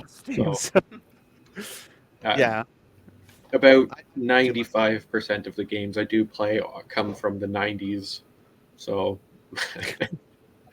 to be fair, I have my fair share. I have a collection over on the wall that you guys can't see, where I have these giant towers with multiple shelves. It's just all these console games that I've saved up, and that's not including my 800 Steam library. 800? Yes, my Steam account has 800 games on it. I'm trying to up those numbers because those are rookie numbers. But then I play Guild Wars 2 all the time, and I've got like 8,000 hours or something into like Guild Wars 2 or something like that. Like I play. I got my Super Nintendo and my Genesis. I had a coworker give me a Super Nintendo. I don't have a Sega Genesis. I got my Switch here. Well, I've got this bad boy right here, right now. Ooh, nice. This thing is freaking awesome to all those who like Steam stuff. Yeah. This is better, in my opinion, than Switch, because I already have 800 games. I buy this, I have all my games. I don't have to buy. Yeah, no, that works. That makes sense. With Steam, or no, with Switch. Yeah, most of my console stuff is all Nintendo. Well, I mean, if you think about it, like, a lot of the stuff you get for Switch is proprietor specific. So if you go to the Switch, you got to buy extra Joy-Cons, which is $70 or $80 for an extra single pair. That gives you a total of 4 miniature of the singular Joy-Cons. Yeah. Not 4 full sets. It's 70, which is more than I think even PlayStation 5 and Xbox, and their particular, it's like 60 or 50 for them. Yeah, and then I got one lying around here. Yeah, I got my Switch behind my screen as well. But like, you have to pay that. So let's say you want, like, I want a full controller for me, a full controller for my spouse, my kid, my neighbor, whoever. So you're paying $350-ish when it first came out, plus another 70, so you're at like $420 or something like that. And then you got to buy games for $60+ a piece, or 40 to $60 depending on the game. So you buy however many of those you get, and well, now you're already in the 500s, possibly 600s. Well, at the Steam Deck, the highest tier was 700 something. And then when it did its 1 year anniversary, which was when I bought it, it was like 20% off. So I got basically the highest tier for the $500 mark. And I'm like, I have controllers for Xbox 360, Xbox One, whatever other major ones that I could use to give somebody else, hook them up through USB or through Bluetooth. Boom. I now have extra controllers from stuff I just have laying around or something super cheap. I have everything I want for much, much lower price, and I have a ton of games that can play on it. So it's like, makes sense to me. But I also have like a 4,000 desktop, so there's that. But yeah, I game too much. But I also like collecting things, like this stuff back here and this stuff over here. And yeah, I have my hobbies. It sucks. I know. But yeah, anyway, let's finish this. We're getting close, but we're not quite there. And watched. I've just had it on while I've worked. Well, like there's something that they've done really well this season that's not. This is actually a much. I would agree with you with season 1. I disagree with season 2. Okay, If you go back and watch I can accept that. It's just like it is there's actually, and maybe what you're saying is they're not scenes, but the characters, what they've done with the characters in season 2 has made this Wheel of Time an interesting beyond just kind of like fun little moments. Okay. So that's which shows that he doesn't care about the characters of the books, because the characters here are completely different and almost antithetical to the characters in the books. The one that's slightly accurate, I would say, is the new Matt. He at least has the feel of mischievousness of Matt, but he's not mad. Yes and no, but because remember, there's an innate darkness within him. No, I'm talking how he's portrayed. Not talking about like how they characterly build him. I'm like, how he presents Matt gives me off like, oh yeah, he's kind of that jokester gambler Matt, but we just don't get any of the jokester gambler. But as a it doesn't feel as a person, like Matt though. Every opportunity he has to abandon his friends, he does. Well, I no, I'm not saying like how they're presenting him. I'm saying how he plays a Matt character. Like he understands, I think, to some extent at least. Yeah, to some extent. He's not fully there yet, though. Well, I'm saying like he's not playing Matt as Matt is. He's playing Matt as they're telling him to do, but he still kind of understands the mischievousness of Matt. Yeah, sure. That's what I'm saying. Is like I think he nails that part, and it's if he was given the script and direction to act like the books, I think he probably could pull it off. He has that kind of mischievousness to him. We're not going to get that because obviously they've already screwed that pooch so many times. Yeah. But I think he's the closest character to the mischievousness of the original character. I don't think Rand is. That's a superficial aspect of that, though, mischievousness. Like it's his character. But I know, but I'm just underlaying the point that is. It's shocking that is the only thing that seems to be consistent with the books in terms of characters, because he's not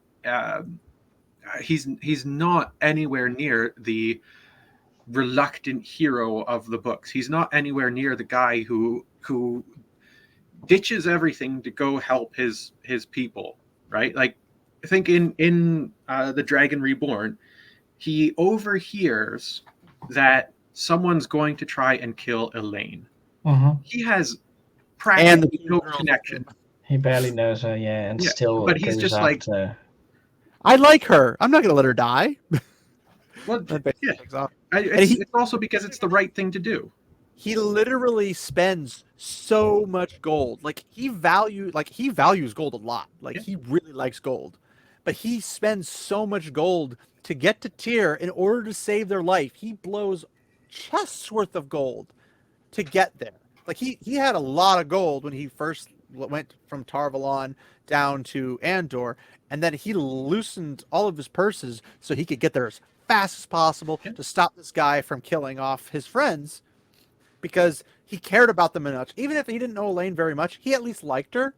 He thought she was cute and stuff, but he cared a lot about Egwene and Nynaeve because they're practically family to him, because smaller towns and villages are family like that. They don't really push that too much in that feel in the show. Maybe a little bit, but not. They don't understand it. They don't understand family. Yeah, remember in season 1, the fight that Rand and Egwene have, you never understood Matt. Like, really? Like, that's a little bit true in the books. Obviously, Rand should know Matt better than Egwene because that's fair. But she would still know him because he gets into trouble. She tells on him as they were growing up and everything. Like, they've been around. It's not like he doesn't know them. It's a very small town where everybody knows everybody. Like, I argue that which I told Sage, I argue that the population of Emmons Field is less than 1,000. So it's less than 1,000. Everyone knows each other. It's probably less than that. It's probably 500, if that, for the surrounding areas. If you include surrounding farms, sort of the farms that would be associated with it, including the ones that are the more rugged farmers out in the woods. Well, I'm pretty sure the Alcine farm, it was the head of the Alcine family and his wife, his kids, and their kids all in the same farm. So there's like 50, 60 of them on that farm, but everyone knew that they were the Alcines. They were these guys. And then they go to another farm. They go to another farm. It's like you have a pocket of 50, and that's assuming that there's 50 at every single farm. Each of the farms is almost its own small little village. Yeah, but they all like compile at Emmons Field. And that's the thing is, it's like, even if you have all these little things, you're still not getting more than 500 because everybody knows everybody. How many? Do you know 500 people by name? Because I don't. Like most people don't know 500 people. I think by name that you just know. You get the group associations, right? Like everybody knows the Congers and the Coplans, and so you may not know them all individually, but you know the Congers and the Coplans. You may not know all the Alcines individually, but you know the Alcines.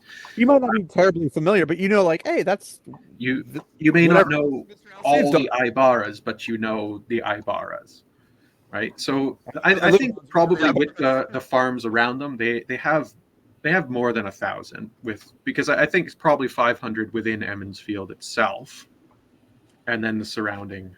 Maybe, but like I said, 1,000 to me is like a pretty high bar. But it could be anywhere from 500 to 1,000 for that region. But also keep in mind there's also the regions of Devon's Watch Hill, Ride, Watch Hill, and Terran Ferry.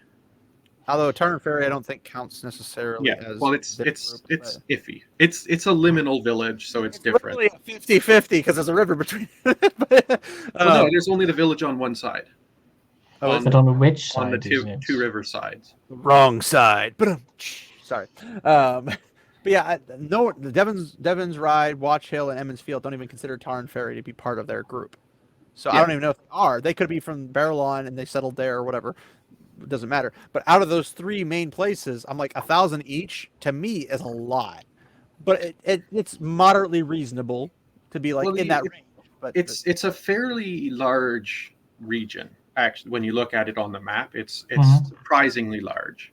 But they don't cover all of it though. That's the thing. It's not filled with. It's not a complete farmland. No, but I'm just saying, like half of it is hills that you can't really do much on. There's the Westwood, of course. There's a massive. There are farmers swamp. in the Westwood, though. Yeah, they're the more rugged ones.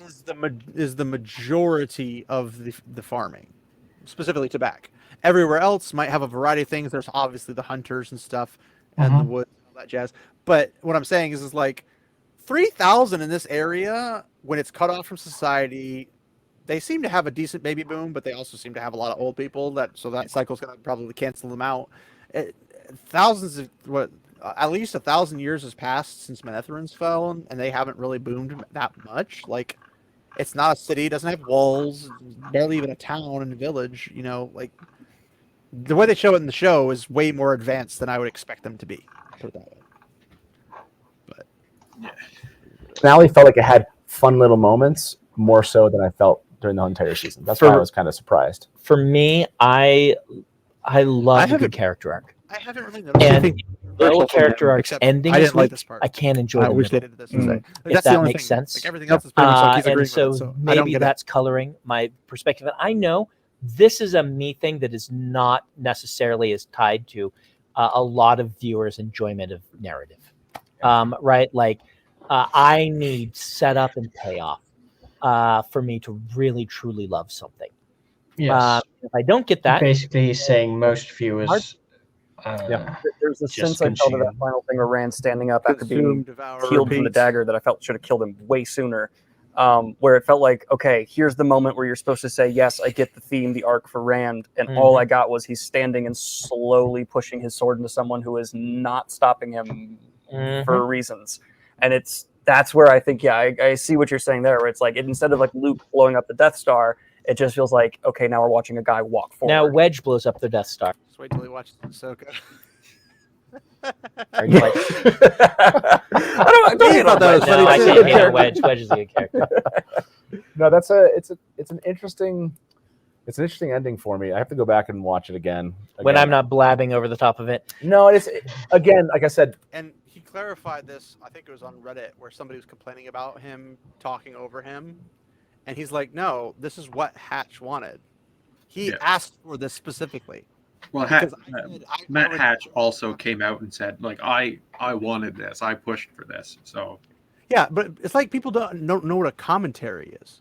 Like, apparently most people don't, because, I mean, they had commentaries on old DVDs where you'd hear the director talk about the movie while the movie's playing, but you heard what the director was saying. It's like, well, it's distracting. Like, it's a commentary. It's on purpose. If you ask somebody, I want to watch a commentary on a film while I watch the film, and you watch the commentary on the film, and like, why did you director shut up? It's like the other thing is like, I do not enjoy watching a show or a film in a group of people and not talking about it as it's going on. Yeah. For me, like, that's a part of the experience. To me, it depends on the film. Like, if we had all watched Lord of the Rings countless times, I'd be chatting the whole time. I'd be quoting the film with you guys. Like, but the first time, maybe. But the first time, we're like, I wanna fully absorb everything I can get into. But if I ask you guys, hey, Gadfly, Sage, Matt, Alterian, come over. I've never seen this before, but I want you to commentate while I'm doing this. People getting mad that you guys commentated when I asked you to, obviously stupid. And I'm not saying Matt's perpetuating that they need to be mad at him. He's obviously trying to push that away. I would commentate on the first watch, regardless of whether people ask me to commentate on it. That's why I don't go to the theaters. Pillows at you. Shut up! Now, I do it sometimes when I go to the theaters. I'd be like, this is what they're going to do next. Because something, like, a lot of scripts are very easy to, like, tell where the things are going. So you're just like, this is going to happen next. And they're like, how did you do that? I'm like, because this is trash writing. It's so easy. I could write this. It's so obvious what they're going to do next. This is going to happen. This is going to happen. And they're like, how do you know this? I'm like, it's not difficult. Have you seen it before? I'm psychic. Yeah, I mean, like that. I'm calling the film is going to be trash. How do you know that? Just watch it. How did you know it's trash? Because it's always trash. Like, it's the nature of things, unfortunately.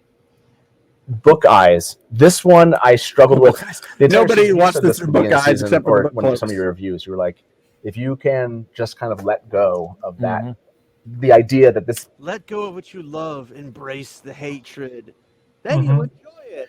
Let go of the past. Let the past die. Kill it if you have to. Yeah, I see. Great minds think alike. Well, I mean, it's not really great minds because great minds would never come up with that quote. But yes, there you go. This is going to be. It's actually really enjoyable, and I think as the season went on, I let go of a lot of that kind of like, this has to be the book. This has to be the book. Right. So part of my autism is that I can't turn my brain off. Like, I don't have a choice. Like, I can't. Can separate... anyone really do that? Well, if I hadn't read the books, I could have obviously have turned my brain off from the books because I hadn't read the books or listened to the books or anything. Yeah, but I mean, the term "turn your brain off." I mean, what exactly do people mean? When I stopped comparing it to the books, I enjoyed it. I'm like, but how do you not once it's in your brain? Like, I can't comprehend that. Like, it literally is in my brain. It's printed there. I got no way to take it off. I don't have a scrub that I could just rub it off the memory brain walls, and then I can just enjoy this as if I'd never heard of it. Like, I don't have the capacity. This bit is that of Matt Hatch is really what I was getting on with that idea of like, the adaptation is supposed to cover the events of the book. So 100% of the adaptation is supposed to come from the books, even if it doesn't cover 100% of the books. So this idea that an adaptation can be something 95% would also be fine, I think, because you need to put some. We didn't even get 50%. We got nothing. We got this idea that you can watch an adaptation and disassociate it from the original. Like, if that's the case, it's not an adaptation. If it has to be disassociated from the original in order to be considered a different good product, it's its own product. It's not the adaptation. It's like American football versus European football. right? It's like, Yes. Mhm. it's like I have to enjoy American football like I do as a football fan in Europe. And then as a European, I'm walking in there and be like, I don't understand this game. Well, if you just forget about football and watch football, then you'll be fine. It's like, but how? I've lived with this my entire life. I understand everything about it. How do I stop thinking about football, soccer, Mhm. like football, American, which is not obviously soccer? So it's like, they're two entirely different things, but they have the same name. Like, Yeah, I mean, do you even use your foot in American football? there's a Jameson player in European football, and then there's a Jameson player in American football. It's the same thing. Like, that's basically what we've got with this series, and it drives me nuts because I don't have the switch to flip it off. If I could, bet your bottom dollar I would. I'd probably still find it poor because I have a logical brain and I could tell that writing and how pacing and everything like that works. The audience shouldn't have to turn that switch off. Shouldn't have to. But it's the same thing for like Star Wars. You shouldn't have to read the book after the video to understand the movie you just watched. But also, I'm not sure anyone can ever fully switch that off. Well, they're always going to be saying, I have to switch it off. Like, that's a switch they can't turn off. They have to keep using that one to remember to switch it off. The greatest sin of this show is that everybody who watches the show now has, whenever they read the books, a connection in their mind to this show. Yeah. And if we ever want to see something actually truly representative of the book series, we got to wait how many years? Many. It's like 50, 75 years or something to be able to get the rights to be free so that you can make something. And even then, you have to find somebody who has all the money to spend to hire all the people to be into the stupid thing and then play it out. No, in 50 years, we can just throw it to the AI and then it's fine. I'm already planning on doing that ahead of time because as long as you don't sell it, you can do it right now. You just can't sell it. And I'm like, if AI was far enough, I would totally do that. And I don't care if people say AI dangerous. So shove off. I want to see this series. I don't care if Skynet comes around. People probably deserve it. But anyway, came into this finale, and I think I was like, this has to be the book. I mean, if anything, Amazon is proof that we need Skynet. Disney too, but and so that I struggled. Well, they cued us a whole bunch. That's why I think like I've reacted the entire time going like, wait, this isn't the books, right? And that's where I think I struggled with the finale because the season overall, I have episode 1 was a very slow start for me, but it has built and been fantastic. Like I would go back and watch episode 2, 3, 4, 5, 6, 7 right now and enjoy it just as much. I would absolutely recommend this season to someone who has not read the books and say, yeah, you'll have a good time. But someone who's read the books, I feel like they're gonna have a. Notice you'll have a good time, as in you'll be entertained, but doesn't say anything like it'll make sense to you. Well, I mean, the people he's probably recommending to are probably smoking the ganja. So, I mean, if they're smoking the ganja while watching the show, they're probably having a good time. And consuming shrooms, yes, simultaneously probably. So. But it's just funny because it's like people conflate a series being good with a series being entertaining.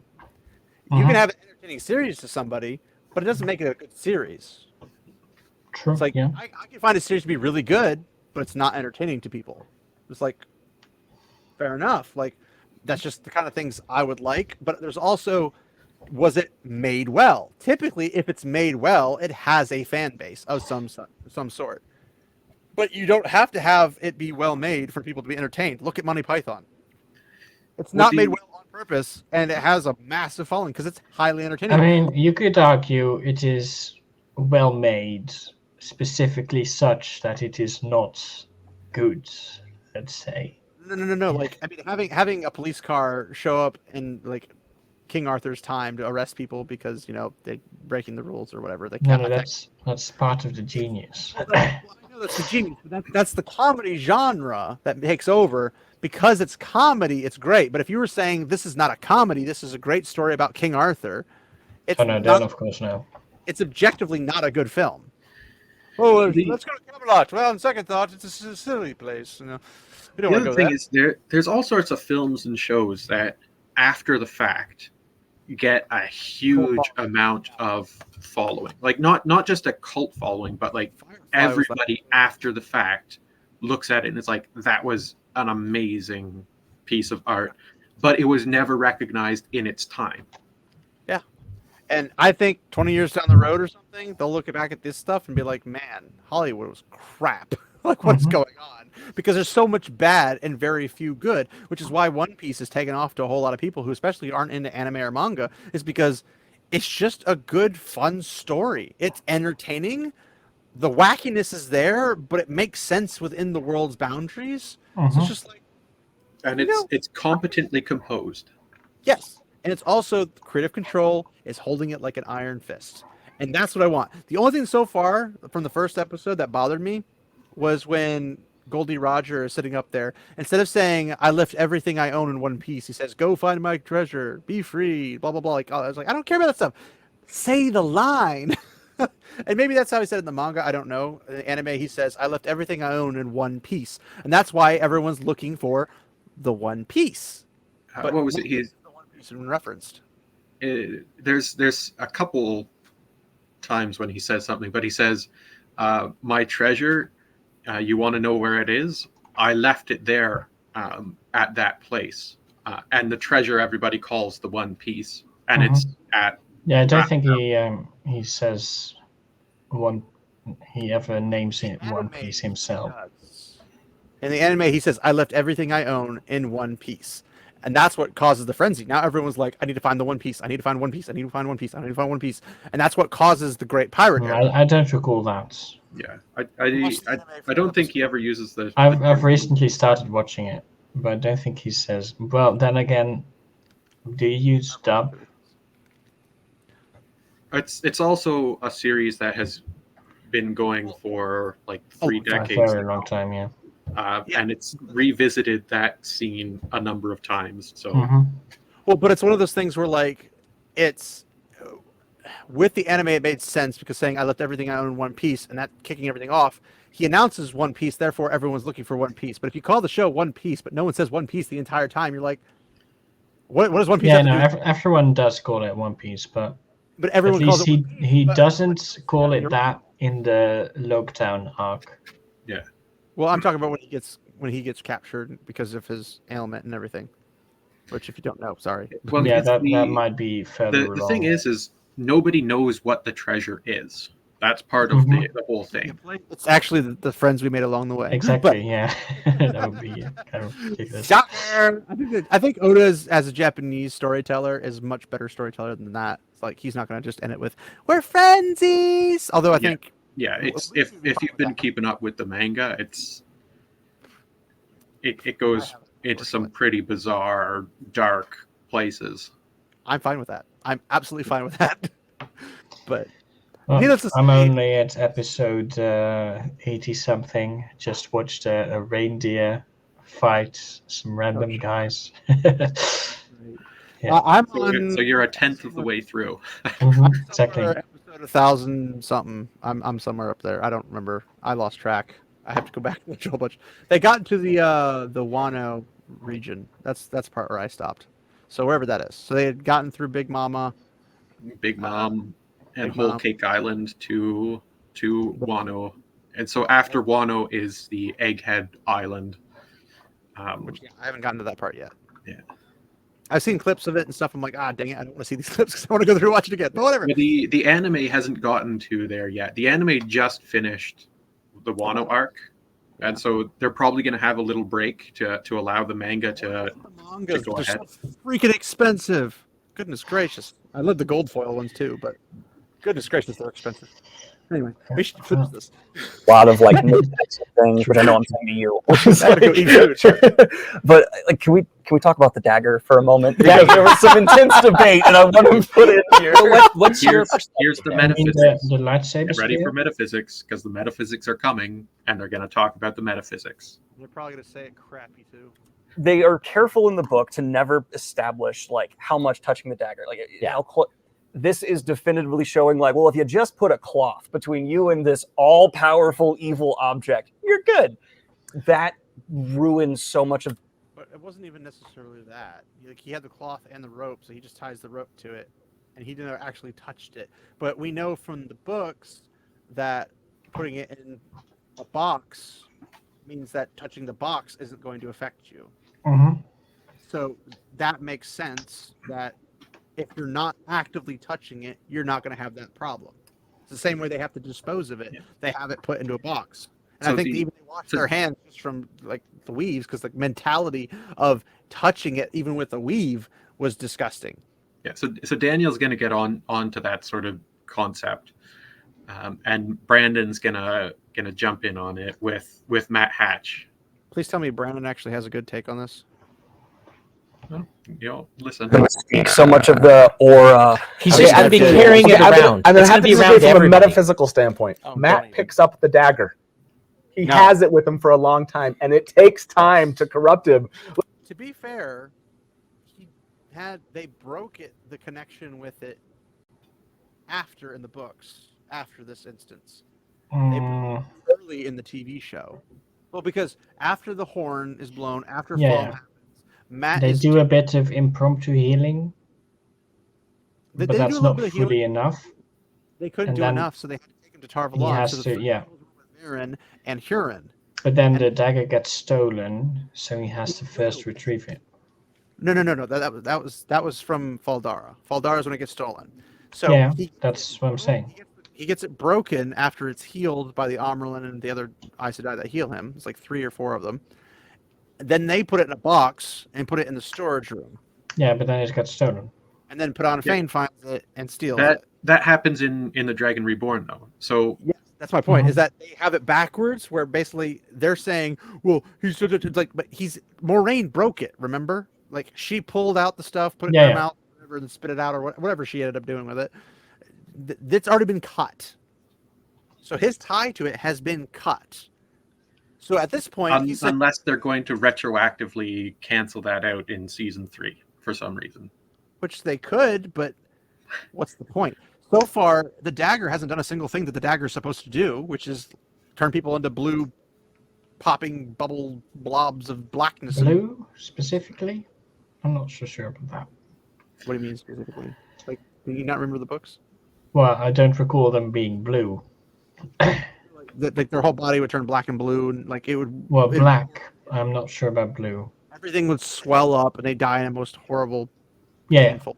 Like it's like a putrid oil popping kind of thing. Like it's very nasty. And this one, they're just like, and lightsaber. Nobody dies from like freaking Loyal got stabbed by it. Uno got stabbed by it. It is the least fatal weapon. Exactly. In yeah. the show. Anyway,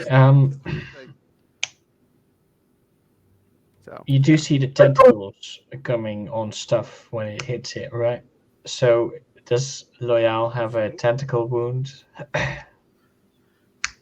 Oh, you're talking about what he gets from when Rand gets it. Yeah, it's inconsistent. They can't even follow their own rules. That's why, like, objectively, it's bad because they can't hold to their own actual rules of how this is supposed to work.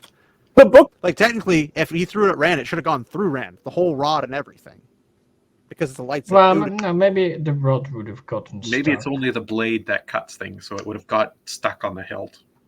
Maybe, but we don't know because the rules are inconsistent.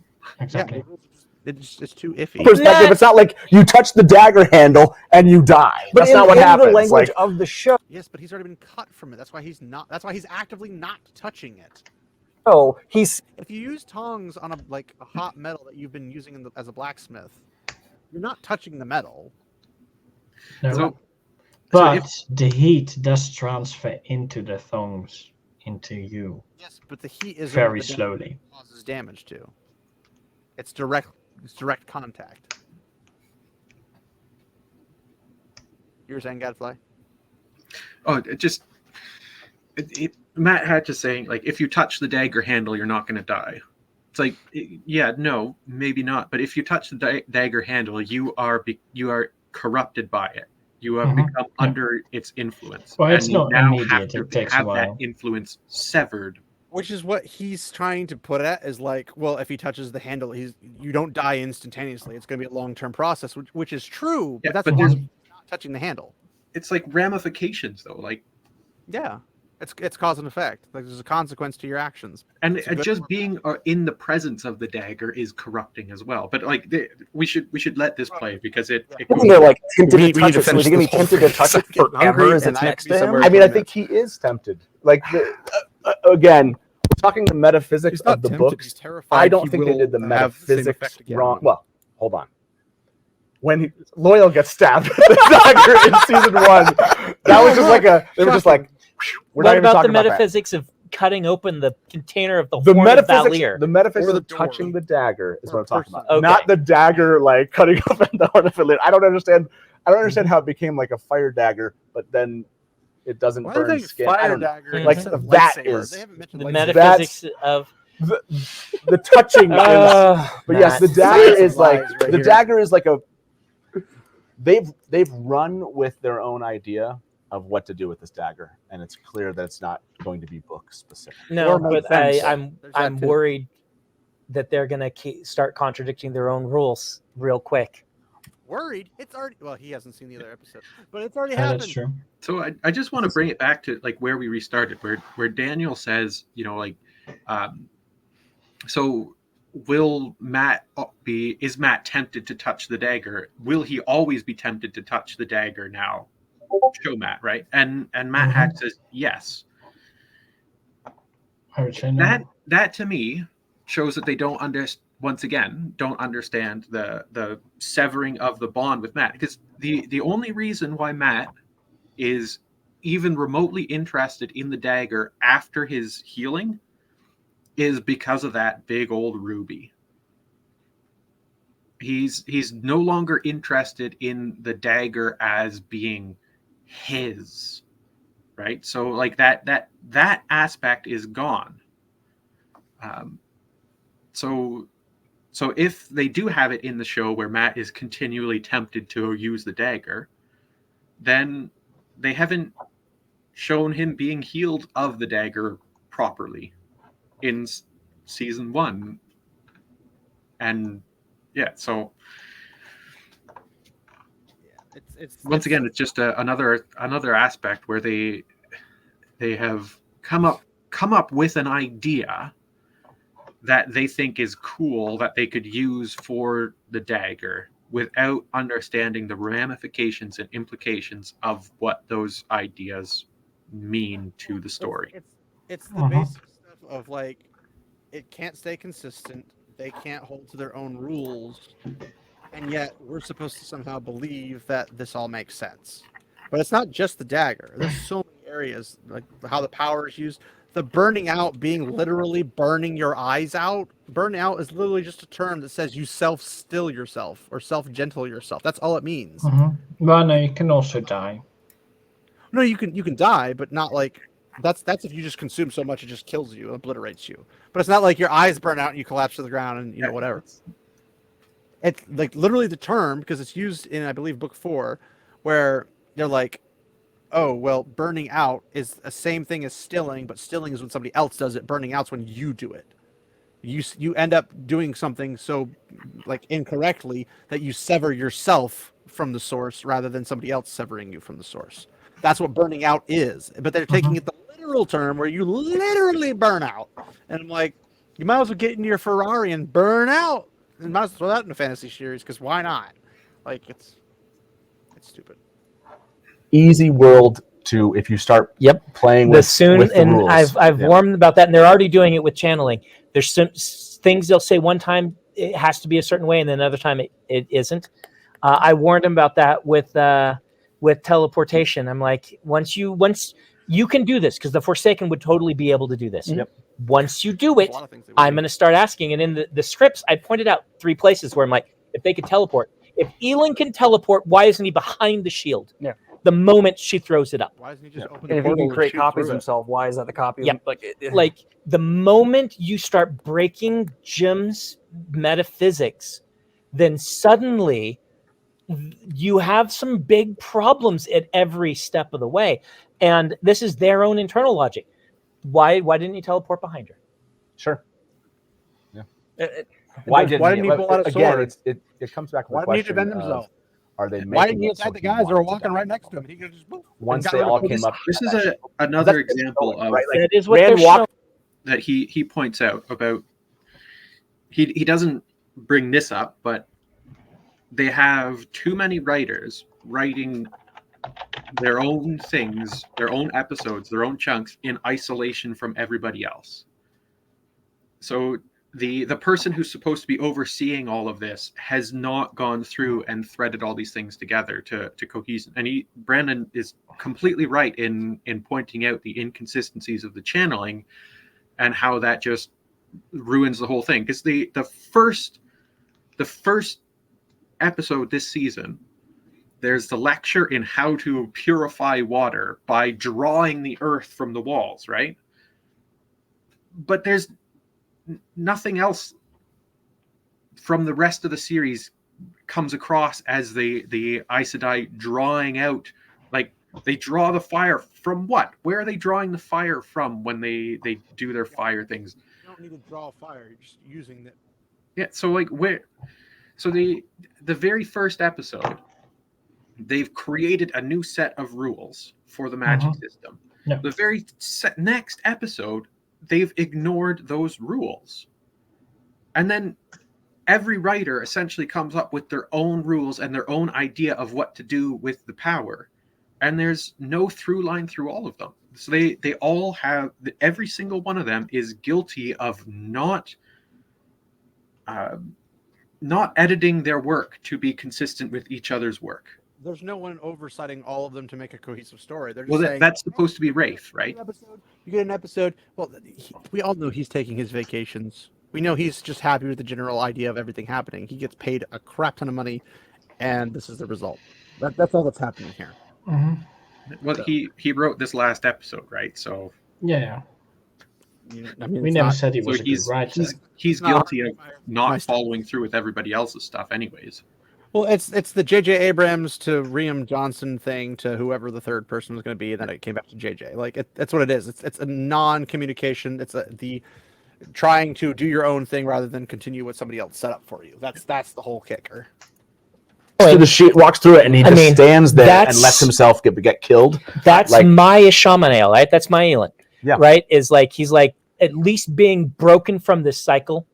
That's what I'm saying. Is like that's why it seems. How does that play into who he is? Also, he's not broken from this. Well, yeah. It depends on what they did. Yeah, I think he is. Well, he also didn't want to cease to exist that way. He wanted to actually beat Rand because he was tired of Lutheran being the legacy that was above him. He wanted to do other things, and then he wanted everyone's existence to cease.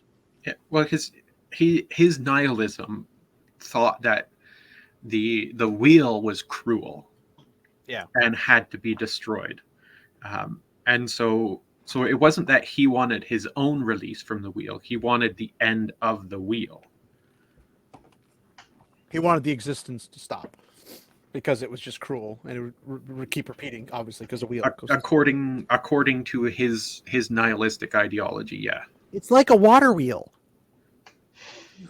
Got you. You thought you could get away with that one, Gadfly. It's a water wheel. I think they would be. I think narratively they'd be wrong to bring him back. They're not tying in the resurrection angle. Well, they'd have to bring him back as Mordin. I think it would be a mistake to do so. I agree with now that we have that. As far as back. That's I argued for his. And there's. Yeah. But I need a person back. That's not even a real person. I need the person though. Yeah, I want to see my Moiraine in this season. I want to see my Ishamael, who's now dead, in this season. I want to see my book characters in this season, dadgummit. It has nothing to do with the story. It's just... Yeah. It's stupid. Death at the end of the season until like episode 6. And then I was like, don't kill him. And then I was like, oh, man. I did not know how they were going to end that. And that... It does feel like they took, like you said, the end of the book. The end took N14 and they moved some stuff forward, which I do like.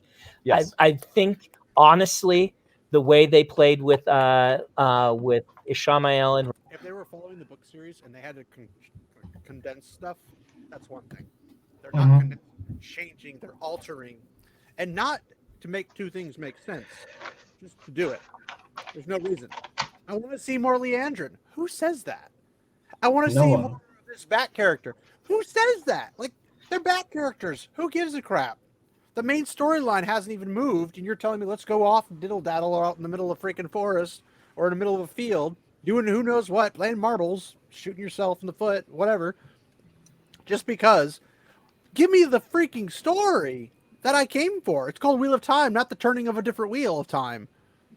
It's not the bloody water wheel of time. Holy crap.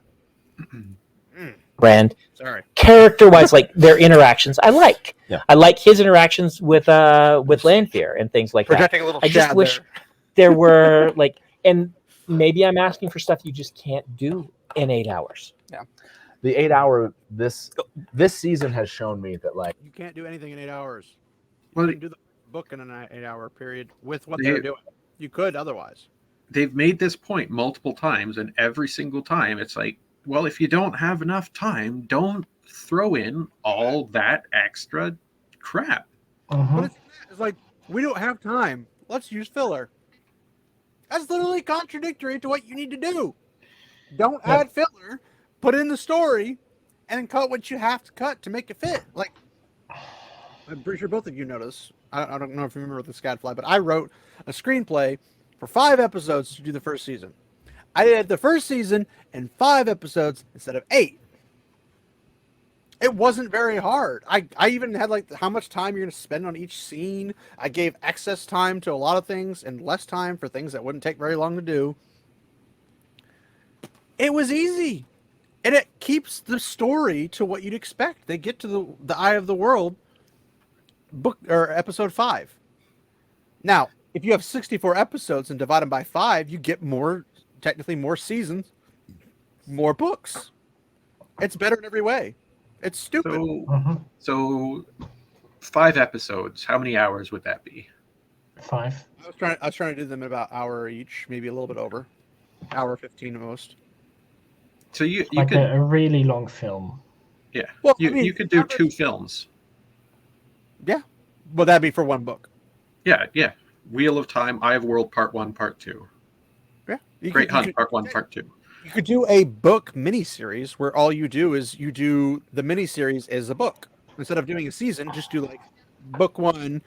This is whatever. But I left it open with even a little bit of maneuvering so you could add all the extra stuff, get a bit of extra world building, a whole bunch of stuff. It wasn't too hard.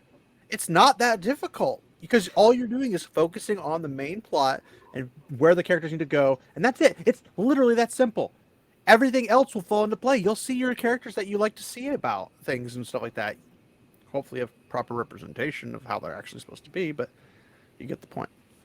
Like, man, It screams 12 episodes. It screams 150 billion because you guys are gonna just keep adding stuff instead of actually focusing on the actual story.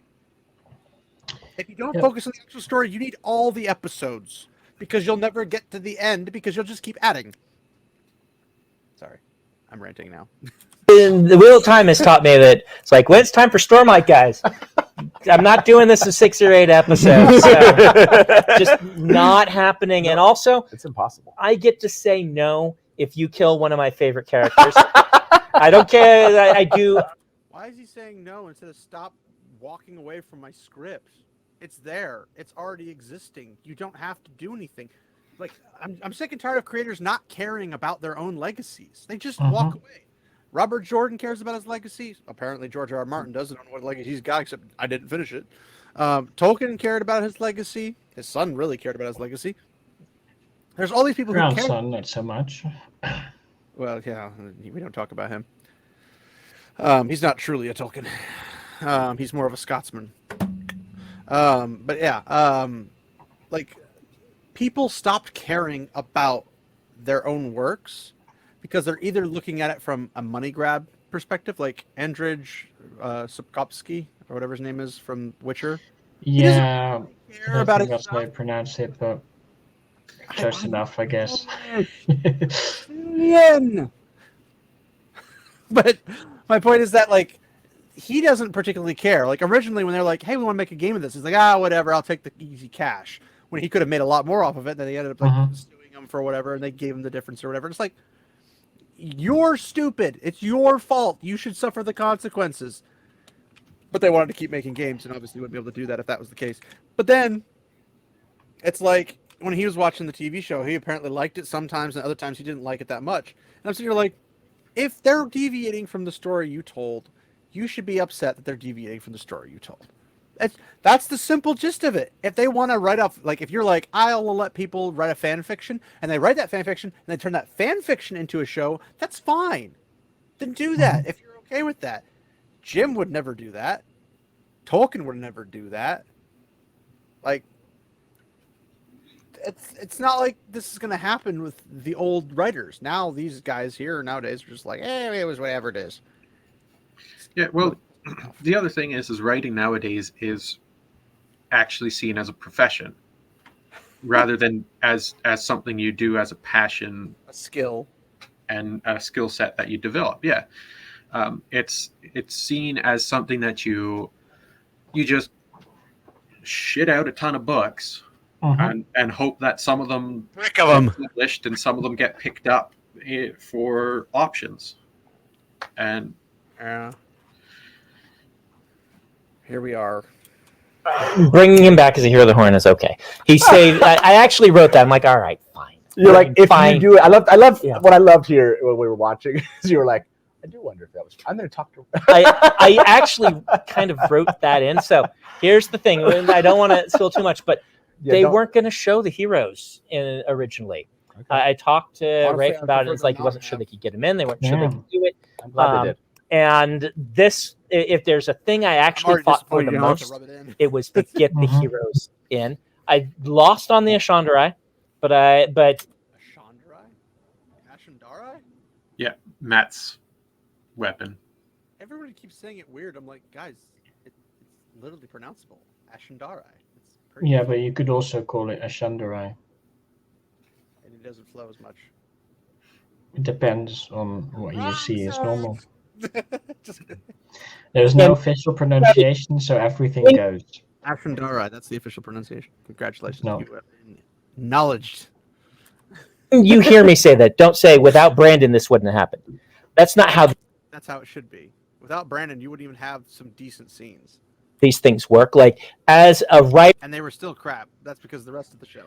I will go out and I'll do a rough draft. And sometimes you can talk to my beta readers. I said, you can talk about things that are in the rough drafts that I end up changing. Sometimes you try a bunch of things. You see what the response is. And you're like, I kind of knew that would be the response. It didn't land. I'll change it. I got that sense with the heroes.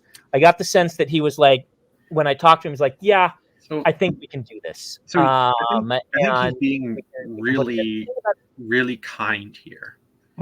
Because he's saying that the draft he got for the script, they were not going to include the heroes of the Horn in the hunt for the Horn. Hunt, yeah. So that says that even if they change their mind on their own later on to put them in, they did not have the intent from the get-go to tell the story of the hunt for the Horn. Also, they didn't really do a good job at the heroes. No, it definitely feels like it was shoehorned in because it's because it was. Yeah. Shoehorned. I didn't see any ships get nuked by silver arrows.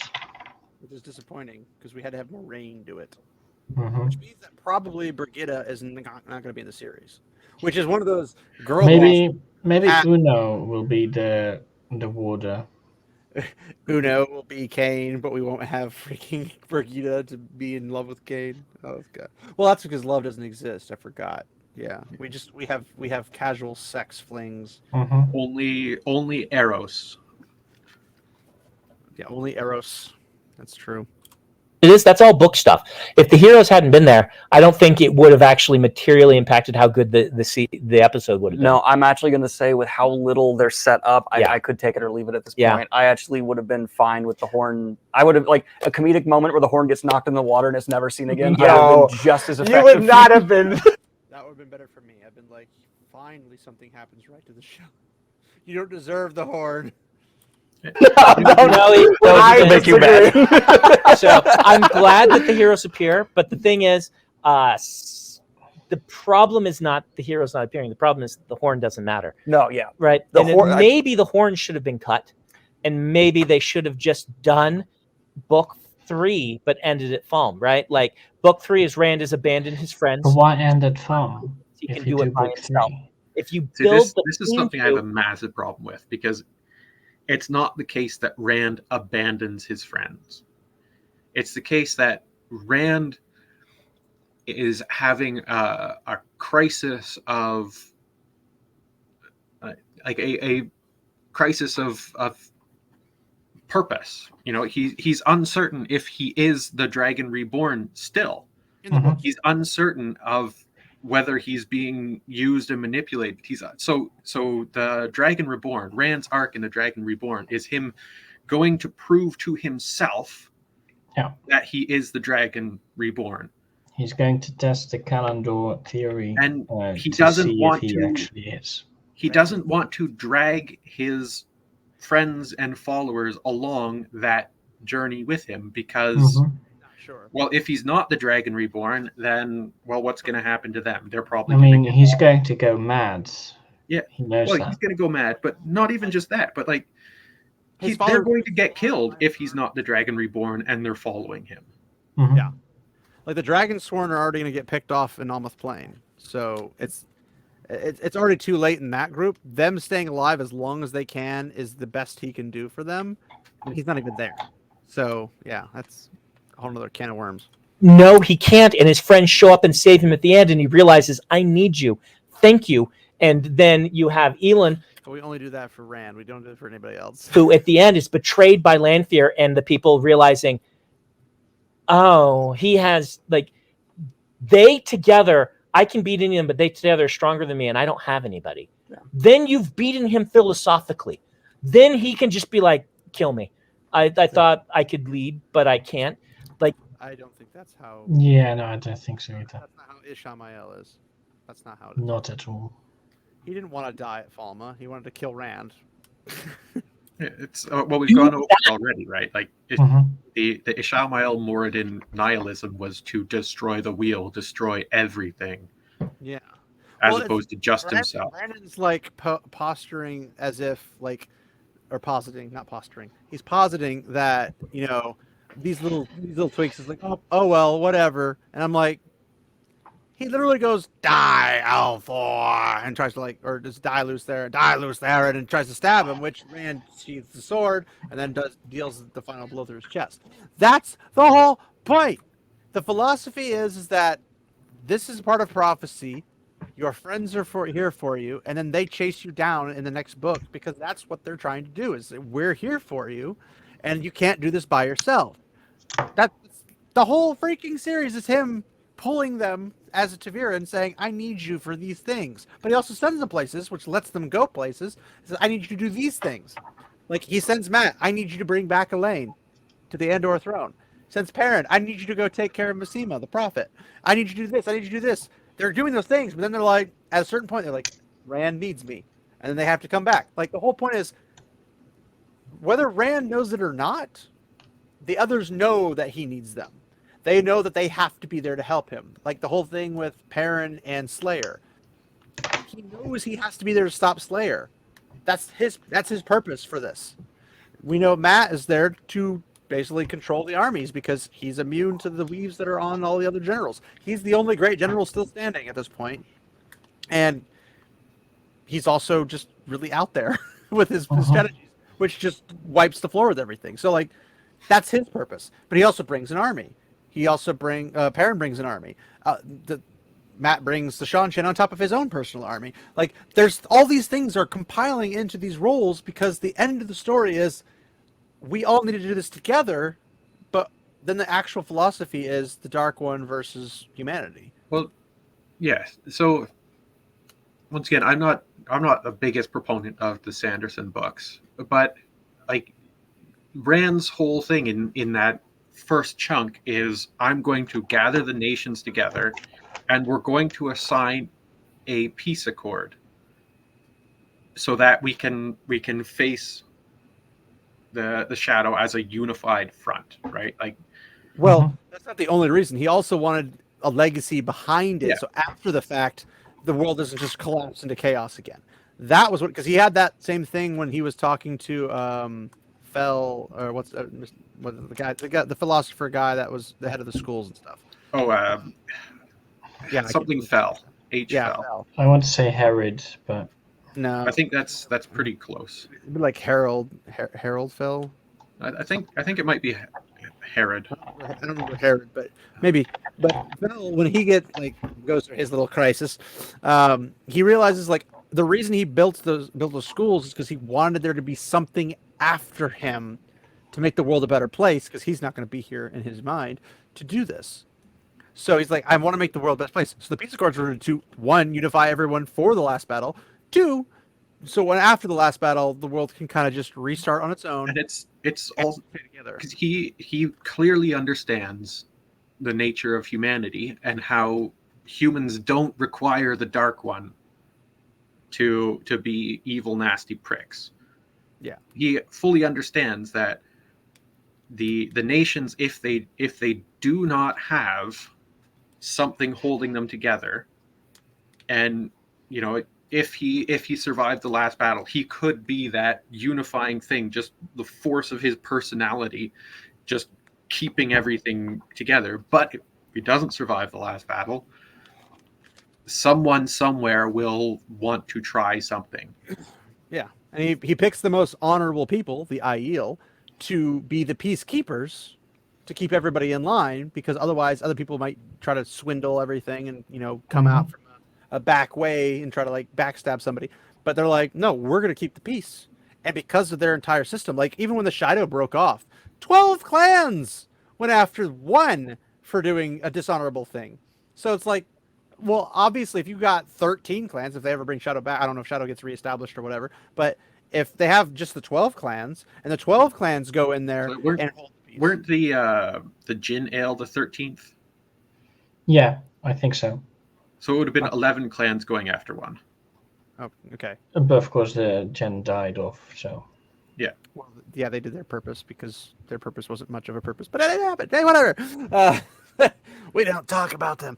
But yeah, it's just there's a whole bunch of things that set into place, and we're not going to get any of that, which is what makes us. That's basically book 3, Rand. I feel like that's basically what they tried to do. What I mean by that is he recognized that Lanfear betrayed him. Then he freed the other Forsaken, and what he did was he went up there to take out the thing that Lanfear wanted most, which was Rand. Then when he realized he could not, why couldn't he? He accepted. Well, again, I mean, so you said why couldn't he? How many times did Robert Jordan save his heroes because they're Taviran? Yeah, but he didn't save him. This we should let this discussion. What I mean by that, when you say why couldn't he? It's the Wheel of Time. You keep saying by the logic of this show. No. I'm saying you say we have to accept. Hold on, we have to accept that they have they can use some of the themes and ideas from the Wheel of Time. What I mean by that is they're Taviran. Yes, but in how the could books, Elon? How can Elon not stop a Taviran? Okay, so we'll just stop it here for a second, because what do you think Matt Hatch is trying to get across here about what the nature of Taviran is? Plot armor? Maybe. Whatever. Yeah. Whatever the author necessarily. He's essentially saying that the only reason why Rand, Matt, and Perrin succeed is because they're Taviran. It has nothing to do with the fact that they've accrued skills and abilities and talents and allies. It's only because they're Taviran that they are able to succeed. So once again, this is one of those things where he's grossly simplifying everything, and surface level examining everything about the book series. Yeah. So this is where I think there's a heated debate gets in. Heated. Books, they make that very clear. Has that been made clear in the show? No, absolutely not. Okay, then you can't rely on it. I would absolutely agree that they haven't given us prophecy to really understand. They haven't made certain things clear. Ta'veren has never been made clear as a concept. But also in the books they haven't been Ta'veren. They've been called Ta'veren, but nothing has happened that makes them Ta'veren. Matt's gambling with dice and everything hasn't happened. Mm-hmm. Rand hasn't caused anything around him to happen. Perrin definitely hasn't caused anything around him to happen. Like, nothing about them has caused them to do anything. So they've just been called Ta'veren, and that's it. That's it. Nothing else. Very clear. The power in the One Power is an enormous thing. That the reason that these guys can stand against Forsaken is because they have raw power. I mean, they survive by the skin of their teeth. Yes. I mean, they should never have survived. Ishamael could have always forever have killed all of them. Well, that's why the insanity in the books works so well at the beginning, because it gives an excuse of he's mad. He's Ishamael's crazy. Yeah. And that's but Samael could have shown up. But he was given the filter from the Dark One, so he technically wasn't mad. He was just annoyed at life. No, his insanity doesn't come from the taint on Sidon. It comes from his use of the true power. Well, it also comes from him being only half sealed. Yeah, I mean that'll do it. And kill them. Mm-hmm. Bilal could have taken out Rand. I mean, Bilal could have. That's why Moiraine was there to stop him. Well, you also remember Bilal refused to take out Rand because he was trying to trap Rand into grabbing Kalandor. He wanted Kalandor. Yeah. So Bilal had a purpose for not killing Rand. It wasn't that Rand just survived by the skin of his teeth. No, Gadfly, you're wrong. It's clearly because Bilal had to let him go because Robert Jordan told him so. Mm-hmm. Yeah. That's how it works. Gadfly, you can't. It's smoked, roasted. But you are correct. Then you have people like Moiraine taking out Forsaken.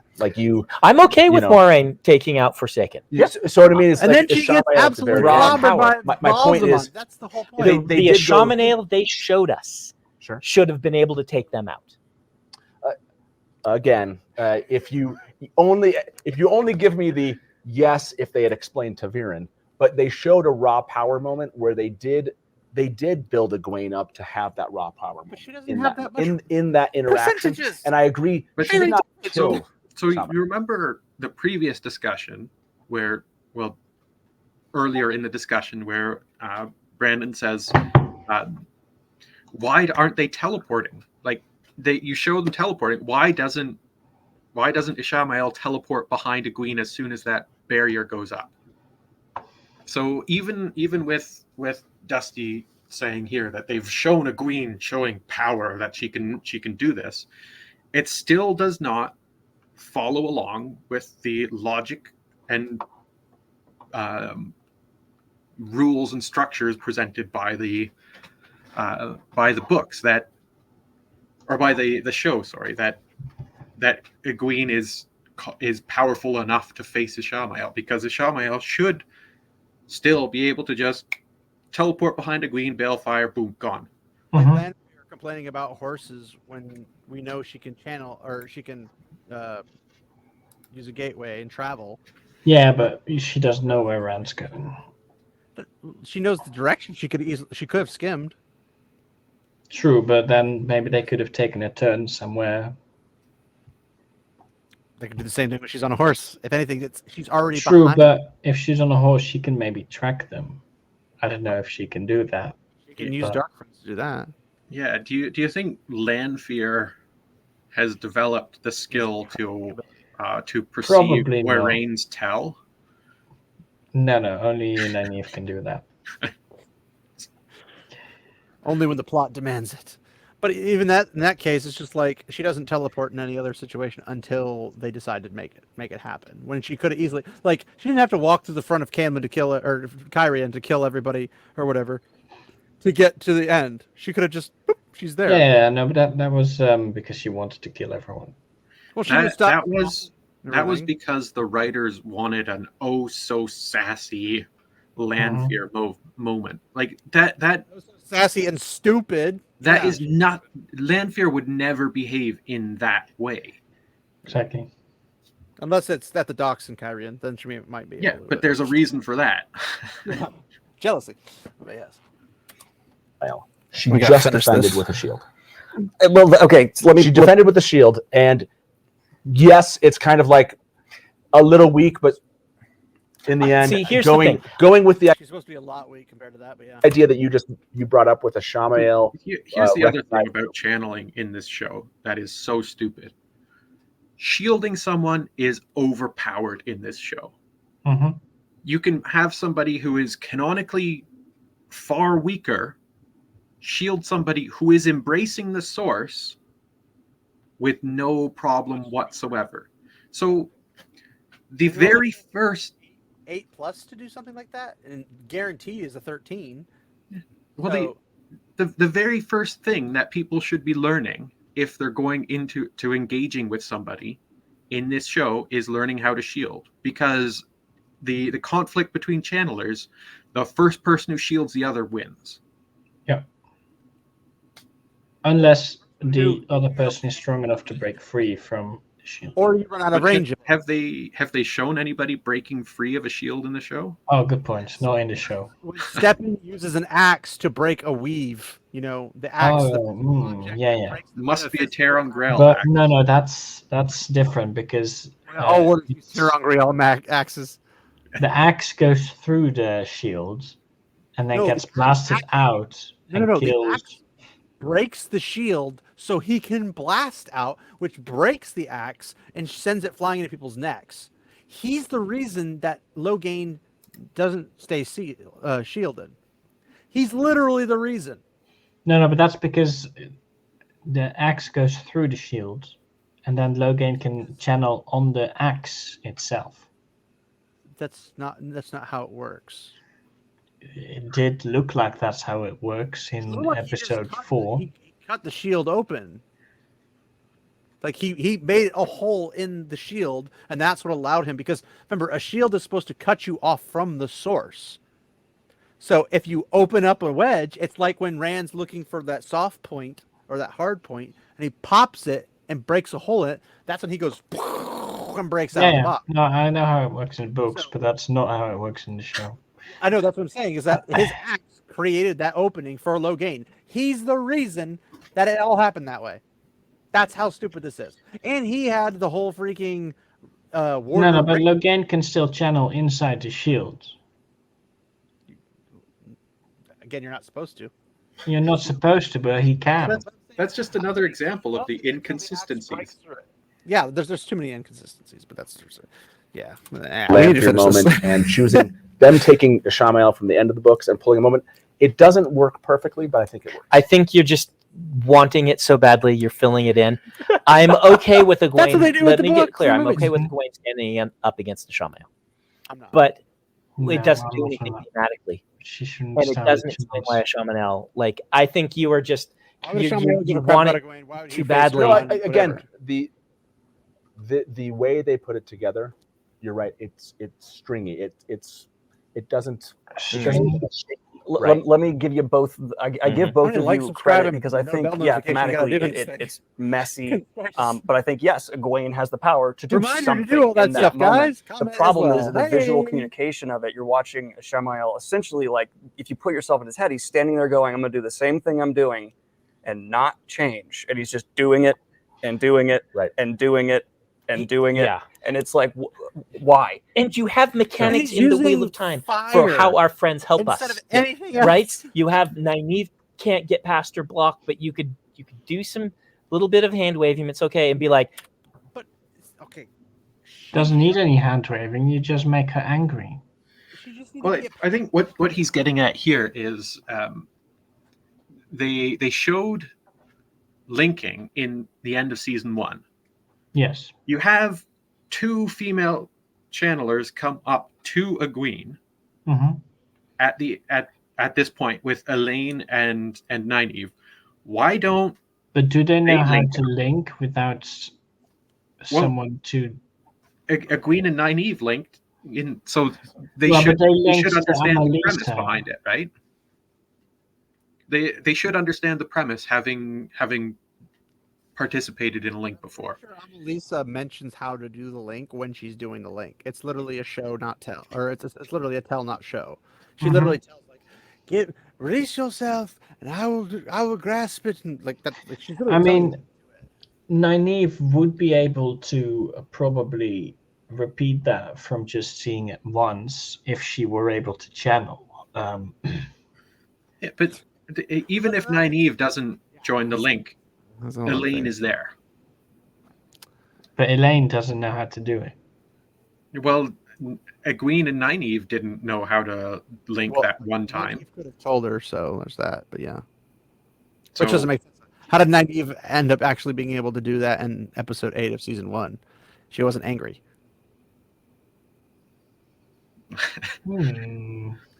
Broken Story number 6722. Whatever. Let me lend you my power. Together we can defeat one of the Forsaken. Power Rangers. Well, even if they don't link, right? Like Elaine is supposed to be as strong as Greene. Yeah. Elaine? Oh yeah. Why doesn't she do something? No, she's busy healing Rand. She also has a hole in her leg. Yeah, but that it went doesn't big. stop her from just like the end of season like, 1, and they needed it here. Not surprised. Right. I would have loved some Tal'Viran communication because it has been mentioned in the show that their Tal'Viran have Matt enter in a way that feels over the top. Yeah. Indie. Also, I caught Ishama now. But instead, the blocking is just. I think they're tired. He shows up. Well, and here's the thing: that whole scene was not blocked well. They shouldn't win because they're Ta'Viran. Ta'Viran should get them there, and they should win because of who they are. Okay, right. That's my perspective and philosophy on Ta'Viran. Ta'Viran is, I get Matt where he needs to be, and I pull everyone together. But then they need to win. Mm-hmm. Ta'Viran doesn't win. You don't win because you're Ta'Viran. Ta'Viran gives you an edge to getting where you need to be. I would say I would argue that the job. But yes, I'm wrong. Generally, I'll accept that. Ta'Viran is written in plot. Same thing with the band. In order for the band, you have to get everything you need. Anyway, Daniel Greene here says Ta'Viran is written in plot armor, but is it? Not so sure. Armor to survive the impossible. And then what you do to find your solution, I think what you're saying has to be based on Ta'Viran is that the the pattern weaves around these people. Mm-hmm. So what the pattern needs becomes what they need. And so, like when they find Two Rivers bows, it's actually just ash from the Two Rivers to make bows, right? When they're there, that's explained. Oh, these guys need bows. The pattern will get them the stuff, but the pattern doesn't make them great archers. Mm-hmm. The pattern just got them bows when they need it. Okay. That's what it means to be Ta'Viran to me. Sure. I mean, will it make them a great archer? They might make them shoot an arrow that hits like a great archer would hit. I don't think it does. So what Matt Hatch just said there was that being Ta'Viran means that it could make a person who's just Ta'Viran, who's not an archer at all, draw a bow, shoot it, and get a bullseye. Mm-hmm. That is most closely associated in description to what Matt's luck would be. Although it doesn't fully take into consideration the higher. No, but Matt's luck is purely based on circumstance. Yeah. So, well, it's chance, not right? Skill. So it's like the more chance-oriented the thing is, the greater the result, or the greater the chance it comes up. But it doesn't make him good at anything. Yeah. So it, like the cards in Shadow Rising that he's playing with the noble lordlings is a great example. Where they come alive, you mean? Matt gets good cards. Oh yeah. But he still has to be a good gambler. Well, it's based on chance, and cards are less based in chance. Yeah, I know. That's what I mean, right? Like, explaining to Sage why that is. Like, dice is pure chance. Yeah, no, I understand that completely. But so cards, though, he needs to understand the rules of the game with cards. He needs to understand how to gamble with people, how to bet them, how to keep them betting. In order to win more money. So it's with Lord specifically, because he doesn't So typically do it with Lord. It's luck based which cards he gets, but how he uses those cards to win the money is a different matter.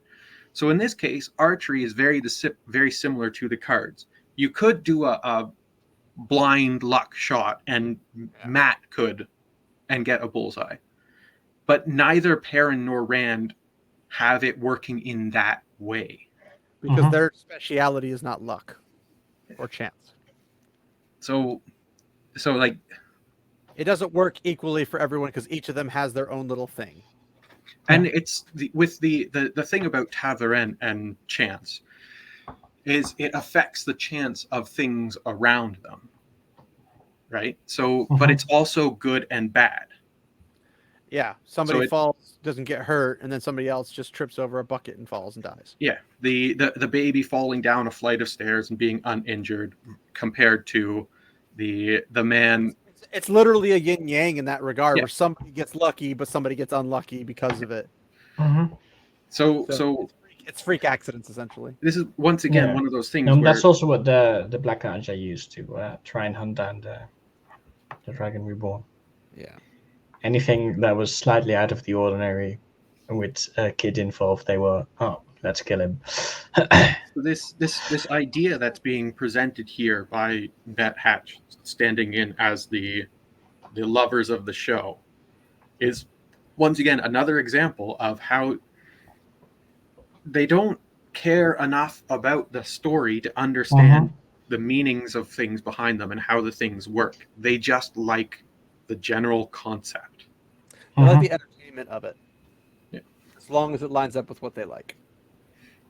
Basically just I don't think it's supposed to. I think it's supposed to maybe like I disagree that the metaphysics don't support that interpretation. Too loud. I apologize. I agree that supports. I just think it's a lame a lame interpretation. It doesn't support. Again, Rand surviving a battle and beating Lord Turok as a swordmaster is. See, you can't say that you can say that he learned some skills, but turning a sword or the right stab in the right moment to me is the Ta'veren twist. Completely forward and just went into your body. Like literally nothing happened. He completely negates the agency of the characters. He says it doesn't matter what the characters do here. Rand wins the sword fight because the pattern has him win the sword fight. This interpretation has no room for that free will and chance to happen. I question that he's presenting here. Like his knowledge as a beta reader is in high question because he can't see even the basic stuff that we see. Like we don't have to go back and read over and over again. We just know this stuff. I don't think any of you were beta testers, especially not saying no. Gadfly, you'd be the closest probably, but I don't even think you were. And I didn't even know of this series until 10 years ago. Yeah, like it's one of those things, but like him being if he's a beta reader and he doesn't know this basic stuff, that's terrifying to see what all these people who are fans of the show or fans of the series, the book series, claiming that they love the series so much they don't even understand the basic fundamentals of it. That's terrible. That's where I disagree. I think that the Ta'veren twist is putting him into a place where he can be trained by the greatest swordsman in the world. It's a manipulation of chance. I think that's what talked about with it's both of those. The fish landing vertically in a market. It's because if Rand kills him because he's Ta'veren, then your characters have no agency, and they might as well be cardboard props. I mean, we're talking about the pattern here. Yeah, this is my fun. He doesn't know how the pattern works. That's the problem. Yeah. But that can't be because then free will is not a thing in his. Well, to be fair, it's a deistic world. It's not necessarily a theological, but that's a different story. A fundamental disagreement I have with. We need Arturian here for that discussion. Yeah. Arturian, put your comments in the comment section for once. Gosh. With you on the way, the wheel of time. Are you enjoying this? Yeah. Yeah. We need to go to dinner. We do need to go to dinner. My dad made us dinner. Hopefully, you've all enjoyed. I want to go see Brandon Sanderson's dad, who makes me food. I want that. Yeah. This fascinating watch. It'd make the pain go away at least a little bit as I cry tears to salt in my food. and discussion. This won't be the last time we That's one way to and, sell thank you. We'll see you next 2 years for Yes. season 3. I hope you all enjoyed this. Hope you all enjoyed this. We all agree not to talk about it at all. I hope it is 10 years. As you can tell, we will not be talking about I'm this sure once we this won't. ends. So this is the end. I need time to They go to recover dinner. from this. I don't think I'll ever recover from this financially. I'll never. No, financial. Yeah, I had to do €3 for Amazon Prime. Hey, it was worth it in the end, right? Well, Spend time with us for like 20-some hours or 30-some hours. that's Whatever. true. That's true. You wouldn't get this kind of entertainment from anybody else. That's true. Yeah. No, that fair enough. Weird offer to just not fun to be around for most people. But yeah, I guess we'll call that there because I gotta go. Yeah, I could also probably go. Not necessarily in that order. Just I gotta do stuff because I'm gonna die if I sit here any longer. But I had a blast with you guys at least, and Matt. Arturian can stop being a pansy someday and actually show up again. That'll help. But he's too busy prancing around with his costumes and his horses, right? Yeah. His birthday, we all send him like coconuts cut in half. Is it? Oh, that'd be great. But yeah, Gadfly, you've got your Silmarillion thing with Lady B and whatnot. You said it was, I think, temporarily shifted for a week or something, or yeah, so it won't be this Sunday, but which is good 'cause we won't get up until it'll happen on next Sundays Sunday? when it happens, right? It Makes takes sense. it takes like a freaking day to get this thing edited, downloaded, and then taking that download, put it on, and also make the thumbnail, and then have it uploaded. It takes like a day and a half. It's annoying, and I have good internet too, which makes this even dumber. But I need an editor, please. Anyway, yeah, Gadfly's got that going on, and pretty much he's popular everywhere, so you'll see him everywhere. Not everywhere. It's not difficult to find him. If I went over to Dusty Wheel, I probably would not. Yeah, no, that's fair. Especially if they find this video. You'd be popular with those of us who support you. You'd be very unpopular when you whip out those excuse me while I whip this out and just start pulling out facts and logic and reason and countering their emotional pleas for their ideology. Yeah, I think I covered all the hot buzzwords, but yeah. And Sage doing nothing as usual. Okay, thanks guys. Yeah, indeed. Anyway, that's a little lighthearted humor because I am desperate to go that way. And we need to call it here. I need to let you guys go do your fun stuff, whatever it is you're going to be doing. But thank you, gentlemen, for joining me again. I know it's not nearly as fun when it's not a topic we want to talk about. But yeah, well, this one was kind of nice because there were some rando slam downs. Yeah. At least there wasn't an episode of the show, so that's. I mean, it pretty much was. We did that last time. Well, we did it last time. Anyway, yeah. At least we didn't have to physically see it. Well, I mean, we gotta have to physically see their faces and their horrible takes, but yes. Fair enough. At least Sanderson was moderately reasonable. But yeah, thanks everybody for hanging out. We'll see you guys hopefully in the next one. We might do a live. I don't know if we'll do a live stream or a video. I don't know. I like doing live streams better, but I also know that videos get more views and stuff because the algorithm sucks. Do they? They do. Technically, the algorithm favors videos and also favors shorts, but shorts don't get you crap and screw up your algorithm. Videos is where it's at. Live streams are preferred, but unless you have a steady following already, live streams don't do anything for your algorithm. Unfortunately.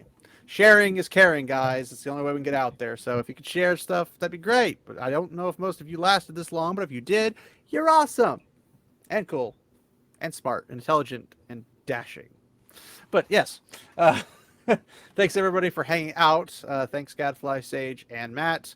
And Arturian, you'll get honorable mention because, you're a slacker. But anyway, thanks everybody for hanging out, and we'll see you again next time. Remember, walk in the light, my friends. Mm-hmm.